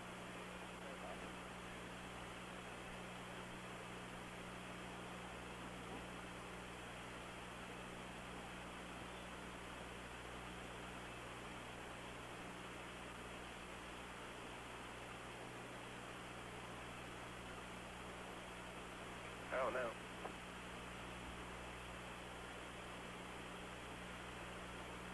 I got a problem here, stand by. Oh, no. Okay, that's not the problem.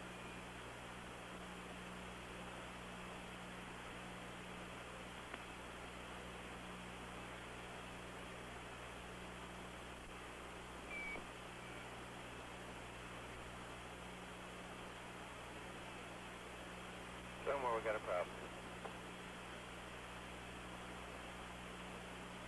Okay, I turned my volume here. Okay, let's know we're here.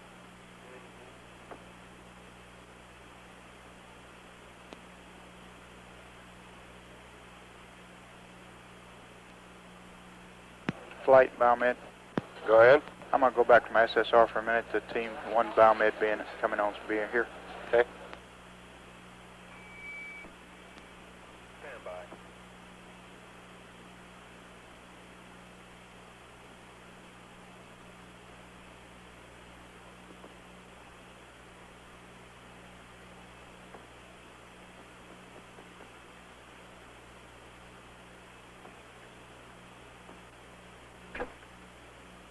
Dummy and cohort.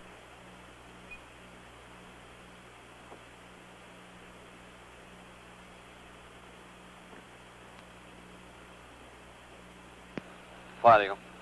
Go, Eagle. Yeah, I want to brief you on this command plan to do the reconfigure those PCGs to get the batteries out. Basically what we're going to do is turn all the regs on and turn all the batteries off with 2 exceptions. We're going to leave batteries 5 and 6 where they'll try to charge, which means they'll leave the battery on and take the reg off. Now, depending on which way the EPS bus loads switch, if they switch from the ATM, it looks like we might be able to charge batteries 5 and 6 a little bit. Get them going on up a little bit. Why do you think batteries 5 and 6 are going to charge? Well, they've been charged a little bit in the daylight, or they were. But ever so slightly. And if they don't charge, then we'll go back and take them off and put the regs on. Why would only 5 and 6 charge? Is there any rational explanation for that? No, they're on the 6, for instance, is on a center section predominantly. You know, of course, they're spread across the wings. But I don't have any rationale on why it's charging.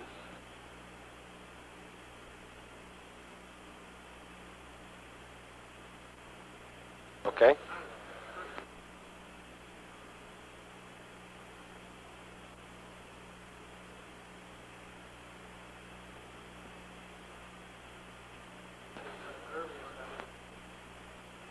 You're going to bring the regs on, take the batteries off, except 5 and 6, huh? That's it. Leave 5 and 6 and see if they continue to show some charge. Right. Leave them on as long as they do. Right. And when they don't show any charge, you want to go ahead and take those off? Yeah, well, if they start going down, we'll just take them off. Flight Echo. Okay. Flight network. Go. Carnarvon reports RFI on the ATM-2 downlink frequency. They don't know where it's coming from, but they're looking at it.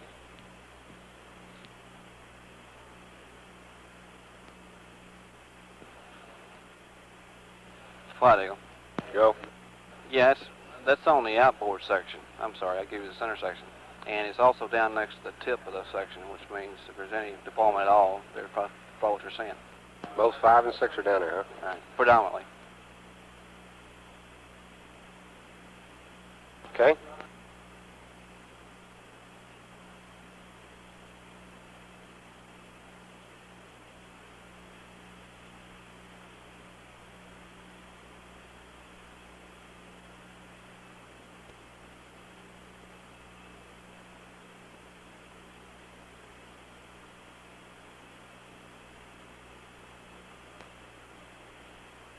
Anyone disagreeing with that one, Eagle? Which one, Fly? Is that command plan all agreed to? Well, it was bought off under some amount of opposition, but... Okay. But it is agreed to now? But it is agreed to now. Copy.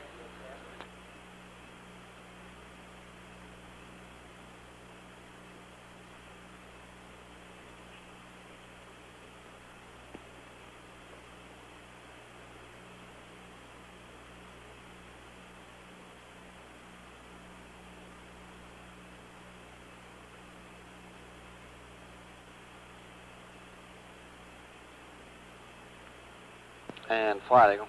Go. Any objections if I start that through that now? Absolutely none.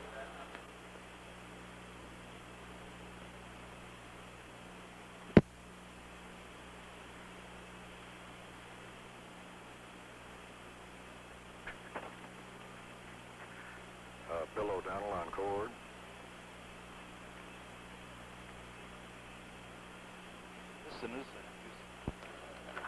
Flight GNS. Jack Keeney.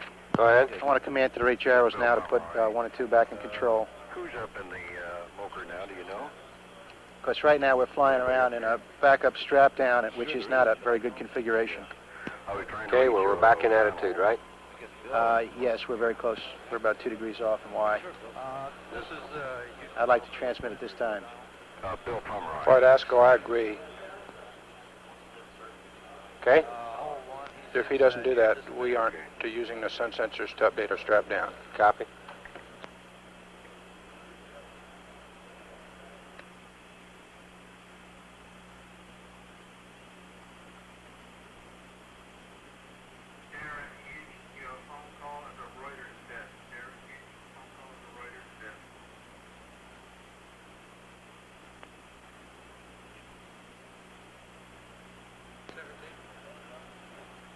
No. Flight GNS. Go ahead. Okay, we just had a big rate in the vehicle. We got up to over 1 degree a second. It's killed now. We're in tax-only control.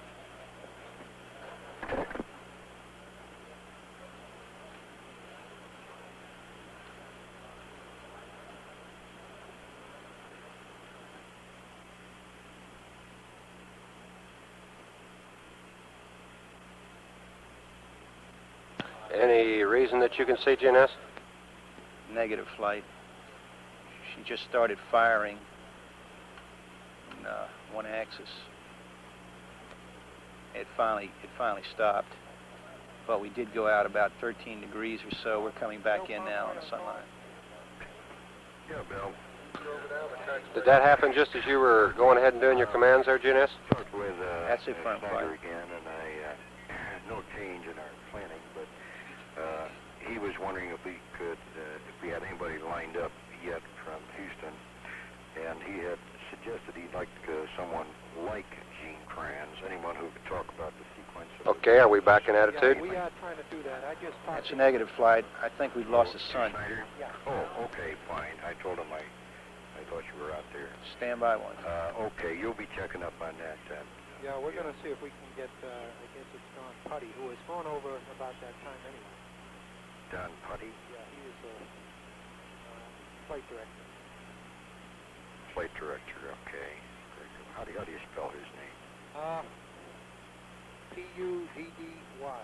P-U-D-D-Y. His first name, Don. Okay. All right, fine. That'll probably be him then. Yeah. Well, I haven't cleared it here with Terry, but I was going to suggest it to him.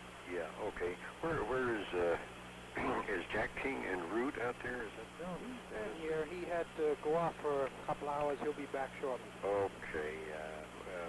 Where's John Donnelly? Is he... John is in Cocoa Beach. He's still here. I think he's out to eat right now, but he can be reached through his room. Yeah, okay. I don't need to reach him. And Alabrando is down the lobby. Yeah, I know where Al is. Right. Okay, GNS, ASCO, Flight. Go for it. I'd like some words. Pardon me, I guess that's it for now then. Okay, thanks a lot, Bill. Right, bye. Okay, Flight. Let me go back over it for you one time here. We saw the vehicle just take off, okay? It got a high rate, and it's not clear to me what axis. The attitude went out and went to tax-only control. At first, I thought it might have been a stuck thruster, but the thruster that had been on quit firing, and other jets, and I'm not sure if it was opposing jets or not, came on, which looked like it was trying to damp once it got out to the 20 degree, or wherever it went into tax only. At LOS, I had no indication of sun presence, and we are in daylight, so we went out greater than 9 degrees, which we know because of the tax only. Okay, the vehicle should have been tracking the attitude, and it should be flying back to solar inertial on the tax. I got no idea of what drove it out there. We were looking at the rate gyro data, and they don't look like they've gone hard over at all. Something put a big signal into that vehicle, or a big rate. Okay, it sounds to me like we got something in that's in the rate gyro logic, Larry, that is continually biting us, and we've got to find out what that is. And you say that did happen coincident with your commanding? Yes, after I got my command in and the... Did you get the rate gyro redundancy management enabled? Yes, I got everything back the way it was. Okay, something in that redundancy management routine, whatever it is appears anyway, from where I'm sitting, to be causing us some sort of problem. You're telling me it's working fine as long as we don't have that enabled. But no, it's not. On this last thing that just happened here, there was no redundancy management failure, which means that both gyros agreed, which means both of them were seeing the same thing. It's not a matter of one of them like going hard over and another one, reading normally. Is this a CMG problem that we're talking now? No, it's, I don't believe it is.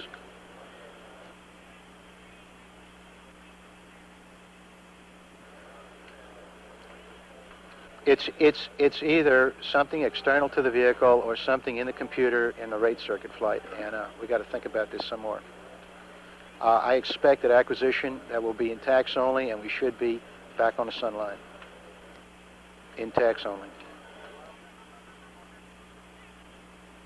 Asco, can you shed any light on this? No, we're going to start looking. The booster saw us sitting off about 20 degrees in each axis. If we have to, we can use that data. I hope we don't have to. We'll find out shortly. No, we're just going to start looking. It happened too coincident to selecting that other rate gyro to be coincidence. Say again?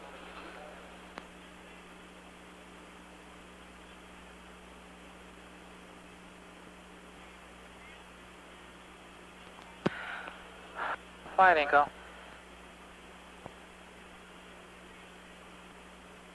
Go ahead. Flight, we still may have an intermittent transmitter Charlie problem on the airlock module. We've noticed that transmitter Charlie carrier is significantly lower in signal strength than the other two. And during the last time we had it up, it dropped off scale low almost immediately. We don't know what the status of Charlie is right now. Okay. AM transmitter Charlie. And one more thing, Flight. Say again. Got another item, Flight. Goddard has requested that we send a registered test command through Hawaii to check out their command system.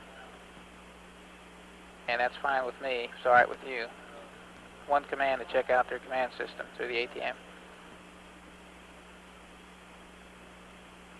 It would be a switch selector 2 registered test is what I'd send. And that's all I'd send. You're not scheduled for any nominal commanding over Hawaii? That's affirmative, Flight. That's firm, Flight. I'd like to hold off on that, Enco. Okay.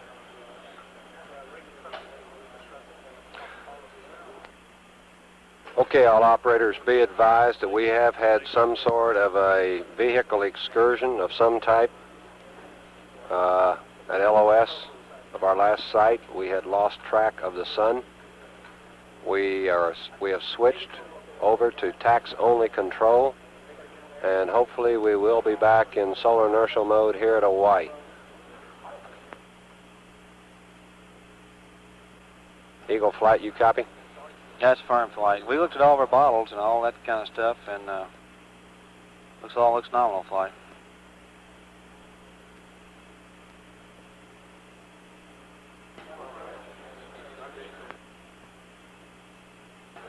John, I guess Eagle Flight.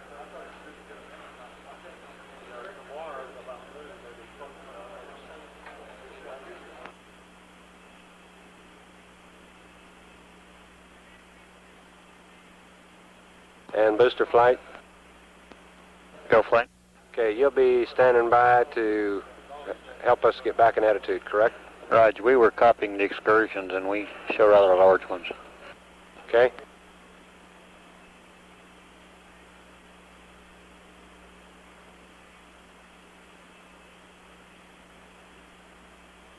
And GNS flight?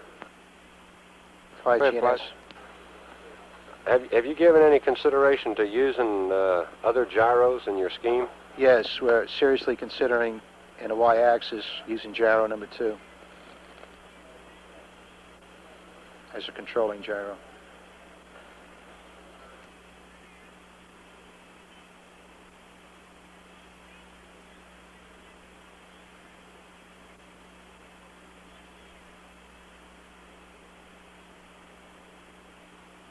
Okay, ASCO, you or GNS got any other thoughts?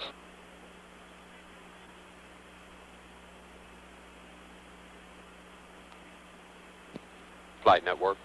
Okay, gentlemen, I guess my message to you is if we're back in solar inertial and we're okay on tax only, I'd like to stay tax only until we've sorted this one out. GNS, you and ASCO agree with that? We can take no risk whatsoever getting ourselves outside of vehicle attitude with our solar array problem. Copy? Roger, flight.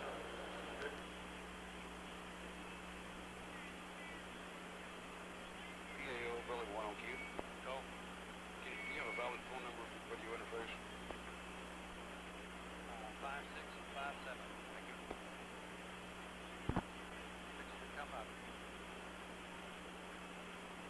Okay, gentlemen, we're about 3 minutes from AOS, and at AOS I'd like to have all operators' attention focused on this attitude problem.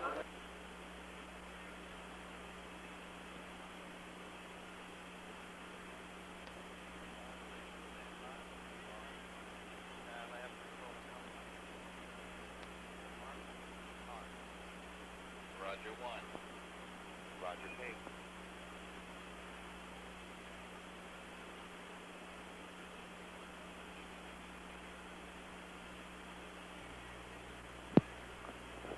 This is Skylab Control, 6 hours, 15 minutes. End of the mission. Skylab 1. A little over a minute now until acquisition at the Hawaii Tracking Station. Fido flight. A matter of interest on this pass on Hawaii will be You haven't seen anything attitude excursions throughout that this were entire mission noticed that would give you any just as we any left possible Honeysuckle idea Station, that we might have had some recontact. where the vehicle Negative. apparently drifted Flight off the GNS, we've got a solar sun inertial attitude. Copy. As Still we come tax across only. Hawaii, the gyros aboard the spacecraft and the spacecraft attitude will be examined closely by telemetry to see if the vehicle has returned to the desired attitude or whether it's still drifting. To repeat again an earlier announcement, the press conference with Skylab Program Director Bill Schneider at Kennedy Space Center newsroom has been delayed to no earlier than 10 p.m. Eastern Daylight Time. That would be 9 p.m. Central.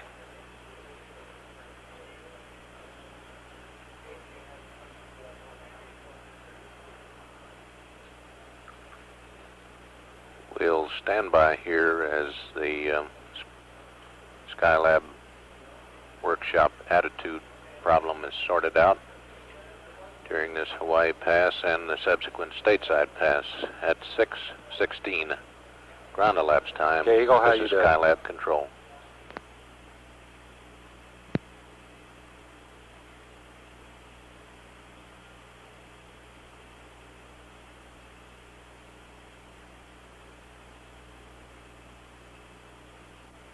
GNS Flight, how you doing? Okay, Flight, we're holding sole inertial, we're in tax only. We've had another redundancy management fail in a y-axis, the gyros, and that's the way we're sitting right now. Okay, we have any firings? Abnormal firings? No, we've got a good 322 deadband at this time.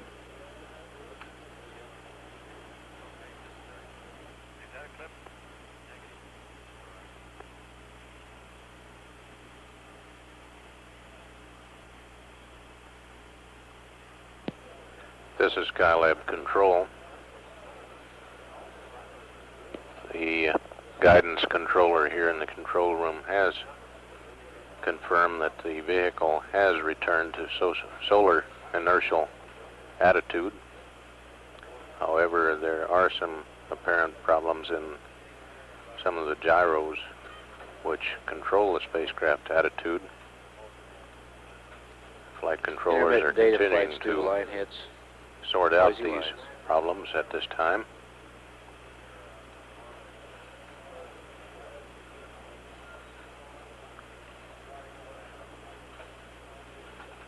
Some 2 minutes remaining until we have loss of signal at Hawaii. 9 minutes out of Goldstone for a stateside pass on this 4th revolution of the Skylab Space Station. Flight Eagle. At 6:19 and standing by, this is Skylab Control.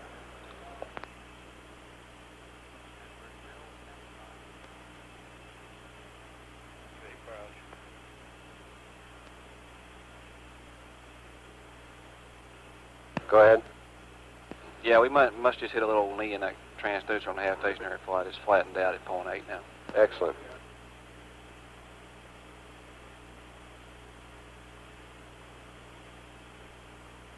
And I got 2 commands to clean up on that command plan. I stopped when GNS had the problem. Okay, go ahead.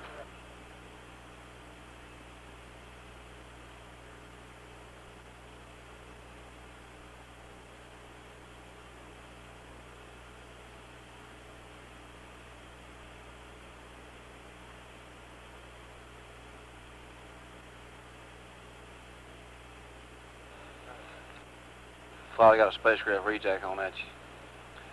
Is that why you want me to send another command and check them out? No, that was ATM commands a minute ago. Network flight. Flight network. We're checking on it, Flight. Roger. Eagle Flight, let's hold off. Okay, Flight.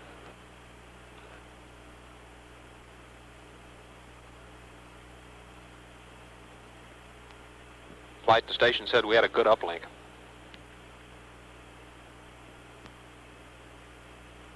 Well, the command didn't get in, Flight. I didn't see a map on it either, Flight. Well, I'm not talking about maps. The battery current didn't Raj, I know it, but I didn't see it get through the decoder.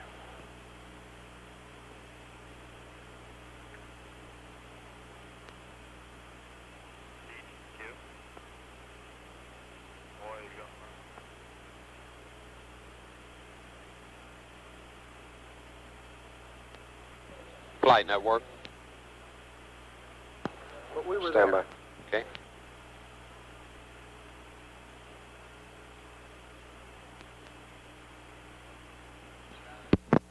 Flight procedures, we have data all vehicles. Flight Eagle, like to try battery again. Right. Try command again.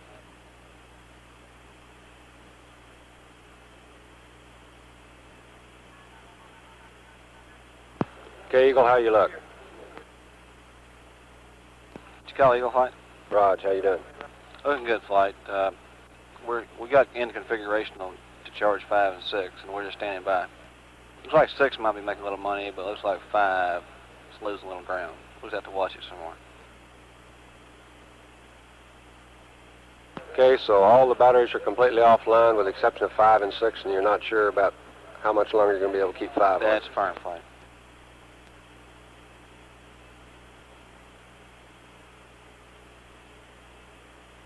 ESCO Flight, anything new? Roger.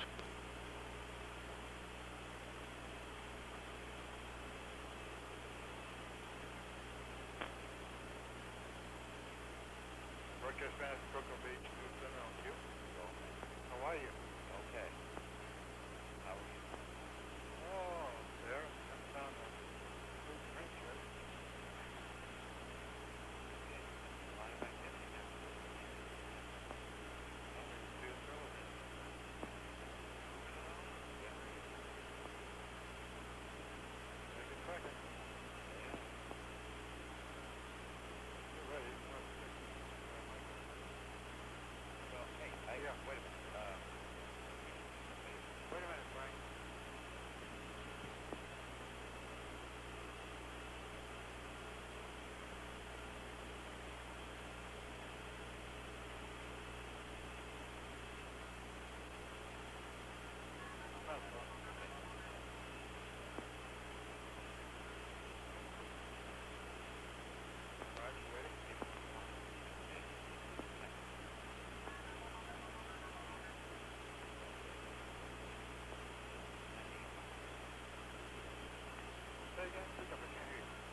Eagle flight. Go flight. Okay, you're still looking at your pressurization sequence starting over ascension here? That's firm flight. Okay. We're about down to the right pressure on the habitation area. We're waiting for the MDA to come down on one. Okay, where are you at? We're around about 0.7 or better in OWS and still around 0.86 in the AM.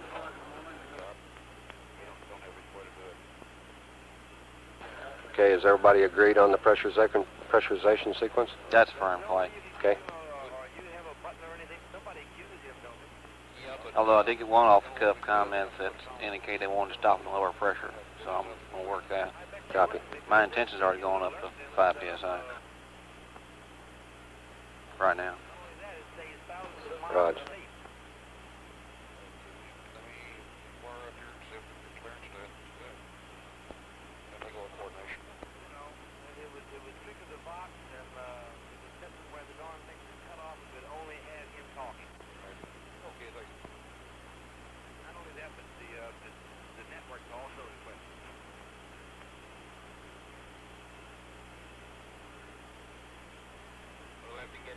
Confirmation to the front office. Okay, well, could I help you? Is there someone you want me to talk to? Not right now. We may have to ask you to. All right. Let me go call some people.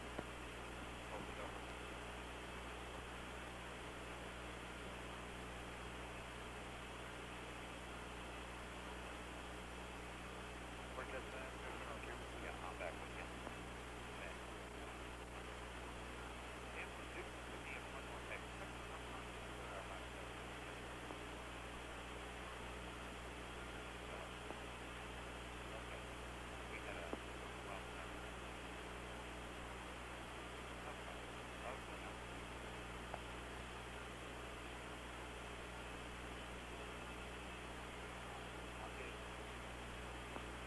Okay, you want to check out the plane?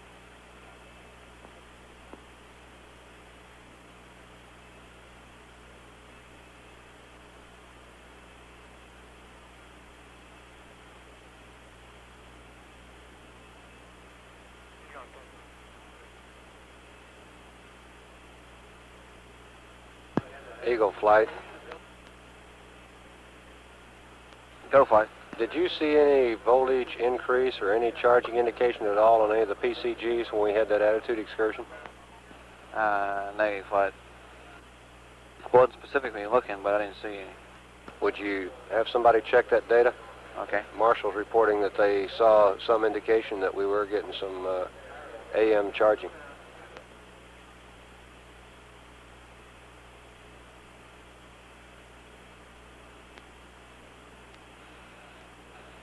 AMP thinks he saw the voltage on 8 go up. He's going to check his hard copies flight.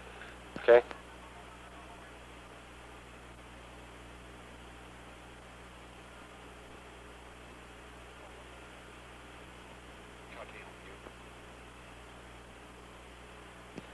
Flight network.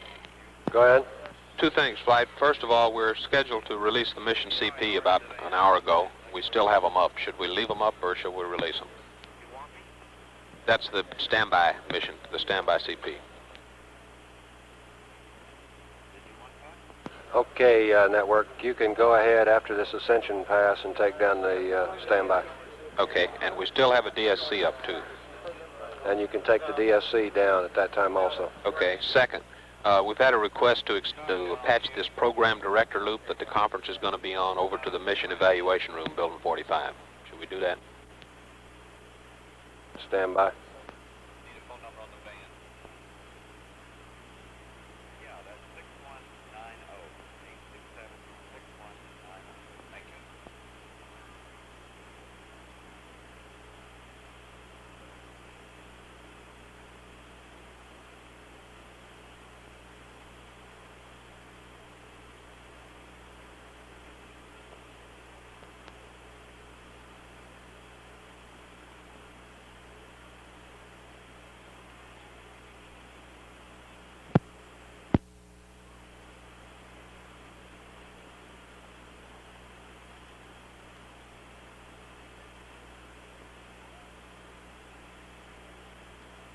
Network, that's a no.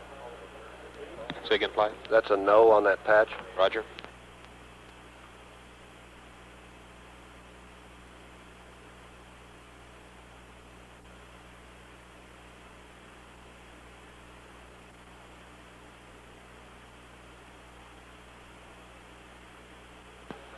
GNS and ASCO flight, you still...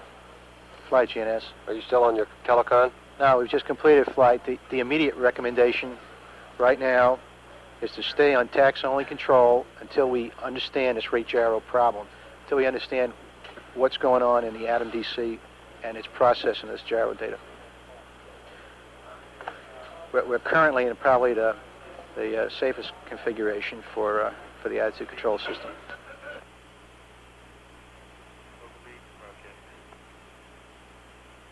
Okay. One of the considerations here is that under CMG control, the momentum test that the system applies when it's under control like this, the values that are used in this test may be too sensitive, and that may wind up kicking us completely out of control. In other words, deciding that none of the strap downs are controlling right and going to no control at all. In other words, drifting an axis.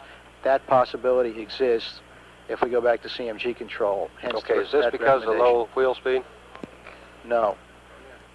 Well, I don't know.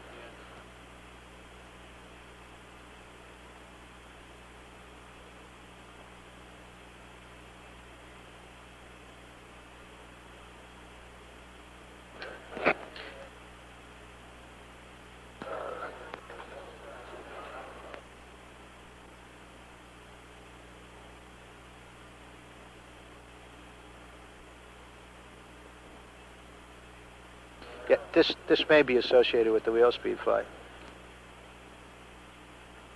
Okay, what are people looking at here, GNS?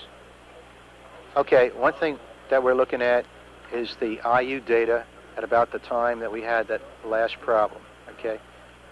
And comparing what the IU attitude says and comparing that against what our system's attitude information said, okay? We're also going to get all the data we can associated with those gyro failures and see what the gyros were telling the computer at about the time they conked out. I mean, the first and the foremost problem is the fact that we keep failing this redundancy management, okay? The second problem is the sensitivity of the momentum tests applied to the gyros once you do get sensitivity of the momentum test? Yeah. The system looks at the amount of momentum that you're getting and decides whether you're controlling properly or not when you're on this fault isolation, which is what we keep sitting in every time we fail redundancy management. We try to isolate the failed gyro, and one of the things that's going on is a momentum check to find out which gyro is bad. Is the controlling gyro bad? One way to tell, look at momentum. And the momentum tests do not seem to be valid at this time, and it's probably due to the wheel speed. And if I can get a display, I'll see what the wheel speed is.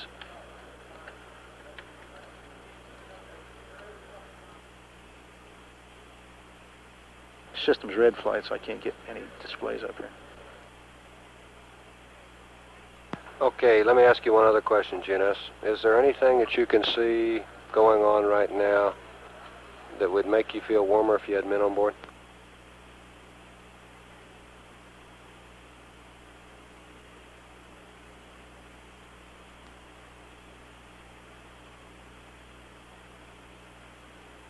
Yes, sir. I'd sure like to get that CSM hooked up.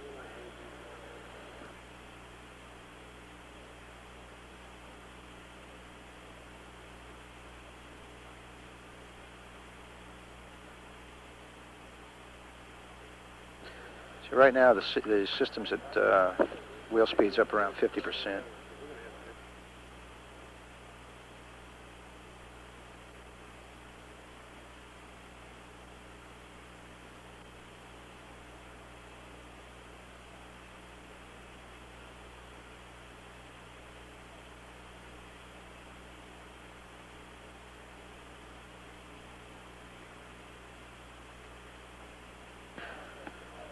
All we can do now to understand this problem, and the basic problem is the rate gyro thing, is to just get all the data we can out of the MDRS and look at it. And that's going to take a little while yet.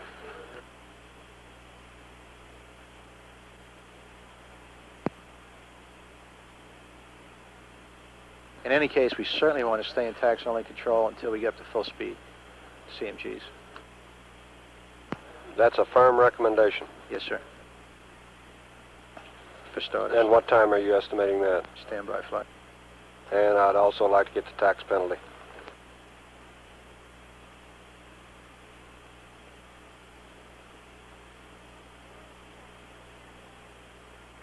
Say again your last flight after that wheel speed.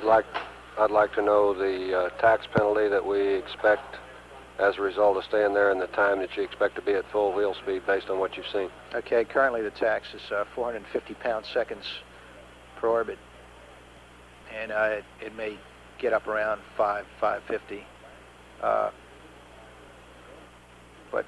really probably no more than that at all.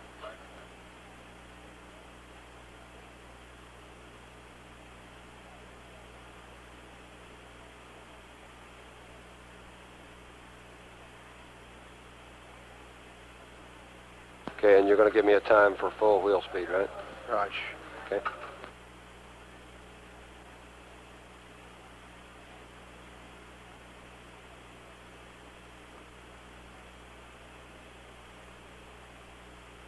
Eagle flight.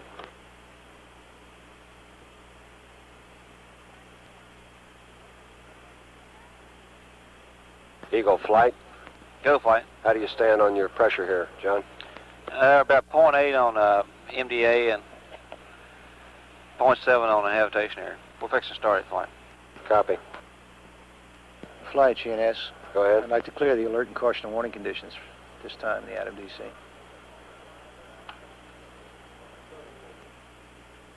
You going to gain anything there, GNS? Just another indication if you have the same problem. You can't have the same problem as long as you're in tax only. Correct? No, I'd like to know if I get another problem flight. But we can do without it. It's just a... Well, they're going to start commanding now. So, Raj, Eagle.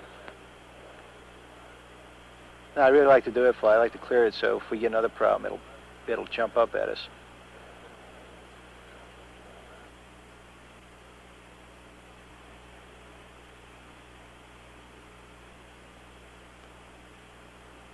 Okay, GNS, go ahead. Raj, fine.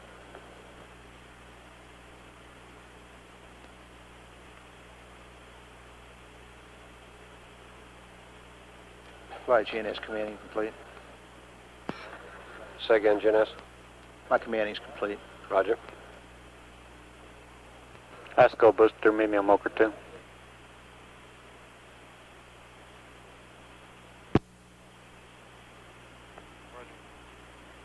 Flight Eagle, we're pressurizing the habitation area. Copy. All went nominal. Rod.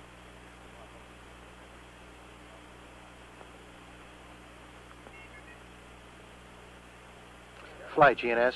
Go ahead. Okay, we'll be at 9,000 RPM on our slowest CMG at 0800 Zulu, which is 14.5 hours lapsed. It's about another 7.5 hours.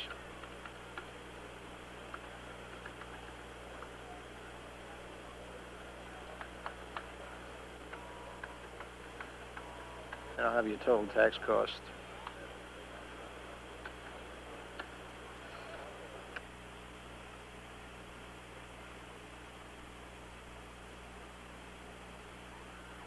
Okay, Eagle flank. Go ahead, Flight. Okay, you estimate we're going to be up to full pressure if we go that far at essentially 15 hours, right? 8 hours and 45 minutes starting at Right. Now, there's some talk about stopping early to gain some time on thermal equilibrium, and we're talking about that now. Well, I think I just miscomputed too. That's 6:57, or essentially 7 hours plus 8:45. So you're talking 15:45, right? Right. It's in the neighborhood, Flight. Okay.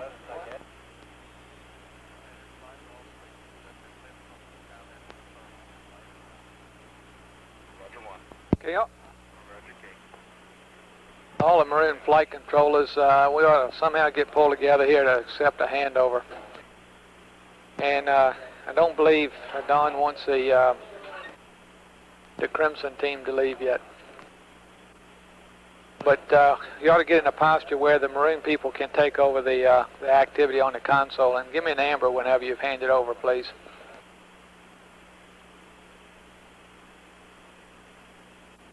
Okay, I'd like to see the Crimson team down in room 210. I'd like to discuss the problems we have and where we're going from here. And I need an ASCO, a GNS, an Eagle.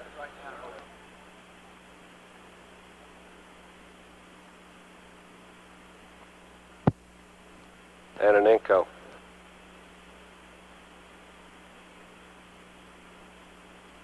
Flight Eagle, when you want to do that?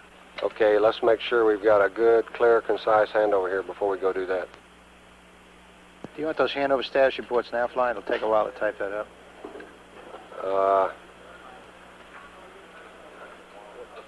Raj, I'd like to get them as soon as practical, but I understand your problem. Okay, how soon do you want to meet down there, Flight? Let's go ahead and get these handover status reports done. I think that's important that we have those done.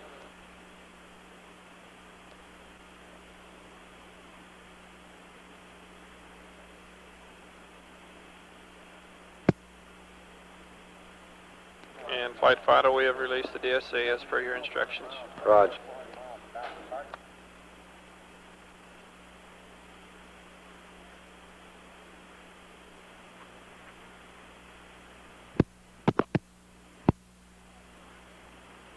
Okay.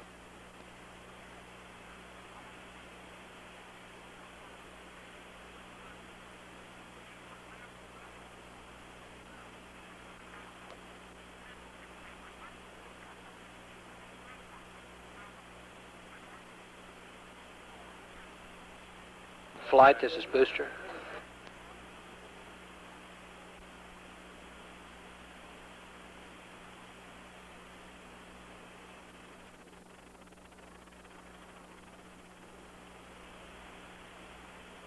Flight, Booster. Go ahead. Be advised that on the rest of the sites, whenever we're doing an added playback, we won't get LVDC data.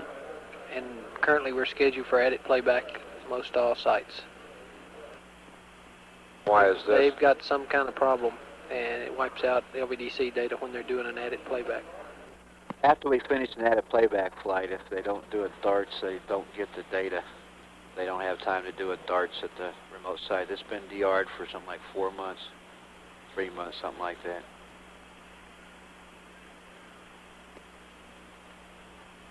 We'll have to try to do, and Tick and those guys are working the problem now to see if we can't solve that on the LVDC stuff flight.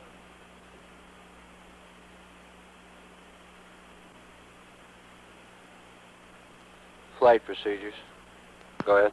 Yeah, further investigating that LVDC, that is a guess at what the problem is. It is the added Copy. DR that was DR'd some months ago. That is not a true fact.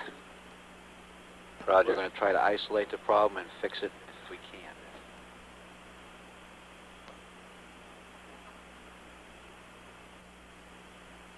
So far, I only have three ambers here.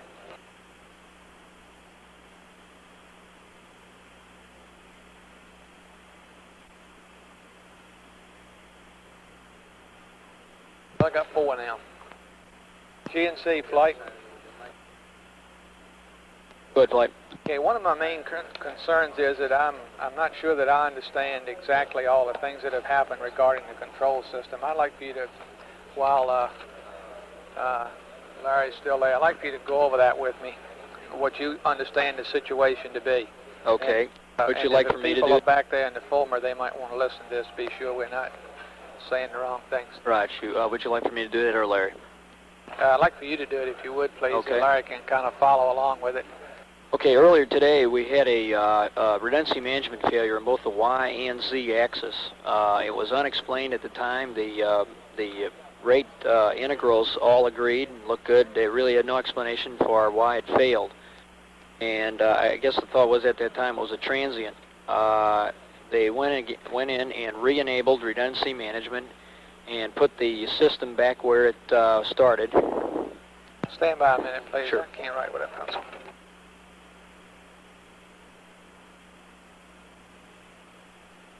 Okay, go ahead.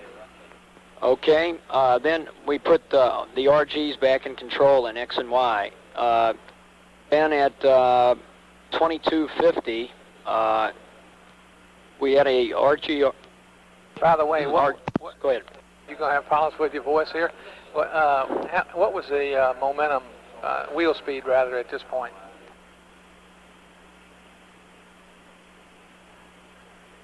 Stand by, Glenn.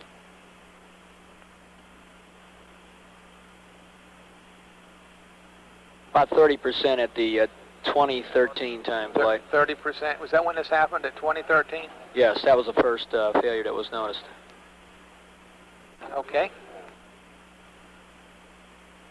Okay, now the second time it failed only in Y axis. And, What time was this, by the way? 2250. 2250, failed in Y. Okay, at the same time, we had a CMG reset routine commanded because of the momentum